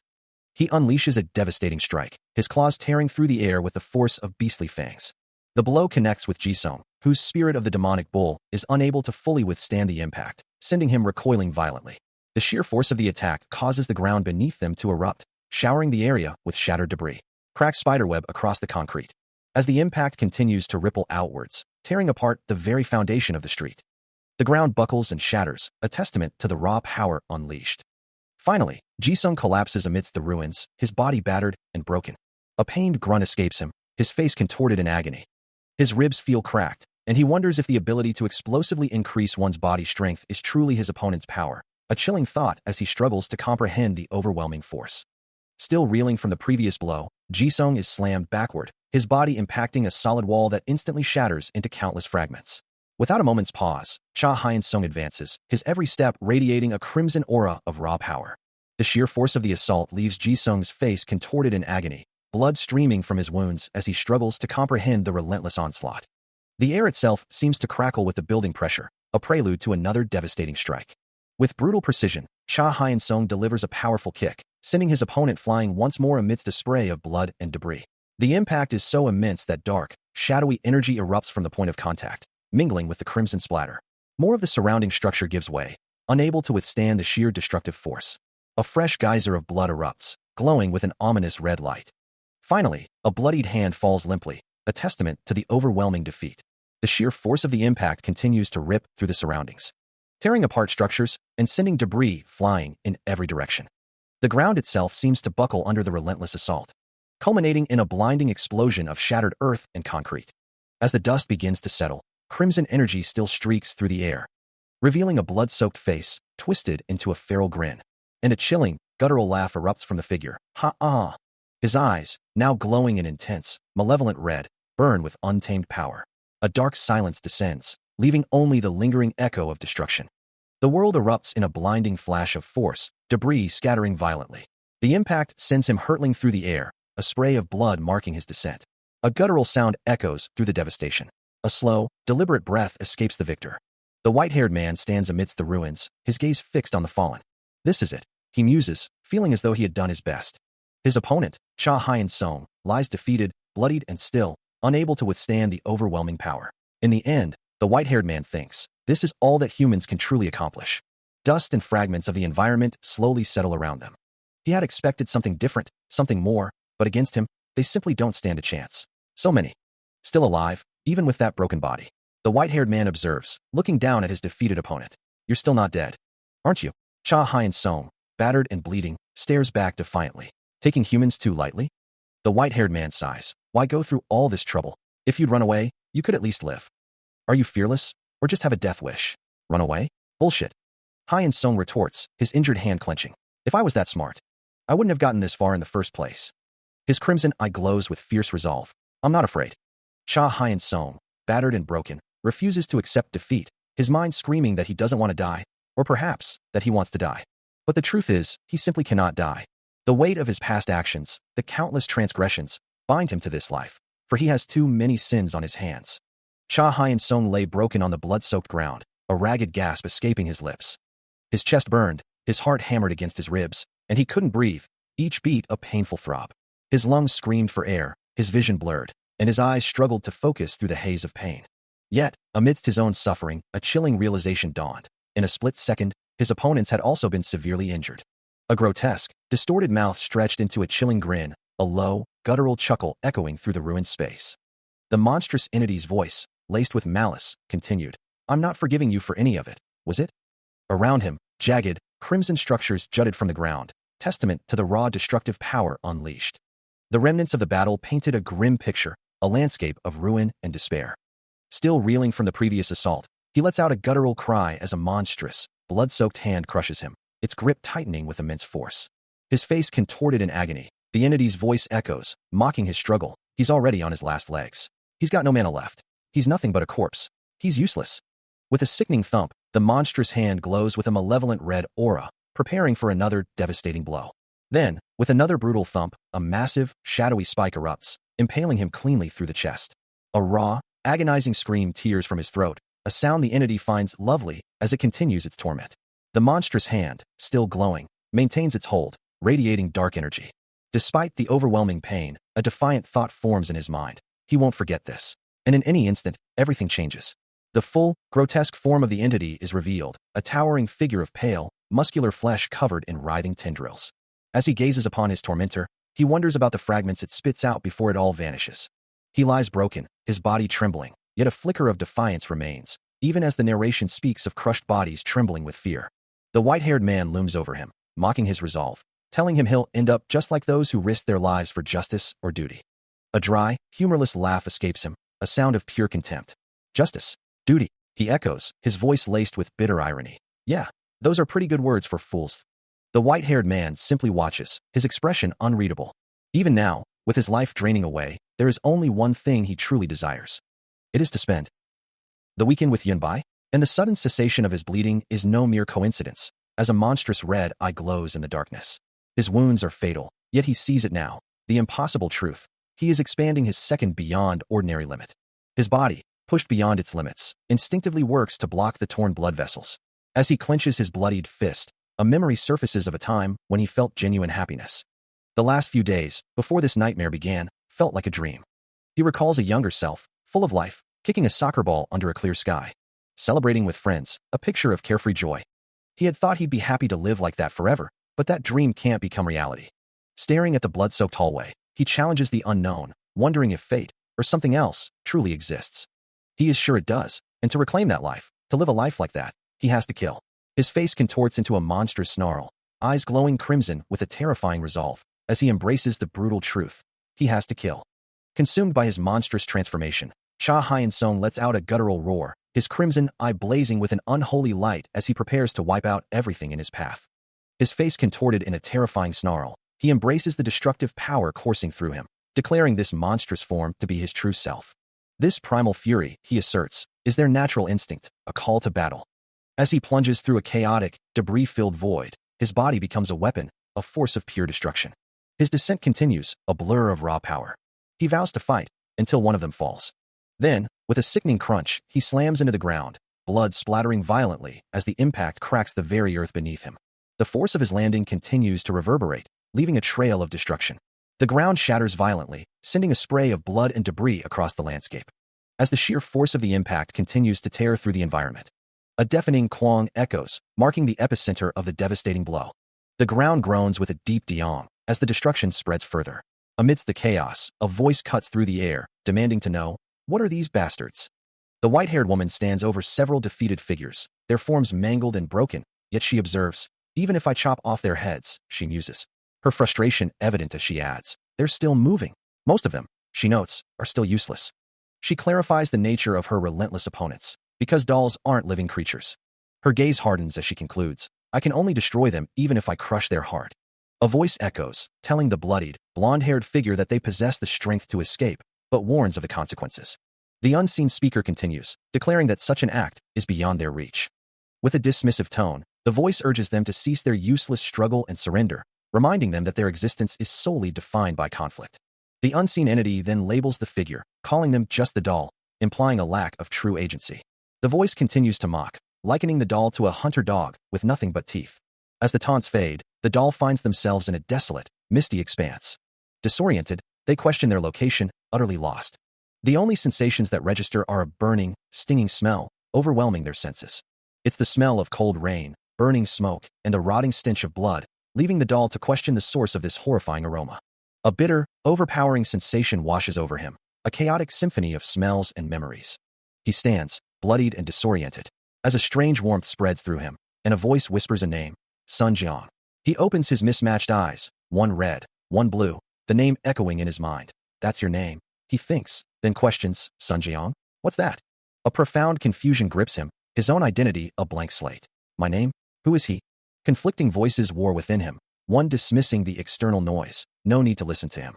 No matter what you see, you amateur's nonsense will wear out. Another voice urges him to ignore them, reminding him, "Right now, you even have nothing." As rain begins to fall, a new directive emerges from the chaos. Find them as you live. And with that, a final, empowering command settles within him. Live however you want. A sudden, blinding strike tears through the air, catching him off guard. The force of the blood of sword attack leaves him mangled and drenched in his own crimson, yet a defiant spark remains in his eyes.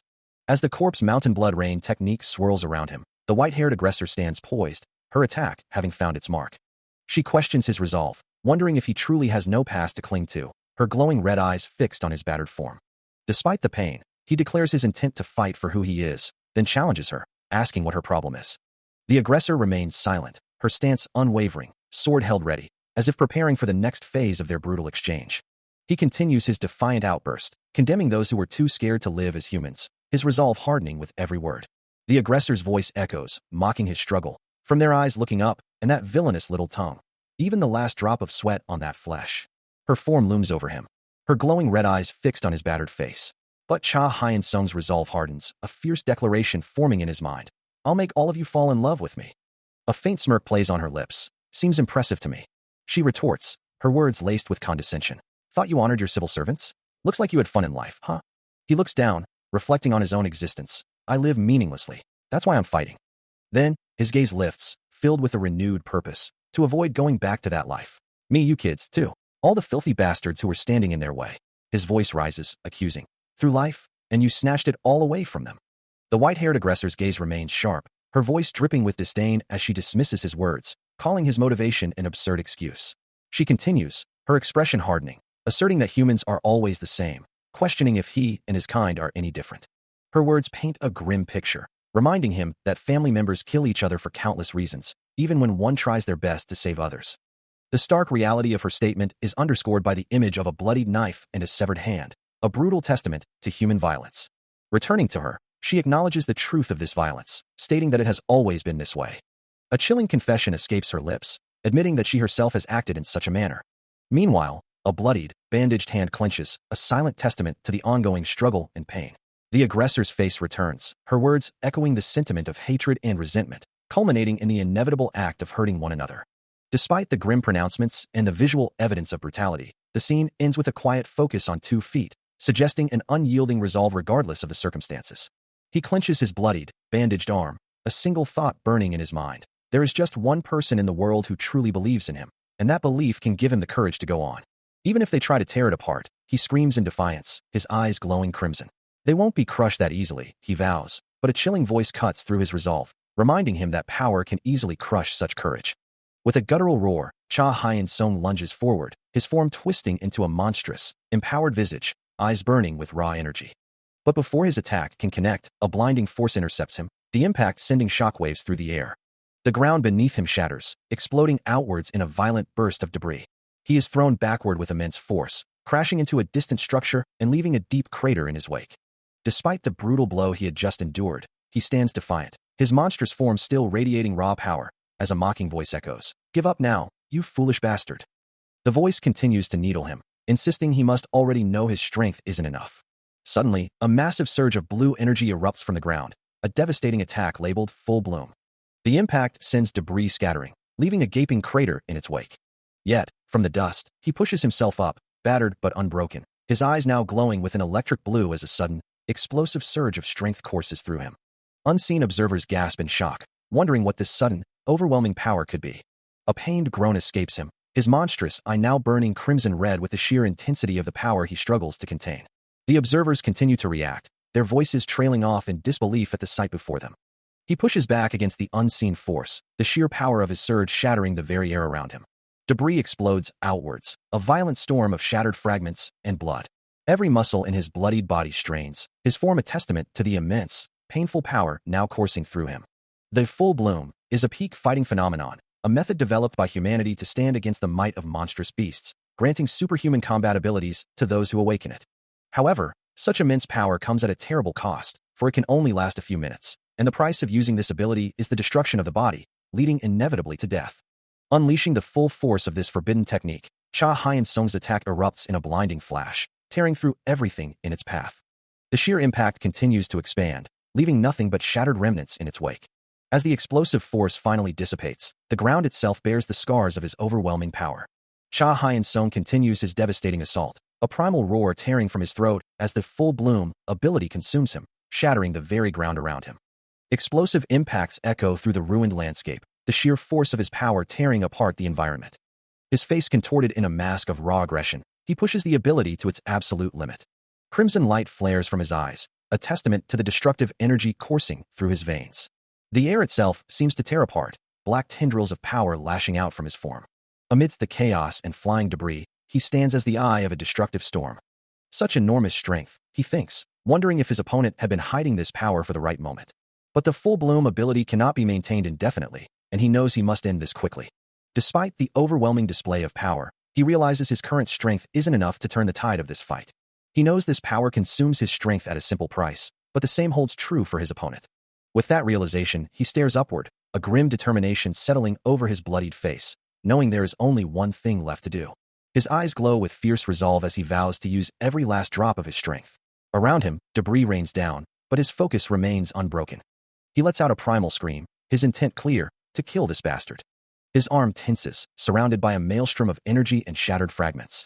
As a crimson glow intensifies around him, signaling an imminent, devastating attack.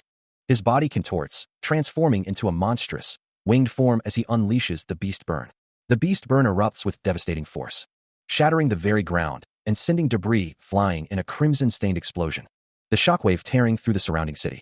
As a blinding yellow energy blast expands outwards, consuming everything in its path. A final, overwhelming surge of power.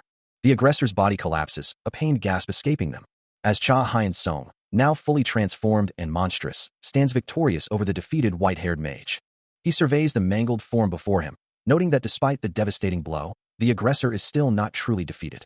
A scoff escapes him as he stares down at the pathetic creature, taunting, "Be happy to see your face again, huh? You've lost, little rat." He continues to mock her resilience, muttering, "This thing is a trash form, really. It's hard to beat in a physical fight." His monstrous form looms over her, his clawed hand reaching down as he begins the grim task of finding the true source of her power. He mutters to himself, anticipating the difficulty. The core will be a headache. Come, what's this? The aggressor had proven unusually resilient. Even after having his head severed, which typically housed the core, he had recovered. It was only after the complete destruction of his entire body that he had finally been put down, a testament to his bizarre physiology. Despite being a trash form, as Cha Hyun-sung called it, the creature still possessed a core, one that required complete destruction to reveal its hidden location. Holding the newly discovered, glowing dark orb in his monstrous hand, he questions its nature. What's this? I don't know. He stands, battered and bloodied, beside a blonde-haired man, who insists they must try, regardless of the odds. His legs, streaked with crimson, bear the marks of the brutal fight. The blonde-haired man's voice cuts through the silence, declaring he'd rather not be buried with him. As the dust begins to settle, the aftermath of the battle slowly reveals itself. Meanwhile, the white-haired aggressor's eyes snap open, her thoughts racing as she realizes she can no longer sense the dolls she was controlling. A chilling thought crosses her mind. Had they simply fled, or was something far more sinister at play? Suddenly, Cha Hyun-sung is violently thrown downwards, a crimson blur against the fractured ground. He plummets through a streaking void, the world around him dissolving into lines of light and shadow. As he continues his uncontrolled descent, Cha Hyun-sung wonders why he's suddenly falling, surrounded by jagged, dark energy. The white-haired aggressor watches, her expression unreadable. Meanwhile, Cha Hyun-sung struggles against an overwhelming force, realizing its immense power. He thinks, I see. That guy's definitely stronger than I thought. He's tackling. They want to get through the dolls and come at me. But a torrent of destructive energy erupts around him, tearing through the very fabric of reality. His crimson eye flares with an infernal light, blood streaking across his face as his power surges. The chaotic energy intensifies, ripping apart everything in its path. A blinding explosion consumes the space, leaving only devastation. The residual force of his unleashed power reverberates through the void. Even with that strength, your movements are shit, the white-haired aggressor sneers, asserting dominance. You'll be caught by my terms if you come any closer. He lets out a pained grunt, realizing he's truly trapped. Really? Trapped, huh? I mean, as white, rope-like tendrils bind him completely, blood staining his skin. The aggressor's voice echoes, You're really trapped, huh? The chaotic red void around them seems to confirm his predicament. As the white-haired figure watches, her red eyes glowing with predatory satisfaction. But then, a flicker of surprise crosses her face. Oh. As a sudden, violent impact erupts in the darkness. The force of his counterattack erupts, a violent surge of energy tearing through the crimson tendrils that had ensnared him. The white-haired aggressor, her eyes glowing with malevolent red light, finds herself caught in the very trap she intended for him, a chilling question echoing in the chaotic void. Had he missed his mark, or was this all part of his plan? Enraged, she snarls, I'll smash you on the ground and crush you. With those filthy tentacles of yours, she screams, but her words are cut short as a desperate cry of Nuna rips through the air, followed by a devastating impact. The white-haired aggressor is violently thrown backward, her body shattering the ground beneath her. The white-haired aggressor slams into the ground with a pained cry, her form momentarily fragmenting amidst a shower of debris and red impact lines. The sheer force of the impact sends more fragments flying. As Cha Hyun-sung holds her head down, pinning her to the shattered earth, he looks down at her, a note of concern in his voice. Nuna, are you okay? He urges her to wake up, observing that she has returned to her normal form. Standing over her, he waits for her response. From the ground, she retorts, Of course, you had to go save your sister. With a wry, injured expression, she adds, You can probably guess what happened. Still defiant, she thinks, her ability will allow her to turn forward, and her fist will simply pass through. But before she can act, Cha Hyun-sung, covered in his own blood, descends from above, delivering a brutal counterattack and demanding if she'd like to splash him with her blood this time. His face contorted in pure fury, he vows, he can turn her into a bloody pudding. The white-haired aggressor recoils from the impact, her shock quickly turning to outrage as she curses him. The force of the blow sends her flying, her body twisting violently through the air, until she crashes into an unseen barrier with devastating impact. Looking down at the aftermath, Cha Hyun-sung calls out, addressing someone named Seo Bin, his older sister, to get away. From inside a vehicle, Seo Bin responds, telling him to dodge it, as she'll find her own way out, to which he simply replies, Oh, okay. Still reeling from the impact, she struggles to comprehend the situation, her mind racing, wondering if he is still fighting the leader of these monstrous hounds. This is far worse than she anticipated. These bastards are beyond anything she's faced. A sudden, chilling realization dawns on her. His crimson eyes scan the carnage, searching for the woman who dared to harm his family. A primal roar escapes him, declaring that no one hurts his Hyun-sung. His features contort into a monstrous snarl, a chilling promise echoing in the air. From now on, there will be no mercy. He holds the battered aggressor, her body a mangled mess of blood and torn flesh, a testament to his unleashed fury. The extent of her injuries is horrifyingly clear. Consumed by his overwhelming fury, he declares, I'll be the one to sincerely love you to death. Why? Why did this happen? He wonders, why is he here, forced to face this monstrous thing head-on? And why is Seo Bin, his Nuna, at the mercy of that woman? With their reactively weak mana, they couldn't handle her. That woman couldn't even touch Seo Bin before, yet by joining hands, how? His grip tightens around Seo Bin, both of them battered and bleeding. Did they truly drive them into a corner? A guttural groan escapes him, a mix of pain and rising fury. He extends a bloodied hand, a fierce resolve hardening his gaze, demanding, "Get her." His face contorts, bloodied and scarred, as a monstrous snarl twists his features, sharp teeth emerging. He commands himself to simply get up. His crimson eye glows with furious intent as he internally lashes out, calling his aggressor a vulgar, filthy, shitty doll. Even as his body screams in pain, he defiantly accepts the challenge. Sure, kill me. A doll without memories, who only knows how to fight. His monstrous visage fills the frame, the threat clear. Have your face ripped apart. He continues, his voice a guttural growl, by this vulgar, filthy, shitty doll. His rage-filled eyes narrow as he dismisses her words. So keep barking that nonsense. The monstrous transformation deepens, a primal roar building within him. "'Cause you're." Cha Hyun-sung lets out a guttural cry, his monstrous form recoiling from an unseen impact. The pain threatening to crush him as he thinks, "No, I can't take any more of this. Any longer, and my body will be crushed." He considers his options, knowing he could use his fangs to rip the attack from her, to tear through her without leaving a scratch on himself, but a crucial thought stops him. If he dodges this attack, the bastard's fangs, they will hit his sister. A pained groan escapes him as he realizes he can't hold out any longer, the thought of death looming. He refuses to become like those wretched scumbags. He grapples with the terrifying question, wondering if this transformation means he will simply rot away, becoming nothing more than a piece of flesh.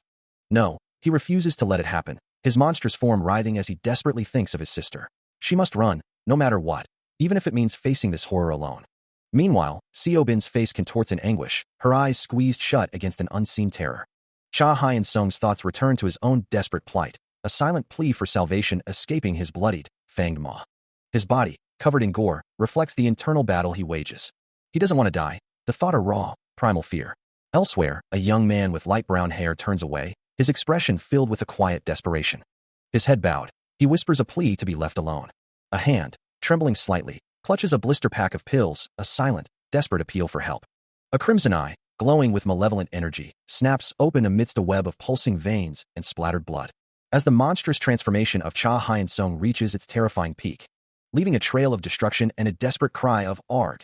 As the creature lets out a primal roar, its form racked with pain and fury. Blood continues to spray across the scene, as a monstrous hand lashes out, and a voice cries out in desperation, "Do Jun Hyung." Another plea echoes, "Help us, Hyung." As the transformed Hyun-sung snarls, "Get out of my way." His bloody, monstrous arm rises, delivering a final, chilling warning. "You better move." His monstrous form looms, a chilling question echoing from his blood-stained visage, demanding to know why they cry out now, after taking so many human lives. He continues, his voice laced with venom, believing the lives of their little brother and sister are more valuable. This, he declares, is the path they chose, and now they must pay the price for it. His rage builds, the word choice hanging heavy in the air. As he imagines a different reality, one where he had that power, that option. His face contorts into a primal scream, monstrous teeth bared, his glowing red eyes burning with unbridled fury. A bloodied fist clenches, knuckles white with strain, the sheer force of his emotion radiating outwards. Dynamic lines streak across the void, emphasizing the explosive power contained within him. He stands, a terrifying silhouette against the chaos, a monstrous guardian or a harbinger of destruction. The destructive force erupts, tearing apart the very ground beneath him. And he lets out a guttural cry, his face contorted in a mix of pain and raw power. His crimson eyes glow with a fierce intensity as he declares, "I see." Raising a bloodied fist, the monstrous figure roars, "We're the same." A devastating blow connects with unseen force, sending a spray of blood and debris outward. Yet, his defiance remains unbroken, his voice a ragged snarl. "Even if that's true." "No." His fang maw stretches wide as he continues. "If that's true, or even more important that. We fight till the end," he bellows, his form radiating an unyielding will. Standing amidst the shattered ruins, the transformed being is a terrifying vision, his monstrous power fully unleashed. He unleashes a devastating blow, sending a shockwave of destruction ripping through the environment. As shattered fragments and blood rain down from the impact, the monstrous force continues to tear through the ground, cracking and splintering it into countless pieces. The sound of destruction echoing loudly. The reverberations of his power linger, leaving a chaotic landscape of broken earth and scattered debris, all stained with fresh blood. His monstrous face, glowing with crimson energy, surveys the devastation, a thought forming in his mind. Such a mortified expression. Still consumed by his monstrous transformation, he looms over the devastation, demanding, "Do you get it now?" The mangled form of his opponent lies broken and bleeding on the shattered ground. He continues, his voice laced with fury. "Do you realize the weight of your actions?" His fangs bared, a primal rage fuels his monstrous form, intent on crushing all that we detest. This destructive power, he realizes, is simply our instinct, and what he despises most right now is the bastard who made Yunbai cry. He vows, I won't let her cry in fear again. I won't let her cry again. A vision of Yunbai, tears streaming down her face, flashes through his mind, a silent plea. If I could see Yunbai smiling again. With renewed, terrifying resolve, he declares that anyone who stands in my way will face his wrath. He extends a monstrous, clawed hand, talons dripping with blood, as a chilling declaration echoes, I'll rip you to pieces. His mouth opens wide, revealing a maw of beastly fangs, the words tearing from his throat, those are my. The beastly fangs gleam, a symbol of his absolute dominance, the sole conqueror of thousands, as his full monstrous form stands revealed, eyes glowing with raw power, surrounded by shadowy, bat-like figures. A devastating force erupts from him. He lets out a guttural, primal scream. His eyes burning with an intense, yellow-white glow, face cracked and bleeding from the sheer force of his rage. The monstrous roar culminates in a final, terrifying cry, a dark void swirling within his open maw. A guttural, primal scream rips through the air, its sheer force instantly shattering the very fabric of reality around him, as a blinding white light explodes outwards. Cha Hyun-sung's monstrous form is momentarily engulfed in the chaotic blast, blood and debris scattering in every direction. The destructive wave continues to expand, tearing apart the environment with relentless fury. As the chaotic energy descends, more fragments of the shattered world rain down. Then, a vibrant crimson aura erupts from him, radiating immense, terrifying power. The crimson energy intensifies, forming jagged, destructive tendrils that lash out. The entire area is consumed, drenched in a blood-red, chaotic energy that leaves only ruin. Under a full moon, the sky itself turns crimson, a testament to the overwhelming power unleashed. The ground shatters, erupting in a violent burst of crimson energy and white debris. As the chaotic force expands, consuming the very air in a deepening, blood-red void. The scene is a horror, a crucifix stained crimson, with fresh blood still dripping onto the floor below. The carnage extends into the home, splattered across kitchen counters and broken pipes, a testament to a brutal struggle. A young woman, her back to the viewer, whispers a mother's name in disbelief. Before collapsing to her knees, her voice cracking as she calls out for her father. Overcome with grief, she can only ask what happened, the weight of the tragedy crushing her as she murmurs, everything. Suddenly, Dujun appears, his shirt also splattered with blood, as the young woman looks up, her eyes wide with accusation, demanding to know if he was responsible. He looks away, his voice heavy with resignation, admitting he killed them, that he had no choice, while she can only stammer Hyun-sung's name in utter shock. Seo Bin stands frozen, her mind reeling from the confession, as Do Jun-hyung assures her that he had no other choice, and that she didn't need to worry about him.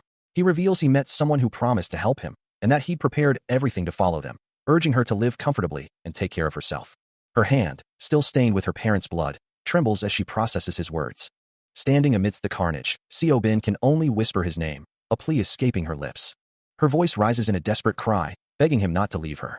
Do Jun-hyung turns his head away, unable to meet her gaze, as her anguished cry echoes through the room. Suddenly, a violent burst of blood and flesh erupts. Do Jun-hyung looks down, a grim acceptance on his face, muttering that this is the end. Another gruesome explosion of blood and viscera follows, confirming his final words. Cha Hyun-sung, his face streaked with blood, stares down at his reflection, a grim acceptance settling over him as he acknowledges, "This is my fate. You won, and I lost." A pale, slender hand reaches out towards his bloodied form, a voice echoing the sentiment. This is how it ended up. His crimson eyes, filled with a mix of despair and defiance, lift slowly, his thoughts turning to his family, my brother and sister. His bloodied hand clenches tightly, as a smaller, unbloodied hand gently takes his, a silent gesture of comfort or restraint. He glances down at his blood-soaked leg, a quiet sound escaping him, Then, his gaze sharpens, a question forming on his lips. I see. What about those little punks? His eyes narrow, the anger palpable as he continues. They ran away, those. His crimson eyes glow with fierce intensity as he finishes, punks. A memory flashes, a blood-soaked scene where Cha Hyun-sung's head is bowed, his dark hair matted with crimson. He surveys the carnage around him, a grim realization settling in. I see. As I thought, that punk. His crimson eyes, wide with a mixture of pain and resolve, stare blankly ahead, his face streaked with blood. A profound regret echoes within him, a silent apology. I'm sorry. He pulls two smaller figures, a boy and a girl, close to him in a desperate embrace, their clothes and skin also stained with blood. Turning his back to the devastation, he reassures the girl, his voice firm despite the pain. I won't ever say that again. So stop crying, huh? His face, still marred by blood, holds a fierce determination as he makes a solemn promise. Let's stay together, the three of us. As a bloodied hand reaches down from above, a voice echoes the unwavering commitment, no matter what happens. The scene shifts to blood-splattered feet, standing over the injured, as the final, resolute words are spoken. I'll protect you. Debris drifts lazily through a desolate, smoke-filled sky. As a heavily wounded figure stands amidst the desolation, his muscular frame covered in blood, a testament to a brutal struggle. The battle is finally over, the sheer difficulty of their opponents leaving a heavy silence in its wake. Cha Hyun-sung, his face grim and splattered with crimson, reflects that if their last desperate attack hadn't succeeded, he would have been finished, yet somehow, they found a moment of reprieve. Suddenly, a voice cuts through the quiet, demanding to know what he thinks he's doing. As a blonde-haired man, equally bloodied but casually smoking, retorts that his arms are clearly not okay, while Cha Hyun-sung snaps back, urging him to stop smoking for God's sake. The blonde man, exhaling a plume of smoke, argues that his lungs will kill him before any beast does, claiming he inhales smoke for them all the time, then challenges Cha Hyun-sung's belief that he can do anything. A third, dark-haired figure, also injured, joins the argument, lamenting that if only the blonde man had listened to their leader and not rushed out, he wouldn't have spilled blood or had his arms ripped out. Amidst the dust and debris of the recent battle, a blonde-haired companion, his face streaked with blood, glares at Cha Hyun-sung, demanding to know if he has a death wish for talking back. With a grimace, the blonde offers a curt apology, while Hyun-sung, equally battered and bruised, reflects on their last strategy. The blonde, still smoking, challenges Hyun-sung's thought, asking if it was a bad idea considering he was the one who came up with it. He then dismisses the matter with a wave of his hand, declaring he'll let it go this one time, but warns Hyun-sung that he'll kill him the next. Hyun-sung, his body covered in fresh wounds, counters the blame, reminding his companion that they both shared in the strategy and the outcome. A heavy sigh escapes him, the weight of the battle and the lingering tension evident in his expression. Suddenly, a soft voice calls out, uttering Hyun-sung's name with clear concern. It is Yunbai, her dark hair framing a face streaked with dirt and blood, her presence a stark contrast to the brutal scene. Seeing her, Hyun-sung's concern immediately shifts, demanding to know why she was there all this time and why she didn't get out, fearing she could have been hurt. Her gaze fixed on his bloodied hands, Yunbai's voice trembles with concern, reminding him that he is the one who is truly hurt. He dismisses her worry with a weary sigh, assuring her that his wounds are nothing, that they will heal, and new ones will grow. A soft "oh" escapes her lips, her expression still etched with worry. Then, a flicker of realization crosses his face as he mutters, "Right, I forgot." He had grown so accustomed to the constant pain and injury that he no longer registered it as something out of the ordinary. But the true horror was what Yunbai herself had been dragged into that very day. It was an experience both horrible and cruel, leaving her battered and bloodied on the cold ground. Even those accustomed to fighting monstrous creatures, like himself, were shaken to their very core by the sheer terror of it all, a monstrous maw filled with razor-sharp teeth looming in the darkness. He sees himself as a gruesome monster, a reflection of the horrors he's faced and the pain he's caused. Looking down, his voice filled with regret, he remembers telling her he was a monster, and now, seeing her pain, he can only whisper an apology. A sharp intake of breath escapes him. When a soft voice asks if he's okay, her concern cutting through his self-reproach. He looks at her in disbelief, wondering why she would still want him to stand up, still want him, after everything. Her silent thought, a gentle rebuke, simply calls him an idiot. As he looks down at her, her face bruised but her smile unwavering, he sees only understanding. Her hand gently touches his, and she asks, acknowledging the immense burden he carries. Tears stream down his bloodied face, but with her comfort, he finally admits that he's okay. He remains silent, his face still streaked with blood, as Yunbai gently reassures him that everything is now okay. Her voice soft, she acknowledges the immense effort he put in, telling him he did such hard work. But he can only murmur a single word, "It's," as if unable to complete the thought, while she insists that support is precisely why she's there in the first place. Firmly, she tells him, "No, don't you dare say you're a monster," before suggesting he should take a break for a while. Looking out at the devastated cityscape, he acknowledges the destruction, muttering, "Yeah, it's a mess." He then questions the value of his actions, asking if it was truly worth it, and suggests that she might be better off without him as a partner. Yunbai counters his self-pity, reminding him that everyone is scarred, which means they are all monsters, before gently asserting that he simply protected her. Still struggling with his self-worth, he mutters that he can fight just fine without that punk, then asks if they'll be friends, just like they were together a few times, as Yunbai embraces him tightly. As he holds her close, a blonde-haired man observes them from a distance, remarking on his fighting prowess, wondering aloud, "So what if he can fight?" Another voice, unseen, reassures him that it will be fine if he explains things step by step, but the blonde-haired man dismisses the idea, stating, he doesn't even listen. The unseen voice counters, "He seems to listen to you sometimes these days," then adds, "Still, he's a decent guy. He picks his fights, isn't he?" The blonde-haired man, still unconvinced, simply states, "I don't need any help." Meanwhile, Cha Hyun-sung's bloodied legs stand firm, his inner resolve hardening as he thinks, I can protect. His thoughts continue, focusing on the idea of protecting himself and the implications of having a partner. Standing side by side, both bruised and bloodied, he and Yunbai face the aftermath together. His legs, still stained with the remnants of battle, remain a testament to his struggle. The blonde-haired man concludes his observation with a thoughtful expression, murmuring, of great importance to me. The blonde man, his eyes glowing crimson, questions the identity of an unseen presence, finding their continued existence rather annoying. He then muses aloud, wondering if he should enlist the mustache brother to retrieve someone. But after a moment's consideration, he dismisses the thought, deciding to let it be. His body marred by numerous wounds, the blonde man reveals his true intention, declaring he will play with his target a bit more before making a final decision.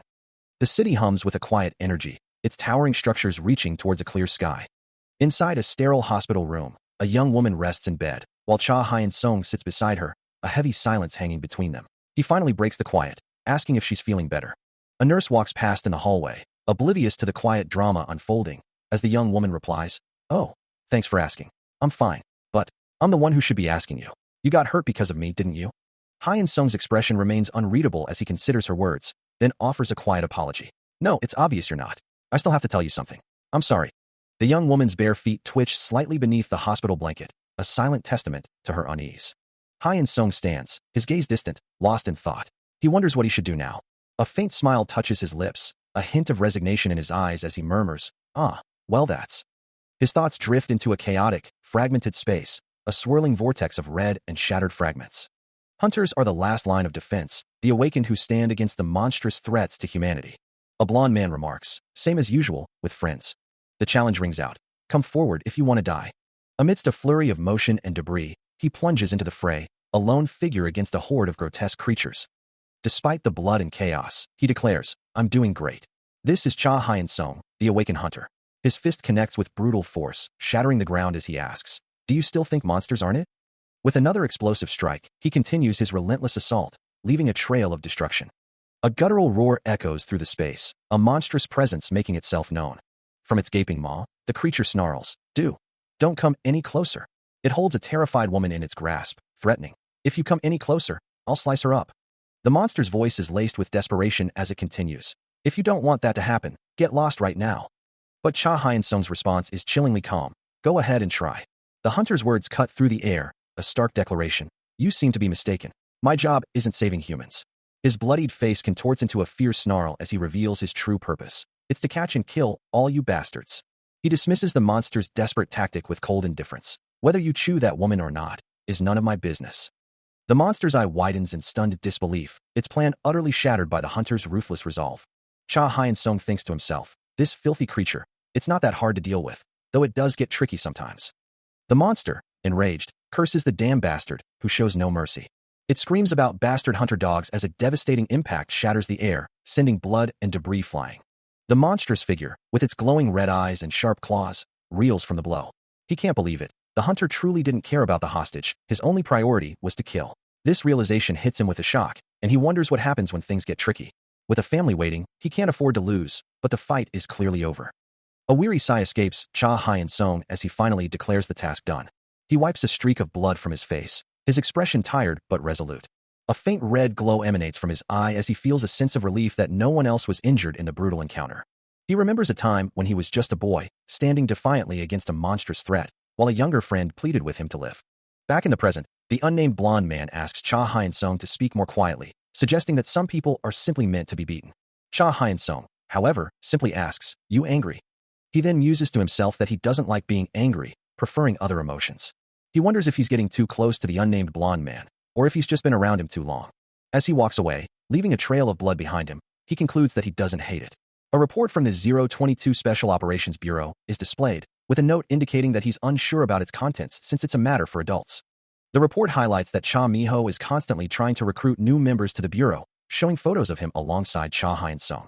Cha Hyun-sung then remarks, I think it's working a bit, probably. In a bustling restaurant, a young man gestures to a server, requesting more skirt meat and a bottle of soju. He then turns to his companion, beginning to explain how his father entered the business, assuring them it's not as frightening as it might seem. A memory flashes, showing a younger Cha Hyun-sung and the blonde man, both bloodied, as the thought echoes, even after a fight, normal people still saw them as mere children. Later, the stark exterior of a PC Bang stands under a clear sky, a stark reminder to don't forget. Red stage curtains part dramatically as a voice cries out, "My love, you're." A woman with long, dark hair sings into a microphone, her face contorted with emotion, finishing the phrase with a powerful always. In a sudden, chilling shift, a hand grips a knife, blood dripping from its blade, as a voice whispers, "It's been a long time, Cha Hyun-sung." Finally, Cha Hyun-sung and the blonde man sit at a bar, their eyes glowing faintly, as one of them muses, "Why do they like to drink so much?" He wonders if he's truly having fun, a question echoing in the quiet night. As they walk through the city, a companion remarks that it seems fun to him, pointing out Hyun-sung and noting that he's talking about something. The blonde man then observes that Hyun-sung has been constantly smiling, to which he replies with a surprised, "Really?" Overlooking the sprawling city lights. The blonde man adds that Hyun-sung did good today too. Hyun-sung admits that he only felt that way once, and it was when he was with the blonde man, who dismisses the sentiment as too corny, before Hyun-sung concludes that he's just a guy who's always been alone. The blonde man's hand reaches out, and Hyun-sung's hand is shown, as the blonde man reflects that didn't change him, so he's grateful. A memory flashes of the day a punk named Cha Miho came to him, a dark thought urging him to crush and kill everything he detests. This violent impulse manifests as a monstrous, grinning visage, its eyes burning with malevolent red light. He had acted to protect his sister, a natural instinct that drove him forward. And then, he sacrificed himself, believing it was the only way. He was trapped in that moment, the instant he gave himself up to protect his family. But beneath that sacrifice, a different emotion stirred within him. It was the raw, undeniable thrill of killing that punk. After that, the thought lingered, a persistent question. Maybe that day, the one who was closest to being a beast, he muses, looking down at his hands, was probably himself. Isn't that what I thought? And in that moment of self-reflection, the answer seemed clear. He recalls the words Chan Woo-hyung had spoken to him, a sentiment he couldn't quite grasp at the time, something that felt beyond his understanding. Chan Woo-hyung's voice had faded, yet his words carried a strange conviction, a certainty that lingered. He remembered Chan Woo-hyung's prophecy. "You'll realize it soon," a chilling prediction. And all he could do was hope that such a day would never come, a desperate wish against an unknown future. The city lights shimmered under the night sky, a silent witness to his internal turmoil. A visceral memory of crimson and shadow flashes through his mind, a guttural sound escaping the depths of his recollection. The image distorts further, a sickening crunch echoing in his ears, the sound of something breaking. Suddenly, a new, external voice cuts through his thoughts, a stark command. "There's work for you." A colossal, shadowy presence begins to coalesce from the darkness, its jagged maw opening to utter a guttural, questioning sound. As piercing red eyes ignite within the gloom, completing its query with a subservient whisper of "Master." Meanwhile, a bloodied hand clenches tightly, the knuckles white as a voice, perhaps internal, questions its own resolve. "Can you do it?" The shadowy entity responds, its form now writhing with countless glowing red eyes, a silent, overwhelming affirmation of its power. Cha Miho, his expression serious, asks his colleague what they are currently observing. The other man confirms it's the corpse of the beast from their last operation. The mangled body of the blonde man, covered in blood and wounds, lies before them, a stark reminder of the brutal encounter. Miho, his eyes widening in recognition, points out a detail, exclaiming, "That tattoo." A distinctive mark on the back of the blonde man's hand. It's the same intricate design found on the back of the man they're investigating. His colleague adds that after searching the dead beast's corpse, they also found a business card among his possessions. The card, emblazoned with the words, "Club Bleed," reveals the place associated with the business card. A new objective looms, signaling the target of the next operation. Standing beside a light-haired woman, Cha Hyun-sung questions the nature of their assignment, wondering if it truly is an undercover operation.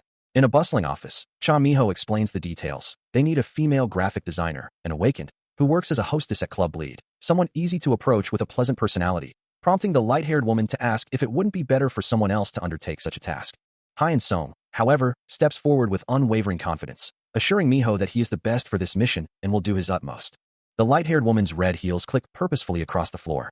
As a sudden realization dawns on her, her eyes widening slightly with a dawning understanding, questioning if she truly is the right person for this mission. Standing before a door, she hears a voice call out, "Hey, Yoon Chanwoo, don't tell me." The door swings open, revealing Yoon Chanwoo, now transformed in a sleek black dress, greeting everyone with a confident smile, ready for her undercover role.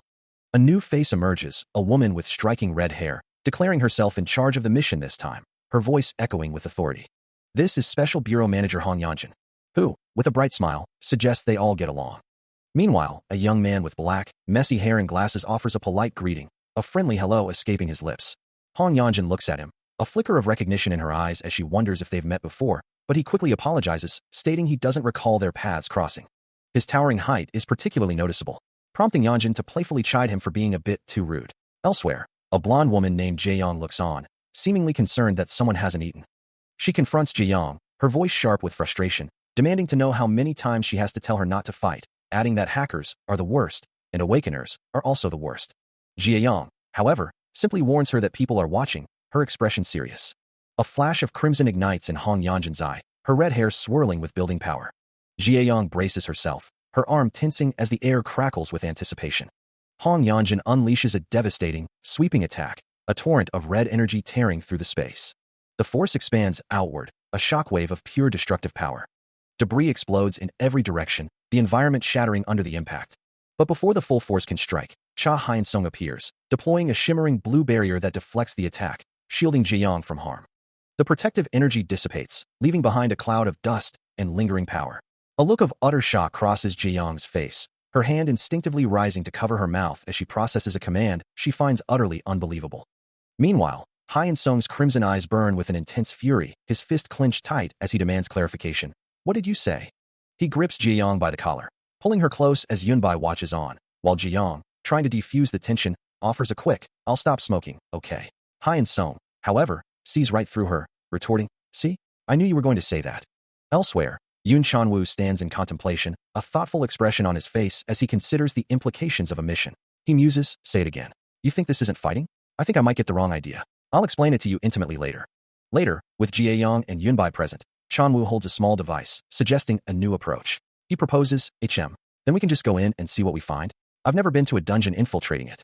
We don't have to go to the dungeon ourselves. Jaeyong's expression shifts to one of playful determination as she questions, what are you saying? Of course, we have to look really pretty. The four of them, Hyun-sung, Jaeyong, Yunbai, and Chanwoo, stand together, a united front, ready for whatever comes next. With a knowing smile, Jaeyong assures them, don't worry about your appearance. I'll dress you up from head to toe and turn you into the perfect spies. Under the cloak of night, a building stands illuminated, awaiting their arrival. Still walking through the city, Sun Jaeyong reflects on their recent encounter, remarking on the individual they just dealt with, while Cha Hyun-sung, listening intently, can hardly believe the audio he managed to retrieve from him. As they continue their journey, a voice confirms their destination is only about 5 minutes away, and Yoon Chanwoo, now seen striding purposefully through the urban landscape, affirms that he is almost there. His thoughts turn to the Hunter Guild, a hint of frustration in his tone as he laments having to deal with their affairs. With a cold, determined expression, he silently vows that he won't let anyone escape his grasp, promising to make them regret their very existence. His resolve hardens, believing that humans cannot comprehend his true identity, and that reality itself is an inescapable force. Finally, Yoon Chanwoo stands with a group of his subordinates, all facing the same direction, ready for whatever lies ahead. A heavy, resonant impact echoes through a vast, cavernous space, revealing intricate, dark crystalline formations. Amidst the reverberations, a female subordinate calmly instructs, trust your intuition and just focus on tracing the blasts. Yoon Chanwoo, his gaze sharp and unwavering, acknowledges her with a simple, understood. The vast, ornate interior of a hidden facility unfolds before them, bathed in an ethereal purple glow that illuminates more of the strange, crystalline structures, the heavy impacts continuing to resonate through the space. He surveys a gathering of figures within the grand hall, his presence commanding yet discreet as the echoes persist. A slight smirk plays on his lips as he challenges his subordinate. When did you get so good at lying? You always underestimated the power of money. His hand gestures over a detailed map, explaining the difficulty of their task. Then, how did you know we'd be at a place like this, hidden in plain sight? It's impossible to find a place like this unless you already know it. Turning to the female subordinate, he directs, okay, you look around for now, promising. If I find something, I'll let you know. Later, discussing their findings with a male subordinate, Yoon Chanwoo muses, I don't sense any signs that the golden sword is a beast, while the subordinate questions, did they really manage to disguise the place as a normal business? Yoon Chanwoo surveys the club's interior, his gaze sharp, as he remarks to his subordinate, Cha Miho, that he doesn't detect anything suspicious, yet the place feels too quiet, too clean, almost as if it's trying too hard to appear normal. He considers the possibility that it might not be a hidden base at all, just a regular club, despite the fact that the dead man they were tracking had been seen here a few times, a sign for club bleed hanging prominently. His eyes briefly flash with a crimson glow as he thinks to himself, if I were human, that would be my thought. A faint, metallic scent, almost imperceptible to others, drifts to him from somewhere deep within the club, a thick smell of blood that cannot be erased. His crimson eyes narrow, confirming his suspicions.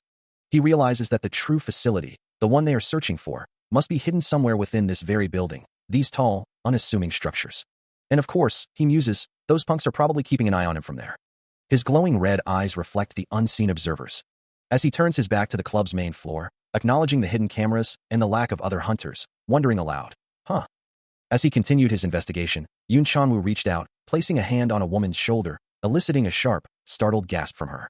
She seemed to be focused on something below, asking who was lying there, while he could only utter a surprised "oh." But before another word could be spoken, her face contorted, her eyes glowing with an eerie red light as her mouth stretched into a terrifying, fanged maw, a guttural curse escaping her lips. Her monstrous visage glared at him, demanding to know why he was touching her, and he could only stammer a bewildered response. Quickly, he apologized, explaining it was a mistake, and asked if she was now cursing him. Just as suddenly as it began, the transformation receded, leaving the woman looking surprised, her features returning to normal. She stood there, now appearing completely human, her light dress flowing around her. A vast, empty hall stretches out, its ceiling adorned with numerous disco balls, reflecting the ambient light in a silent, almost eerie glow. Within this quiet expanse, a voice questions, "When did you get here? What about Cha Hyun-sung's father, the manager?" Another responds, dismissing the concern, "They're probably hidden somewhere.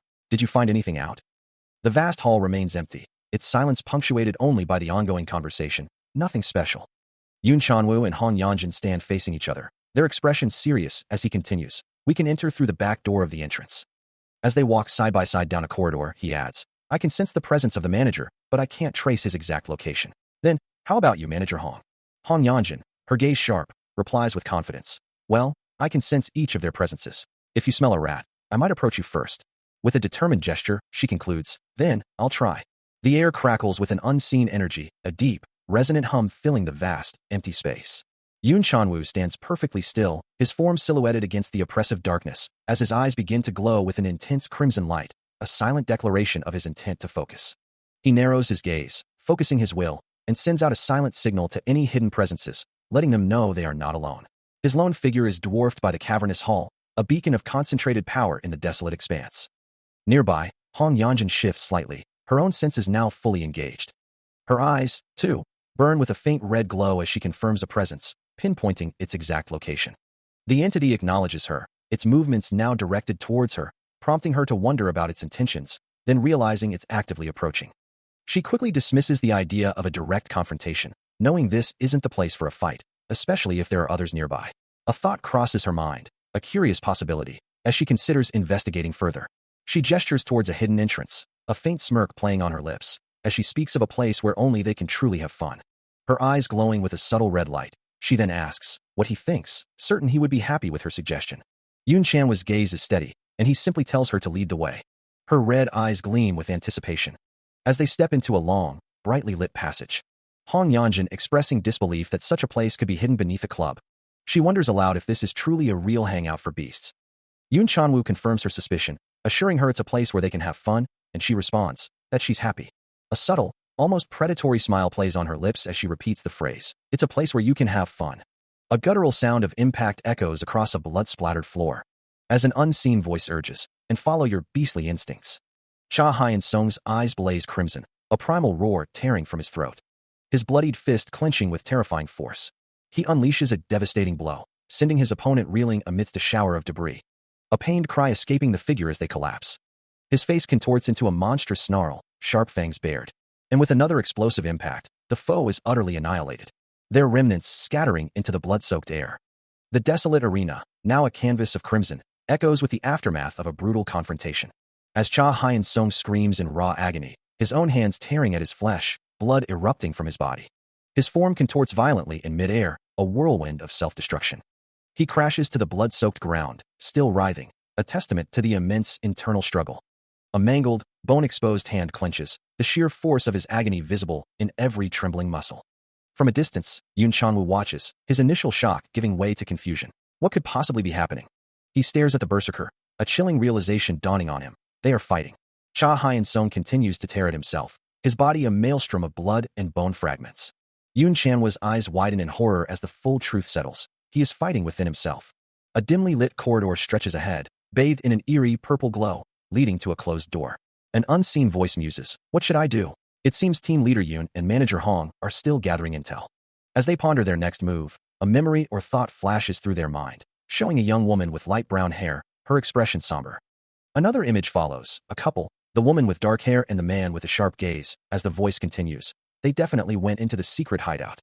The speaker's frustration grows, their thoughts returning to the ominous door. I'm at a loss. I can't just rush in completely unprepared. A narration box confirms the gravity of the situation, stating, this infestation wouldn't wait for me. A hand, holding a pen, hovers over a document, perhaps marking a plan or a grim realization. As from a dark, organic hole in the ground, a grotesque, worm-like monster begins to emerge. Bound and bloodied, a desperate plea escapes the victim's lips, her voice a fragile whisper in the oppressive darkness. But no help arrives as her body begins to violently contort, flesh tearing and blood splattering in a gruesome display. The transformation accelerates with brutal force, her form violently reshaping, culminating in a final, explosive burst of gore. Where a human once stood, a grotesque, fanged monster now snarls, its body still slick with the remnants of its violent birth. From the shadows, a man with glowing red eyes observes the horror, his shadowy companions lurking silently around him. He understands now, the raw, primal force of it all, the instinctive brutality that beasts unleash so carelessly. The arena, a massive, muscular figure, bound and bloodied, stands in the center, a stark reminder that outside world rules hold no sway here.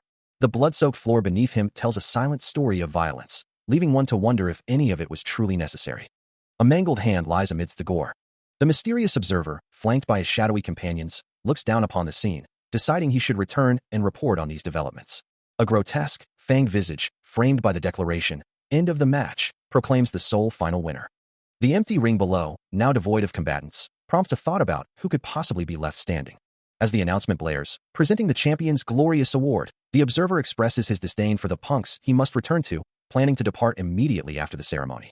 A single, bloodied foot remains, a final, chilling detail of the brutal contest. The trophy, marked B1, awaits its new owner, a symbol of victory in this savage arena. A group of unconscious or injured individuals lie on a blood-stained floor, their pale bodies stark against the dark, slick surface, while a tall, dark-skinned figure with long, dark hair stands over them, observing the scene. Suddenly, a guttural voice echoes, proclaiming the arrival of one pack of healthy, fresh humans. A young woman's face contorts in terror, her eyes wide with horror as a choked gasp escapes her lips. The voice continues, a bloody, clawed hand emphasizing the command. Rip them apart, in one swing. Or take your time enjoying the meal. A monstrous maw, filled with jagged teeth, grins in the darkness, confirming, "As the winner wishes." The full form of the monstrous speaker is revealed, a towering, muscular creature with dark skin, glowing red eyes, and a crown of horns, its body adorned with minimal, tattered clothing. The dark-skinned figure from before remains, overseeing the helpless victims, as the monstrous entity's voice booms. The real show begins now. The monstrous mouth opens wide, a chilling roar escaping its depths. A pair of crimson eyes glowed in the darkness, followed by the silent descent of a figure. His voice, a chilling echo, commanded the unseen forces to kill, to tear apart, to pull out their insides. The tall, lean figure stood in a dark suit, his back to the viewer, a picture of sinister calm. A low chuckle escaped him, acknowledging the inevitable chaos, musing that things never end smoothly. His face twisted into a wide, predatory grin, revealing rows of razor-sharp teeth, a primal snarl rumbling in his throat. He concluded, with a sigh of dark satisfaction, that it always turns out like this. From behind a slightly ajar bathroom door, a voice calls out, demanding to know what someone wanted to say. Outside, Hong Yanjin responds, her tone defensive, asking why the voice needed to know, and stating her desire for him to keep coming. Cha Hyan Song, standing beside her, looks confused as a faint clattering sound emanates from within the bathroom. The door slowly creaks open further, and Hyan Song's expression shifts to one of growing concern as another creak escapes the door. Yanjin, now looking disgusted, curses the situation, then urges Hyan Song to leave the area immediately. As the door fully opens with a final clatter, Yoon Chanwoo is revealed, looking disheveled and groaning, his posture slumped in apparent distress. Hyan Song stares in shock and disgust at the graphic, squelching mess that has been created. Amidst the carnage, a monstrous voice echoes, questioning the grim reality of its surroundings. It demands to know its own identity, urging itself to speak clearly, to remember its name from the very beginning. But the memory is fractured, only a desperate plea escaping its lips. I forgot everything. Ben, you'll let me live, right? A frustrated curse escapes it, the inability to recall its past proving deeply irritating. Meanwhile, a high-heeled shoe steps onto a blood-soaked limb, as manager Hong Yanjin arrives at the gruesome scene. She surveys the carnage with a detached gaze, a soft "oh" escaping her lips. Her expression hardens as she realizes the victim's state, muttering, "But this bastard wasn't fighting." Turning away from the grisly scene, she begins to walk down a long, desolate corridor. A sigh escapes her as she considers the unpleasant task ahead. Do I really have to go through this dusty shithole? The monstrous speaker, his face and body still slick with blood, surveys the carnage around him, a chilling question forming on his lips. He wonders aloud, who among the terrified survivors would make the most satisfying meal, weighing the merits of the scrumptious against the lame and the fat. A wave of pure terror washes over one victim, their face contorted in a silent scream as the monstrous presence looms. Another, equally horrified, lets out a desperate, piercing shriek. The monstrous speaker completes his transformation, now fully demonic with horns and razor-sharp claws, standing triumphant over a pile of lifeless bodies. His blood-stained foot steps forward, crushing something unseen beneath its weight. The scene shifts to a vast, dark industrial space, its metallic structures looming ominously. Debris rains down, shattering upon impact and further emphasizing the widespread destruction. The monstrous speaker's bloodied hand clenches, his transformation now fully realized. As he crouches low, a predatory gleam in his crimson eyes, he scoffs at the notion of a champion, demanding to know, says who. His pointed ear twitches, attuned to every sound. And a cruel smile stretches across his fanged face. He laments that his opponents managed to draw his blood, yet he still hasn't had any real fun. Standing tall, his muscular form now fully revealed, he couldn't bear to watch them squabble amongst themselves any longer. He turns his back, looking down at an unseen figure, a rhetorical question hanging in the air. Who are you? His blood-splattered hair frames a chilling declaration. The fun matches are over, and it's time to have a real fight. A confident smirk plays on his lips, his fangs glinting in the dim light. His crimson eyes glow with intense malice as he taunts the humans, wondering why such a little pipsqueak would dare to appear now. In a stark memory, a bloodied Cha Hyen-sung stands over fallen figures, reflecting on a past where he questioned why he had to be the one to fight, wishing he hadn't been chosen for such a path. Meanwhile, Yoon Shan-woo considers the current crisis, knowing he needs to stop the monstrous speaker from killing anyone else, but wonders how the powerful entity will even appear. A low rumble echoes through the space, as the monstrous speaker stands before a wall of screens, his presence dominating the room. His single glowing red eye pierces the darkness, a soft, almost mocking sound escaping him as he speaks. Yoon Shan-woo, observing the unfolding events, finally grasps the speaker's true intention. The monstrous speaker's words are a message from the host, a challenge designed to draw out the strongest. With glowing red eyes, the speaker declares that only the strongest will earn the winner's title, and that the champion and the challenger will decide the victor tonight. Yoon Shan-woo, seeing the speaker's transformed, fanged face, realizes the monster's plan has worked, and he's just been waiting for people to arrive. A guttural growl accompanies the sight of blood splattered across the ground, a grim testament to the violence that has already occurred or is about to begin. He continues his taunts, mocking the foolishness of those who dare to challenge him, believing they can't control their newfound power. His glowing red eyes fixate on his unseen opponent, reveling in the excitement of the impending battle. He promises a lifetime of regret, his voice dripping with menace as he vows to make them pay. But Cha Hyen-sung, his own crimson eyes burning with resolve, simply dismisses the threats, urging his foe to accelerate the confrontation. Before the monstrous speaker can react, a devastating blow connects, shattering his arm with a sickening impact.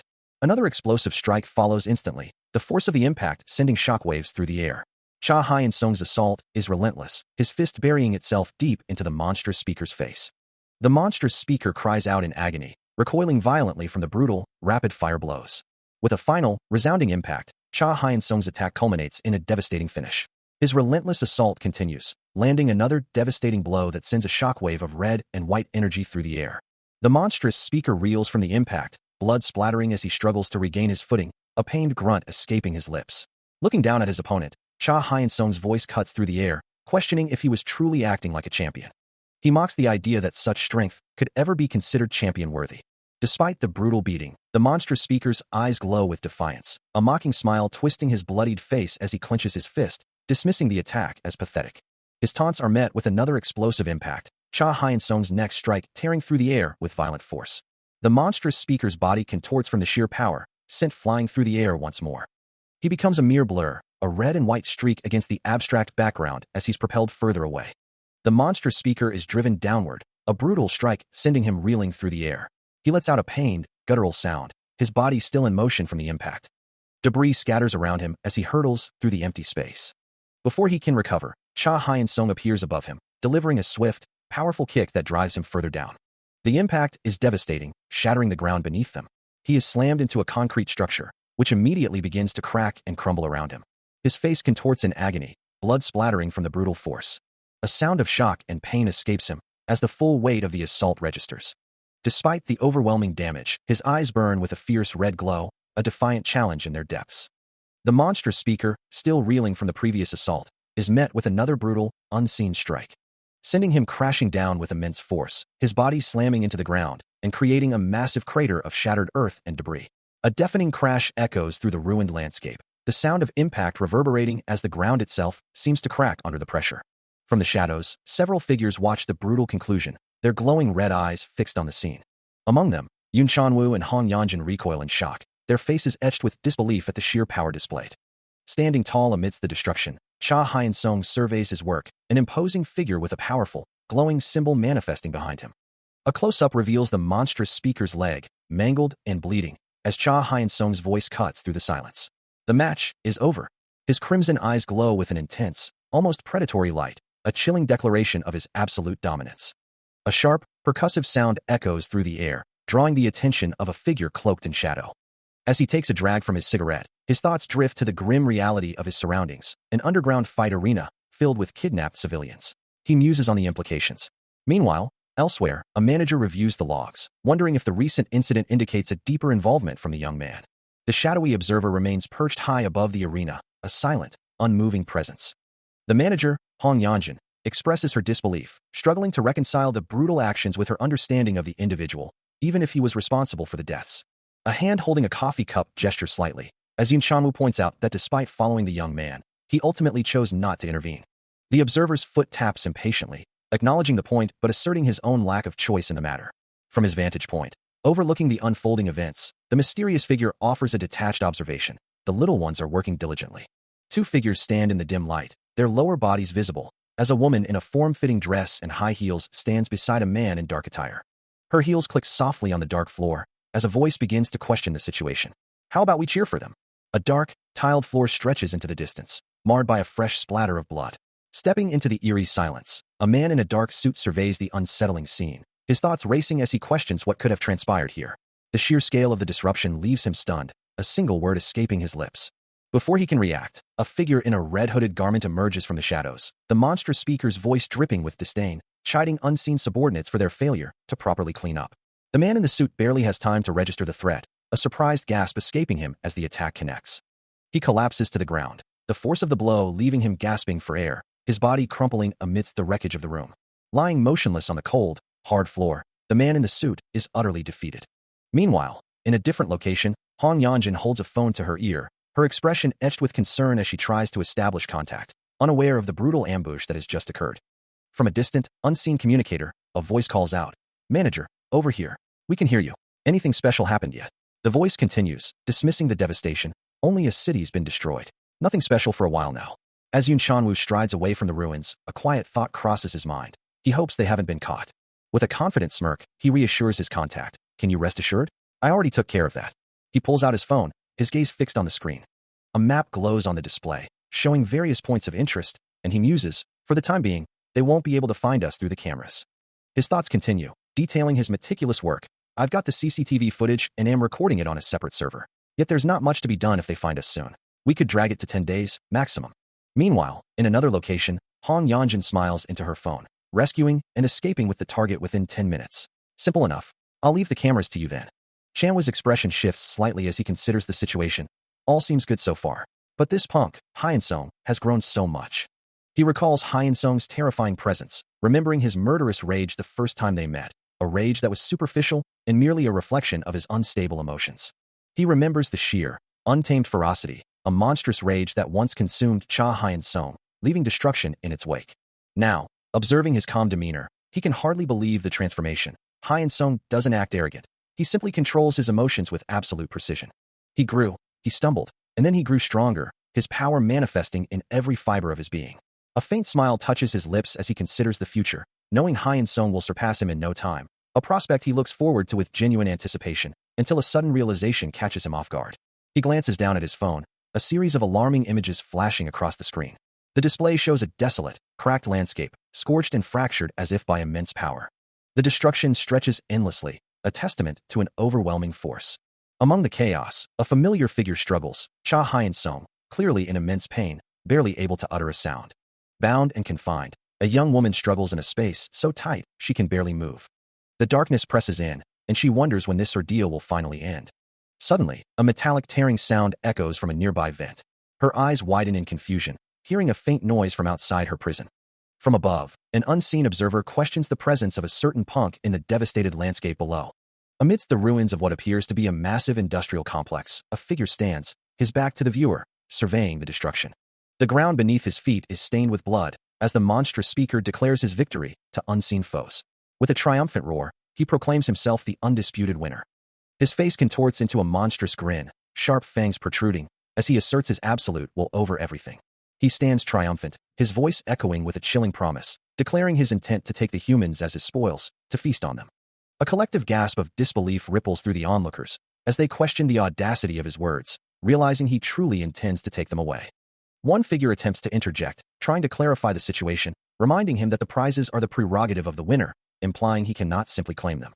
But the monstrous speaker cuts him off with a furious roar, silencing any further protest. He reaffirms his absolute authority, proclaiming that everything is as the winner wishes, and he is that winner. With a menacing glare and a pointed finger, he reiterates his claim, leaving no room for doubt. His voice booms, challenging anyone who dares to disagree, daring them to knock him down and prove him wrong. His eyes glow with an ominous red light, his expression a mask of pure, unyielding menace. The scene shifts to an empty, circular structure, its glowing lines hinting at a grand, desolate arena. Standing alone in the desolate arena, the monstrous speaker realizes he's being outmaneuvered, these bastards already chatting amongst themselves. The situation is dire, he thinks, knowing he'll be flanked if he doesn't act quickly, but there's only one way out of this predicament. A crimson glow emanates from his hand as he resolves to wipe them all out, prepared to use his fangs if necessary. Rain begins to fall, obscuring the view as the tension mounts, until a single, guttural word echoes through the ruins. Enough. His demonic fist clenches, a powerful red aura flaring around it. As he turns to face the unseen threat, his resolve hardened. A surge of power erupts, shaking the very foundations of the ruined stadium. Standing amidst the ruins, the monstrous speaker prepares to face his unseen enemies. His eyes glowing with a fierce red light, he declares, "Your demand is beyond the right of a winner." He takes a step forward, his voice resonating with conviction. "But, upon the prize you've already won." A glint of challenge in his eye. "If you really," he continues, his words hanging heavy in the air, "want to reassert your claim as the winner here." He turns fully to face them, his posture radiating power. "Prove it with your strength." His feet firmly planted on the ground, "By knocking me down." A determined expression settles on his face, his resolve unwavering. Such audacity from the man who calls himself the winner. Yoon Chanwoo, his expression serious, inquires about the identity of the manager of this place. Receiving a simple confirmation, a quiet "yeah" in response. He then concedes, "You win, do as you wish." Meanwhile, Cha Hyun-sung stands beside a younger man, both looking stunned as a voice offers them a grim choice. Kill the humans, or save them. It's all up to you. Suddenly, the monstrous speaker's patience snaps, his massive, fanged maw opening wide in a roar of pure frustration, screaming, "What is?" The sound echoing with his fury, "This bullshit." His glowing red eyes burn with indignation as he continues, "It's my flesh being ripped apart. But what the hell are you blabbering about?" He slams his fist down, demanding an end to the nonsense. "Enough bullshit, just bite off the humans' necks. Knock it off." With a final, guttural command, he urges them to action. "Start the show." The monstrous speaker's red eyes narrow, his sharp teeth bared as he considers the effectiveness of his opponent's tactics, acknowledging, "Your traps." From a high vantage point, he surveys a vast, circular arena, where countless shadowy figures of beasts stand frozen. Their glowing red eyes fixed, their movements halted by an unseen force. He observes the multitude of creatures, noting how so many of them have been brought to a standstill, as if by a single command. A smirk plays on his lips as he acknowledges that he is truly different. He contrasts this with the raw, untamed power of the beast he has encountered before, like the massive, stone-skinned monster now lying defeated. Its immense, rocky form sprawled across the ground. These creatures are driven by an uncontrollable craving, by pride in their power, and by a primal violence and bloodthirsty madness. He reflects on the common instincts of the beasts he has fought, their primal urges of craving, pride, violence, and madness. Yet, as he senses the presence of this new individual, he feels none of those familiar traits from him. Instead, what he perceives is a profound heaviness, a palpable sense of darkness. It is a darkness that seems to consume all light, a predatory void of sharp, tearing teeth. Despite this, he finds nothing in the situation that requires him to overthink.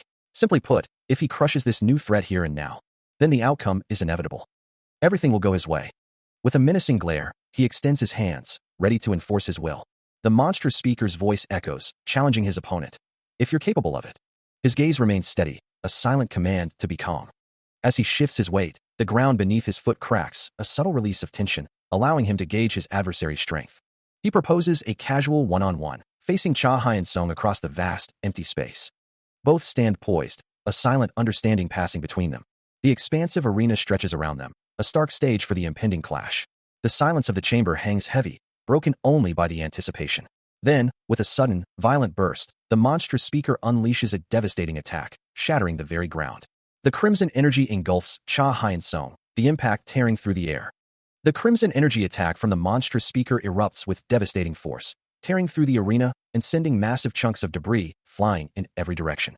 Leaving behind a void of darkness where the impact occurred, marked only by a lingering, ominous red glow. Bibin launches into a lightning-fast assault, his movements blurring as he unleashes a relentless barrage of strikes. Each blow connects with brutal force, the impacts echoing through the air, as he continues his overwhelming offensive. The final strike in his combo lands, sending a shockwave of debris exploding outwards from Hyun-sung's position. Bibin lands lightly, the dust settling around him. He takes another devastating blow, the impact shattering the very air around him. A pained cry escaping his lips as the relentless assault continues. Another powerful strike lands, sending more debris flying. He's thrown violently backward, unable to find his footing against the overwhelming force. A final, crushing blow connects, slamming him into the ground with enough power to create a deep crater. The earth continues to erupt and splinter from the sheer force of the impact.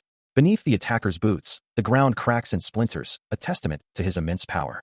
His eyes glow with a malevolent red light, a chilling sign of his satisfaction. The monstrous speaker's assault continues, a blur of motion and raw power, each strike landing with ferocious speed. He moves with such precision, leaving no room for a counterattack as Cha Hyun-sung struggles to even defend himself. The sheer force of his opponent's blows makes him realize, this enemy is truly strong. Another devastating impact sends him reeling, slamming him into the ground with enough power to crack the very earth beneath him. His face, already bloodied, contorts in agony. As the monstrous speaker looks down, his glowing red eyes surveying the damage he has wrought. As the monstrous speaker's attack continues its relentless descent, Cha Hyun-sung's hand clenches in a desperate, agonizing grip. With a sickening crunch, the monstrous speaker's foot stomps down, driving him deeper into the shattered earth. The impact sends a shockwave of red energy and debris outward, as Hyun-sung is violently slammed into the ground. His foot remains planted, maintaining the devastating pressure. A pained groan escapes him as his body convulses under the immense, sustained impact. The ground beneath him shatters further, unable to withstand the overwhelming power. Finally, a massive, glowing crater forms, a testament to the sheer destructive force unleashed. Residual red energy pulses violently from the epicenter of the impact, the air still crackling with raw power. Above the devastation, the monstrous speaker's fanged face twists into a triumphant, predatory grin, his eyes glowing with malevolent satisfaction. The sheer force of the blow continued to ripple outwards, shattering the very ground beneath it as a violent explosion of debris erupted from the impact zone. A deafening quang echoed, leaving a trail of destruction in its wake. The monstrous speaker looked down at the devastation, a smirk playing on his lips. He mused, "Whoa, I almost wholeheartedly believed it. They say so, but I don't believe it." Meanwhile, Cha Hyun-sung lay broken and bloodied, his face contorted in agony as another quang of pain racked his body. A guttural scream, an AK of pure anguish, tore from his throat. Suddenly, in a different scene, a man with dark hair delivered a sharp punch, his fist connecting squarely with another man's jaw. The victim reeled from the impact, a rapid succession of blows landing with a quang. He unleashes a brutal, upward kick, the impact echoing with a sickening thud, sending the man reeling. The force lifts him completely off his feet, his body arcing through the air. He slams into the ground with a deafening crash, the pavement cracking beneath him. Lying prone and defeated, the man struggles to move. But the assault isn't over, another brutal strike lands. The impact reverberates through the very ground, a testament to the sheer power behind each blow. With a guttural cry, the man is lifted into the air once more by a powerful uppercut.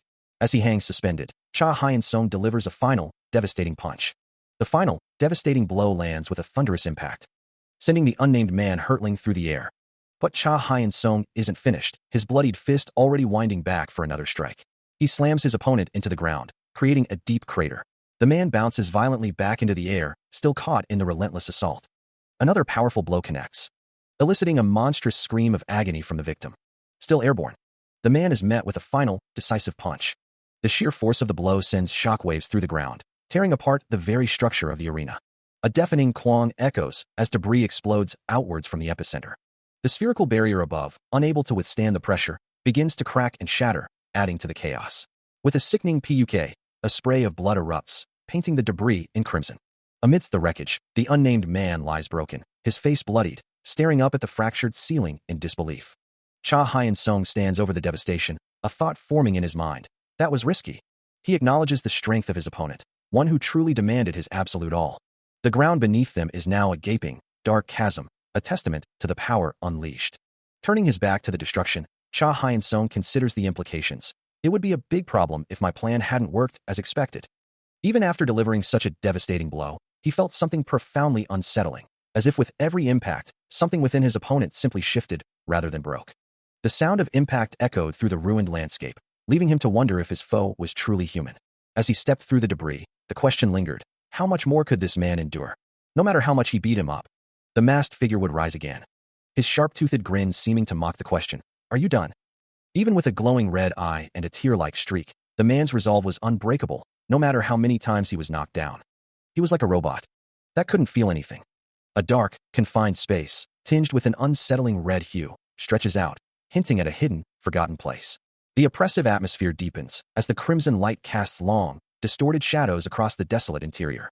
The ground itself seems to weep a dark, viscous liquid, reflecting the grim reality of this hidden chamber. Stepping through the macabre scene, he thinks to himself that he came here to escape the rotting smell of corpses. But even here, in this secluded basement, he cannot escape the pervasive odor, a realization that draws a frustrated sigh from him. The stench of rotting corpses is overwhelming, a constant, sickening presence that permeates the very air he breathes. He wonders how many bodies lie here, and for how long they have been decaying, a grim tally he cannot even begin to estimate. But more pressing than the gruesome discovery is the unsettling question of the game's true winner and why they vanished so easily.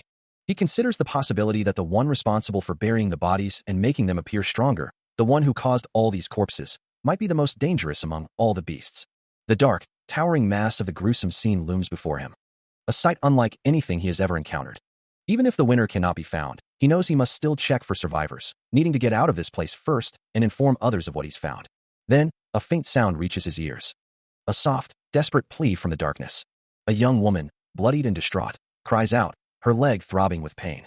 A survivor, hidden beneath the piles of corpses, she had gone unnoticed until now.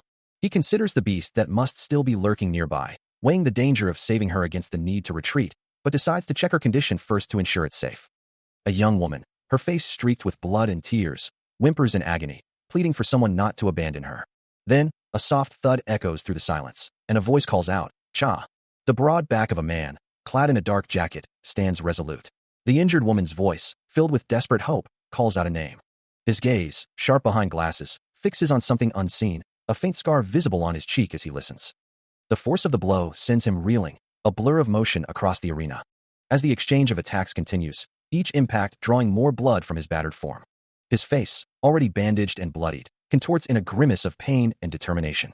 It is the instant when the two combatants clash, a furious collision of power and will. Shaky breaths escape him, his muscles cramping from the relentless assault. But even as his body screams in protest, his crimson eye glows with renewed intensity, pushing past the unavoidable reflexes that leave one defenseless.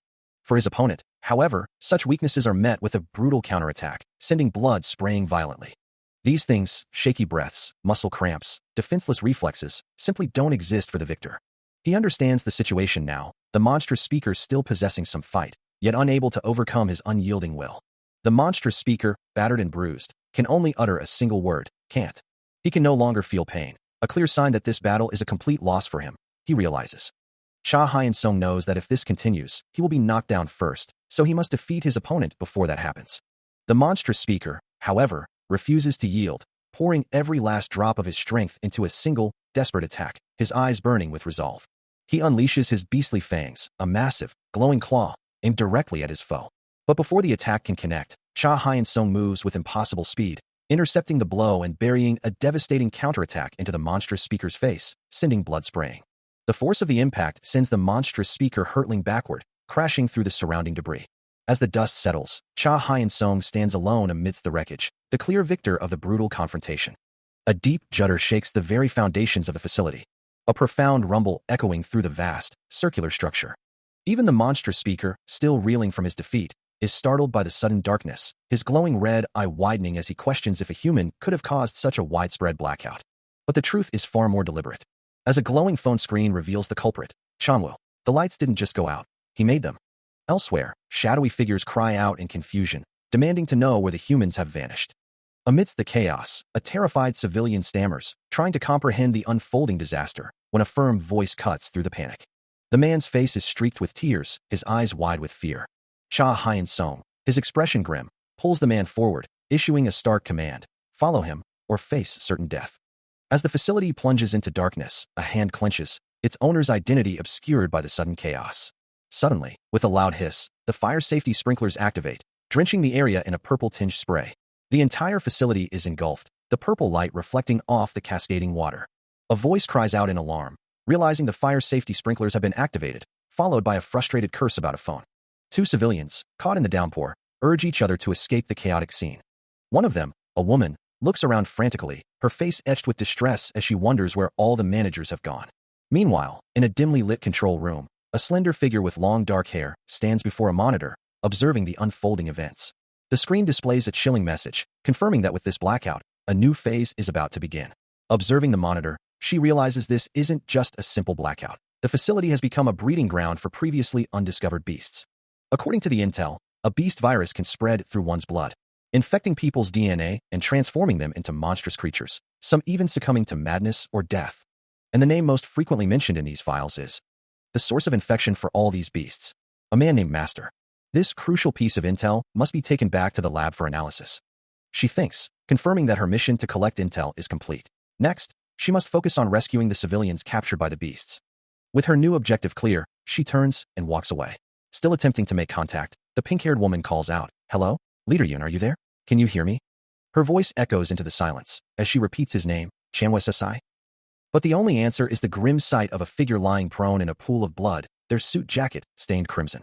A cold dread washes over her, a chilling realization that something is terribly wrong here. Her gaze falls to the victim's feet, still clad in white sneakers, and a desperate question forms in her mind. Why are you here? As she finally sees his face, contorted in terror, a single, choked syllable escapes her lips: "So." The horror of the scene settles deep within her. Her own face now splattered with the victim's blood, her eyes wide with disbelief and anguish. A name, then a term of endearment, escapes her trembling lips: "Sora?" "Oh, Appa." The sight of the bloodied hand, reaching out weakly, is simply too much to bear, a desperate plea for salvation escaping the injured man's lips. Tears stream down her face as she whispers his name, Chanwoo. "Appa." Her mind races, warning her that this situation is dangerous, that there's no way Sora should be here, that it might all be a trap. Yet, despite the warnings, she reaches out, her hand clasping his blood-soaked one. Even if it's true, even if it's a trap, she cannot abandon him. His hand lies limp in hers. Suddenly, a grotesque, fleshy creature with a gaping maw looms into view, its monstrous form a terrifying manifestation of the danger surrounding them. Her eyes widen in horror, the sheer terror of the situation washing over her. A violent impact rips through the air, splattering crimson across the scene. More blood erupts, a stark reminder of the brutal reality. A monstrous presence manifests, heralded by a violent burst of red energy and the sound of tearing flesh. From within the chaos, the monstrous speaker's voice echoes, declaring, "I knew you were here." Another surge of destructive force follows, as a powerful limb slams down. The air itself seems to ripple with the impact, shattering into crimson fragments. A man, his face contorted in terror, can only stammer, "What are you?" The monstrous speaker dismisses him with a sneer. "Punk's playing at?" Its full, terrifying form is revealed, a grotesque visage of sharp teeth and glowing red eyes. The man extends a trembling hand, a desperate plea escaping his lips. "Master," he thinks, "why is my life so miserable here?" The monstrous speaker's maw opens wide, a final, chilling command echoing through the space: "Eat up all of it." Having asserted his dominance, the monstrous speaker raises a baseball bat, his voice dripping with condescension as he addresses an unseen opponent, declaring, "And now I talk to you, I guess." A chilling good follows, sealing his intent. With a sudden, brutal motion, he swings the bat, a fierce command echoing, "Now taste this." A blinding flash of red energy erupts, marking the devastating force of the blow. Debris rains down from the unseen impact, a thunderous quang reverberating through the space. Meanwhile, in a dark, waterlogged basement, Yun Chanwoo hears the distant commotion, wondering, "What's that?" A huge echo, unmistakably from the basement, confirms his unease. His gaze sharpens, a question forming in his mind. Is someone fighting there? Considering the situation, he muses, one less thing to worry about. Now I can focus on the rest. Yet, a new problem immediately presents itself. The remaining problem is how to get out. His thoughts turn to the greater good, concluding, "I need to make the best decision to help the human race." A chilling realization dawns. Well, surely follow the winner then. Suddenly, his eyes widen in shock. From the depths of the basement, the monstrous speaker emerges, his red eyes glowing as he surveys the scene. Boy, he drawls, a smirk playing on his lips. Looks like the match is pure fool. The monstrous speaker, his crimson eyes glowing faintly, surveys his surroundings with cold indifference, challenging his unseen subordinates. What will you do about this? A heavy thud echoes. As he stands tall, his presence demanding attention. Before he continues, his voice resonating with authority, I have 2 tasks for you. He raises 2 fingers, outlining the first command. Prevent the escape of the humans gathered here. His gaze sharpens as he prepares to deliver the next instruction. The second, protect the child sleeping in the basement. He orders, adding a grim warning, and if someone interferes with you doing these tasks. His face shadowed, he delivers the chilling conclusion. Then, his eyes burning with malevolent intent, kill all. If they dare to defy. His bloodied form looms as he declares, his orders are absolute. These humans are merely prey, and no one, as a dark aura radiates from him, shall leave alive, a bloody blade clutched in his hand. His eyes glow with a chilling red light, warning that all who interfere, their fate sealed by his predatory grin, will be eliminated. A monstrous figure, eyes glowing crimson, lets out a guttural scream of pure, unadulterated rage. His sharp teeth bared, he demands to know how such a thing could have been allowed to happen. From behind, a man in a neat suit confronts him, his voice sharp with accusation, asking what he intends to do about the situation. The monstrous speaker, defiant, rejects the very idea of a greatest show. The master continues his reprimand, his words cut short as he criticizes the nature of the events unfolding. With a sudden, furious gesture, the monstrous speaker lashes out, questioning the man's audacity. His eyes burning with accusation, he declares that someone has killed their own kind. Meanwhile, Cha Hyun-sung, his face splattered with blood, grapples with a desperate thought. Don't let them come to light. With eyes glowing crimson, the monstrous speaker snarls, his voice a guttural promise of destruction for all humans and beasts. For anything alive and breathing. His final words echo with chilling resolve. I'll bear you all. Meanwhile, a figure plummets through a swirling, purple-tinged void, her body twisting helplessly in the descent. Elsewhere, Cha Hyun-sung stares at a screen, a profound sense of unease settling over him. He has a bad feeling about this, knowing the stadium event introduced too many variables for him to handle alone. But more importantly, his attention is drawn to a man with a distinctive mustache, a figure who clearly stands out from the ordinary. The man's presence radiates an unusual aura, confirming that this mustache guy is not someone ordinary. An unseen voice cries out in desperation, needing to save Hyun-sung, convinced that he couldn't possibly be easily injured. Yet, his eyes snap open, wide with a sudden, sharp pain. The arena around him lies in ruins, shattered and stained with crimson. And there, amidst the carnage, Hyun-sung lies broken and bleeding, a towering figure standing over his defeated form. A chilling declaration echoes through the devastation, proclaiming, enough. The monstrous speaker's hand closes around Hyun-sung's throat, lifting him effortlessly into the air. Red energy crackles around the crushing grip, as debris rains down from the shattered ceiling, a testament to the overwhelming power unleashed. The monstrous speaker's clawed hand tightens, its demonic power radiating ominously. The scene is a brutal tableau of destruction, blood splattered across the ground, and debris scattered everywhere. Amidst the carnage, a desperate cry echoes, Jae-young. His face contorted in pain and rage, Cha Hyun-sung screams, why are you here? What about those people? He continues, his voice raw. They're back to where they came from, so mind your own business. Rather, what happened here? Did you get rid of them? Kneeling amidst the wreckage, Yoon Chanwoo shakes his head. No, that guy did all of this. His hands are stained crimson. The unnamed woman intel agent, observing the devastation, questions, what? That guy killed his own kind. Is he someone like you? Master corrects her, his gaze distant. No, it was something different. Contrary to me. Rather, they're killing them of their own will. Even more dangerously. A chilling thought emerges, a vision of the monstrous speaker's skull-like face. It was as if he was following orders. If that's truly the case, then there's no other option. He won't simply let us go. Meanwhile, the monstrous speaker holds a terrified blonde woman firmly by the arm, his grip unyielding. Probably not, and if we try to move upstairs, he might do something even worse up there.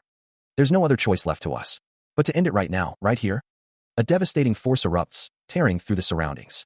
Amidst the chaos, Cha Hyun-sung lies sprawled on the blood-soaked ground, his body still and severely wounded. The explosive impact continues to reverberate, leaving destruction in its wake. The air crackles with residual energy from the explosion, a chaotic maelstrom of red and black. From within the maelstrom, a massive, muscular arm lashes out, shrouded in a furious red aura. Another violent surge of power rips through the space, sending Cha Hyun-sung hurtling through the air, his body a mere projectile against the overwhelming force. A guttural roar echoes through the destruction. As he is violently slammed once more, red energy erupting around him with each impact. The monstrous speaker's voice cuts through the din, a frustrated growl, lamenting that his opponent is too thick. I can't feel his bones. I won't be able to hurt him at this rate. Undeterred, the monstrous arm glows with renewed, malevolent power, preparing for another devastating strike. Another heavy impact reverberates, the relentless assault continuing without pause. The relentless assault continues, a crimson blur of force slamming into him. Debris explodes outward.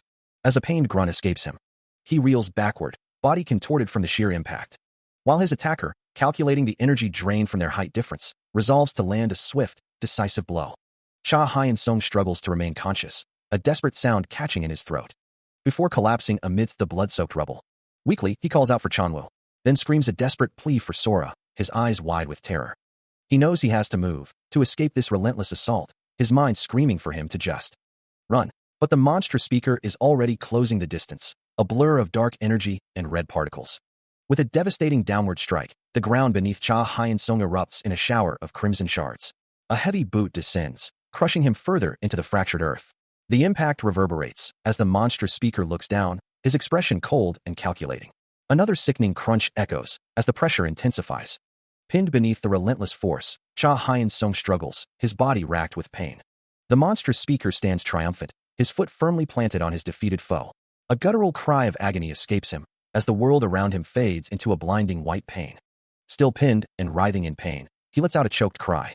But deep within, a fierce resolve ignites, his eye bulging with defiance as he vows not to be defeated this way, refusing to let his pride be shattered without a fight.